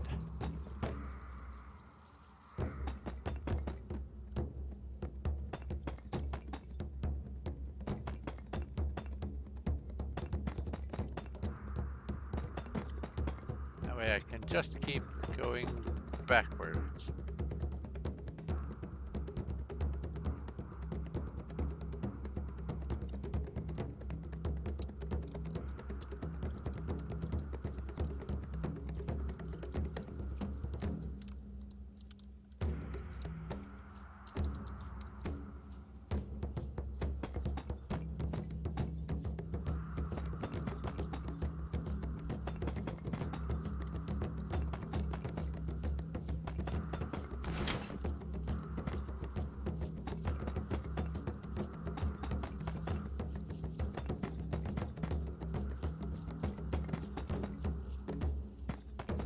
Meme.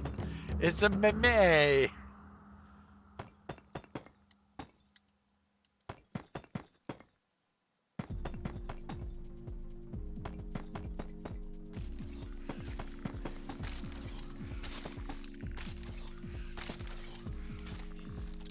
That's right, burn in the sun.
You know what? I'll rescue you.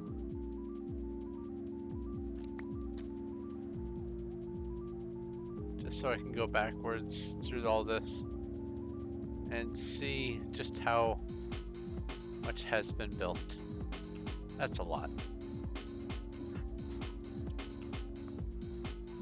Milk for the...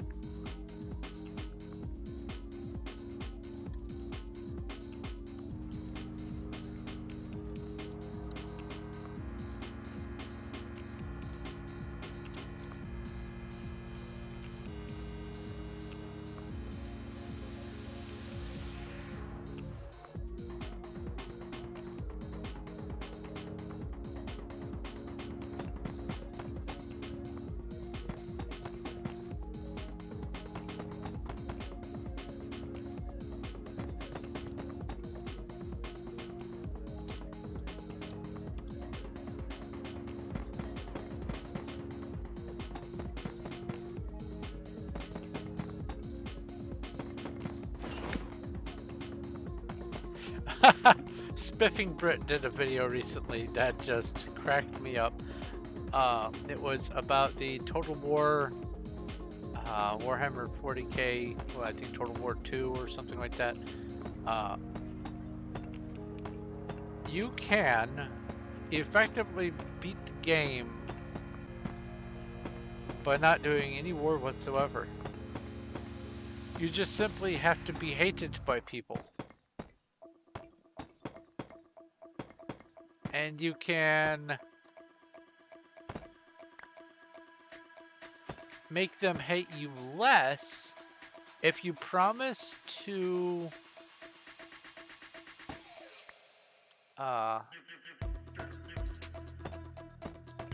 not support some faction or another in war,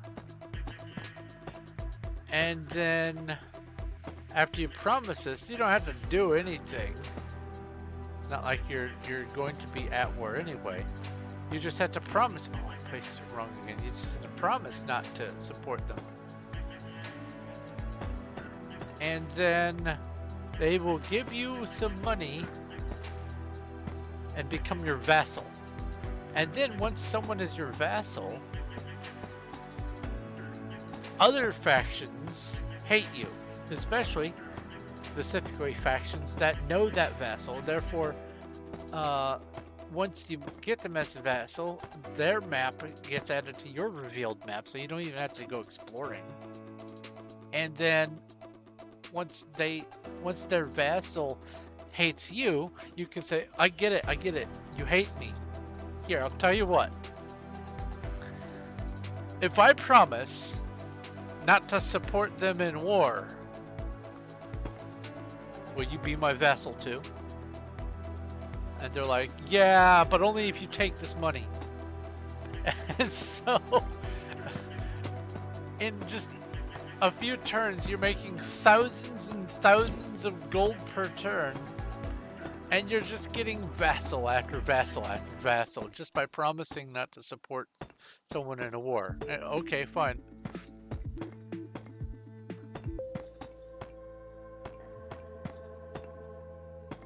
You can do this until you are in control of basically everyone.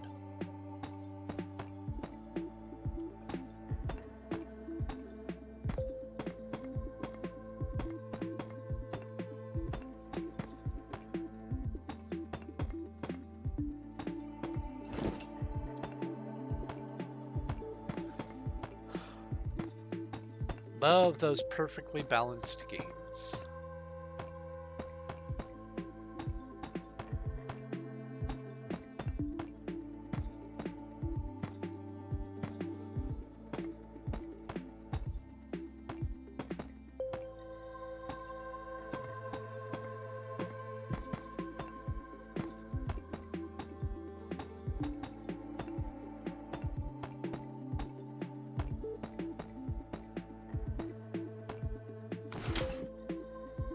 Oh, I'm empty. PV2. Put you in there, put you in there. I have done 10 shulkers now.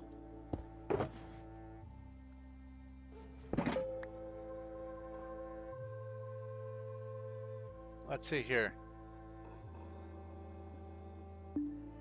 A shulker holds. Oh, calculator. I want to get the right numbers.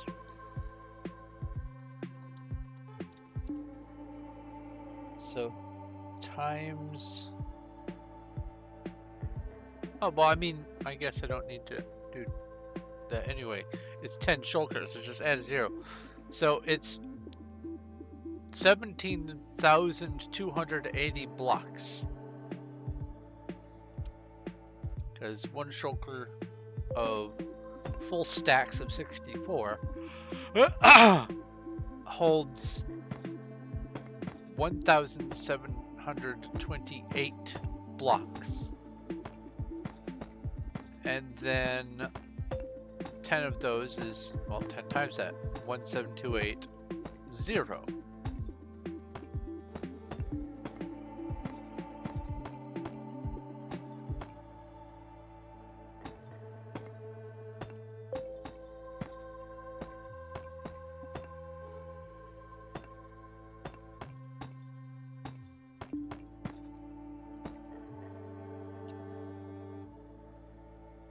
Huh. Saw some sort of optical thing. Maybe that was screen only. There we go.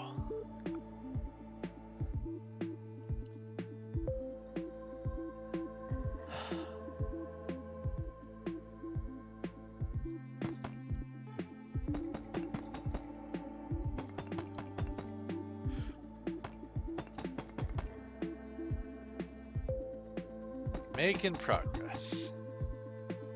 All the way up until I overplace blocks.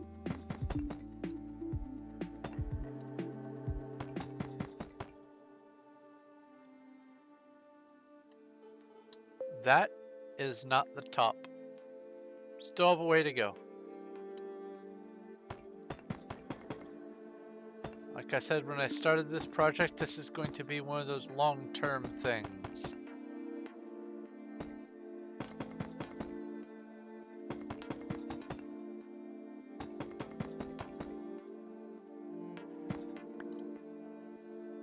This is going to be a total of between 6 and 8 months of working on it regularly.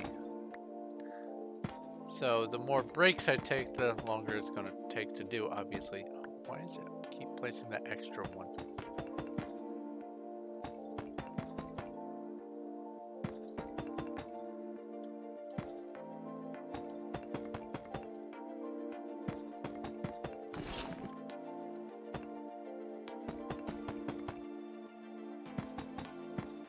What was that? What was that?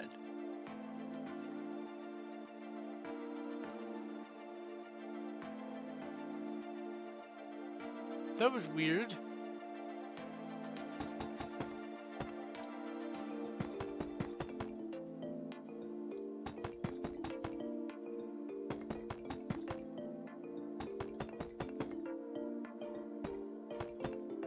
Felt like I got shunted out of a block.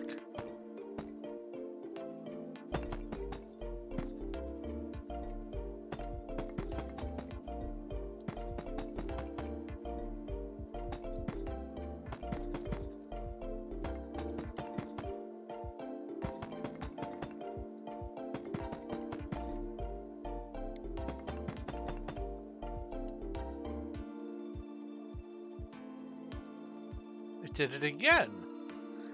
What is going on? I know Steam is not downloading something. It better not be. No, that's not it. And I've got 5 bars. It was 4 bars earlier. Actually, my internet's better than it was previously.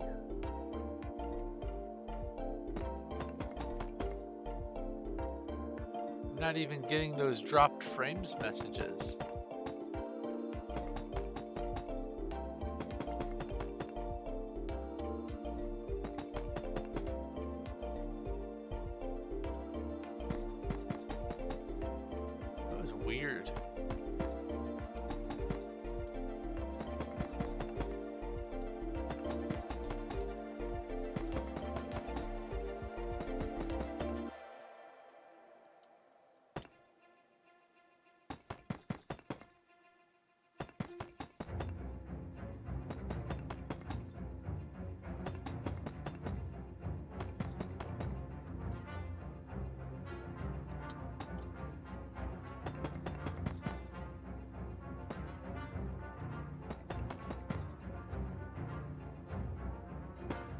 think after this stream, I'm going to have salad for dinner. Not just any old salad. I need to hard boil some eggs.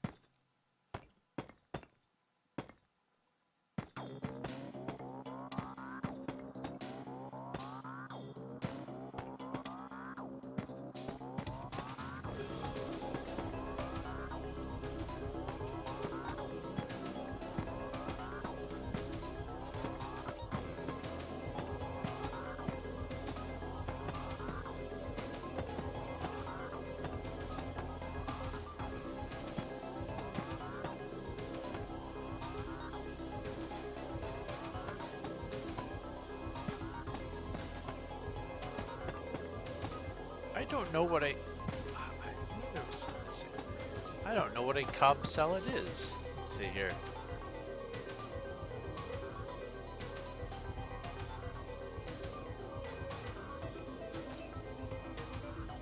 What is a Cobb salad?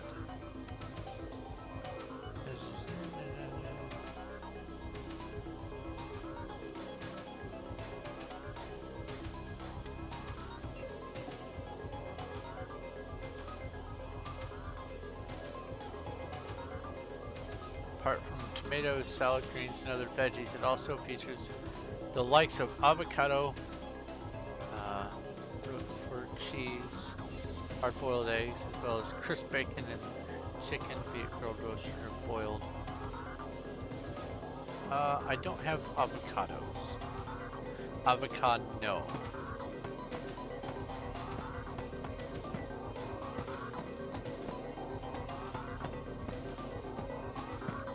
We'll be adding hard-boiled eggs. My salads are the spring mix.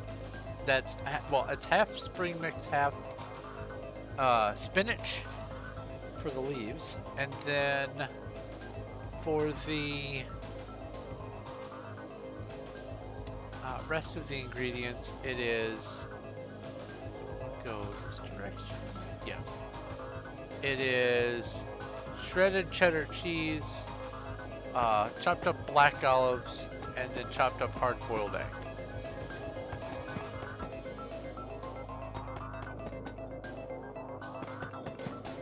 Sometimes I will include ham, diced up ham, but I do not have that, and actually I've been cutting back on ham. I have enough fats in my diet.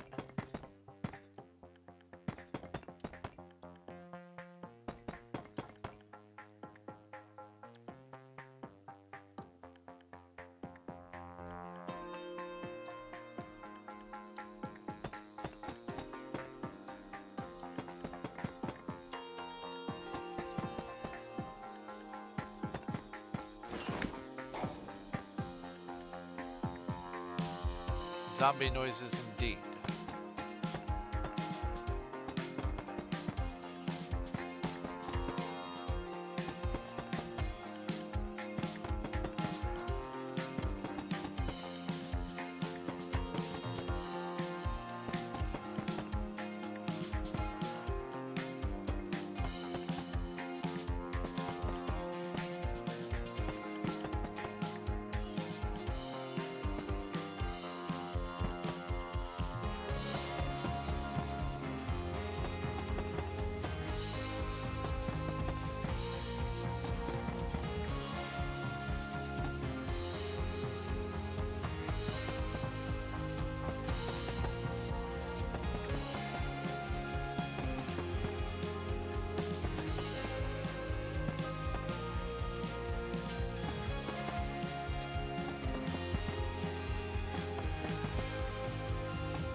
I do wish I knew what the difference is between now and before, when I had only the 3 bars of signal.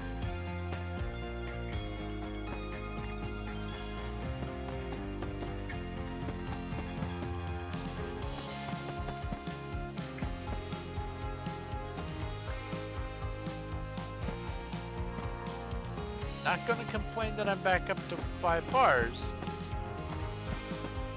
Don't get me wrong. But I would like to know what the difference was, so that if I do jump down to 3 bars again, I can make whatever change is needed. Maybe it was all those things that Sea Cleaner cleaned up. Who knows? I can't imagine that would be the case, though. But maybe. Less people? Well, that doesn't affect my connection to the server.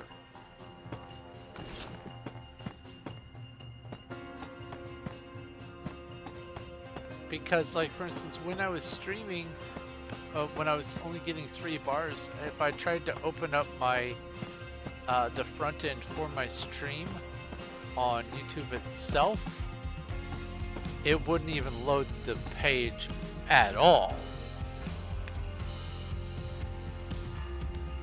It was just too laggy. So I don't know.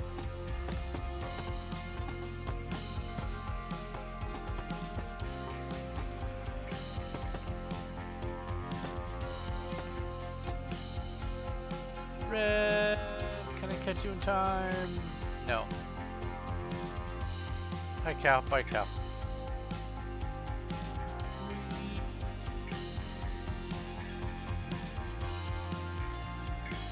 Yeah, that's a long wee. Okay.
I love the way the torches make this look. I do see a problem with some torches though.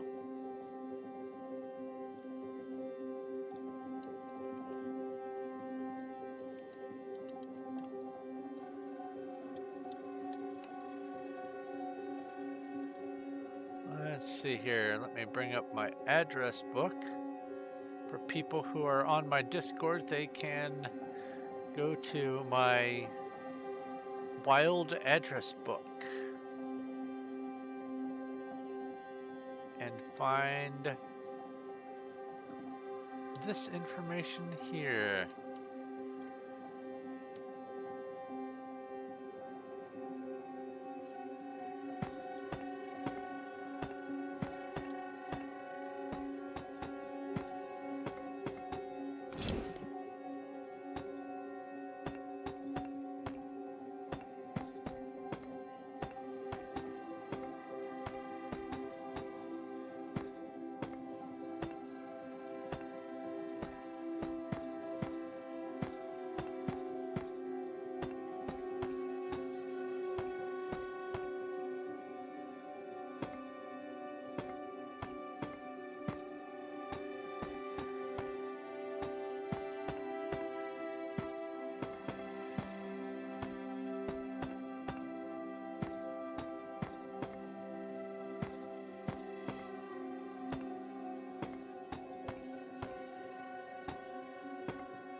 Minimize this again.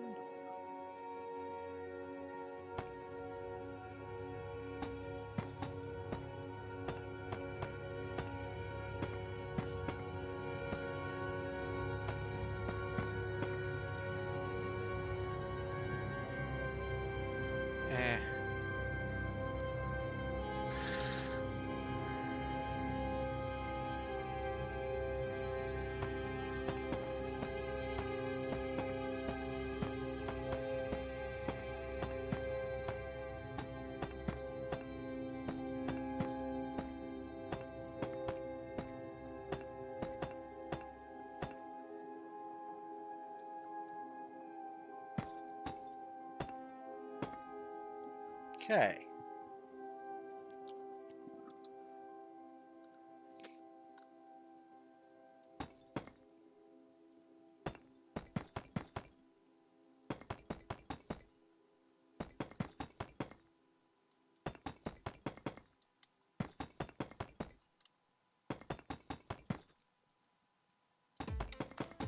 That's a lot of color going on in that message.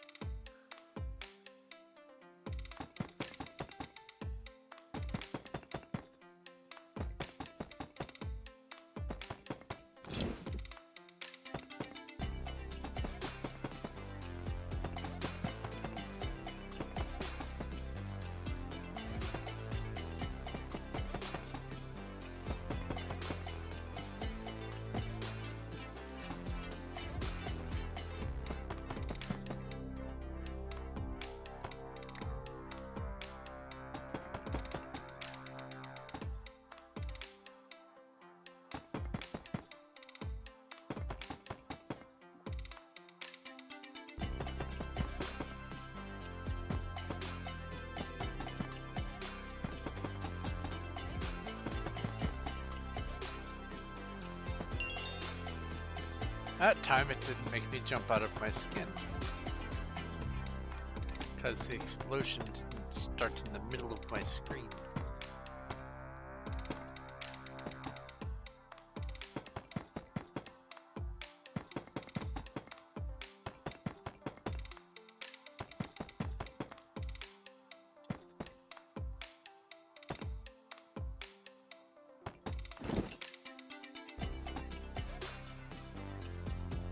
Ah! I made you think of food. Actually, after I'm done with this, I'm probably going to wrap up anyway, because the more I think about the food, the more hungry I get. It's already been 5 hours. And it is 8 minutes until midnight. So, probably just as well. I was hoping to get a little bit more done, but that's okay.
Oops.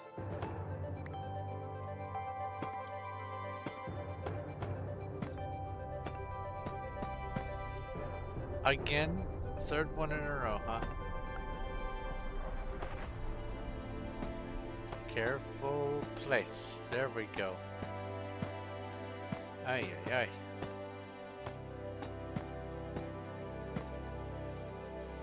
Whew.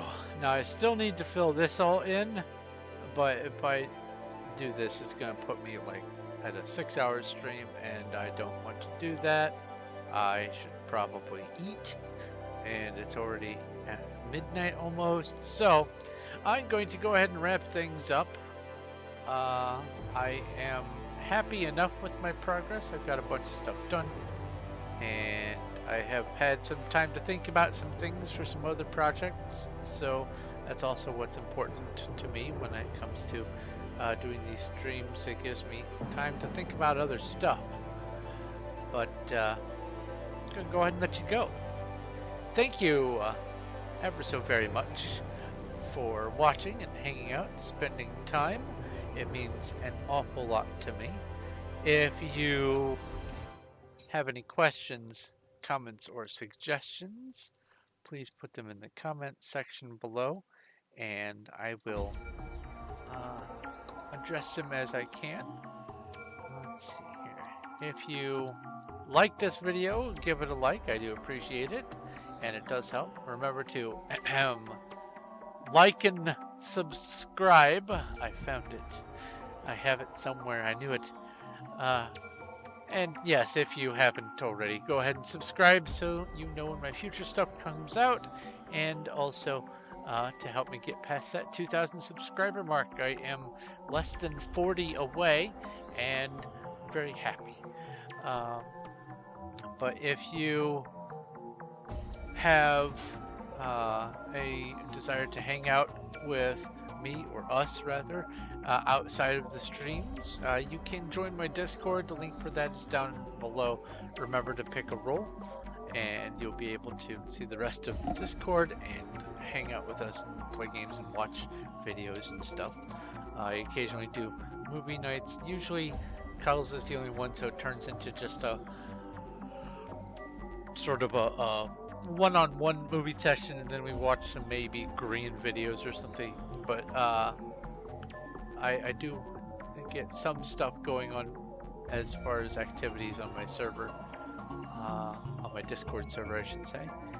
If you are interested in helping to support the channel and help me to be able to do more things for you guys, then I have two ways to do that. You can use the Streamlabs to do a direct tip, or you can do a more ongoing donation method by going through Patreon. I have a link for both of those down below.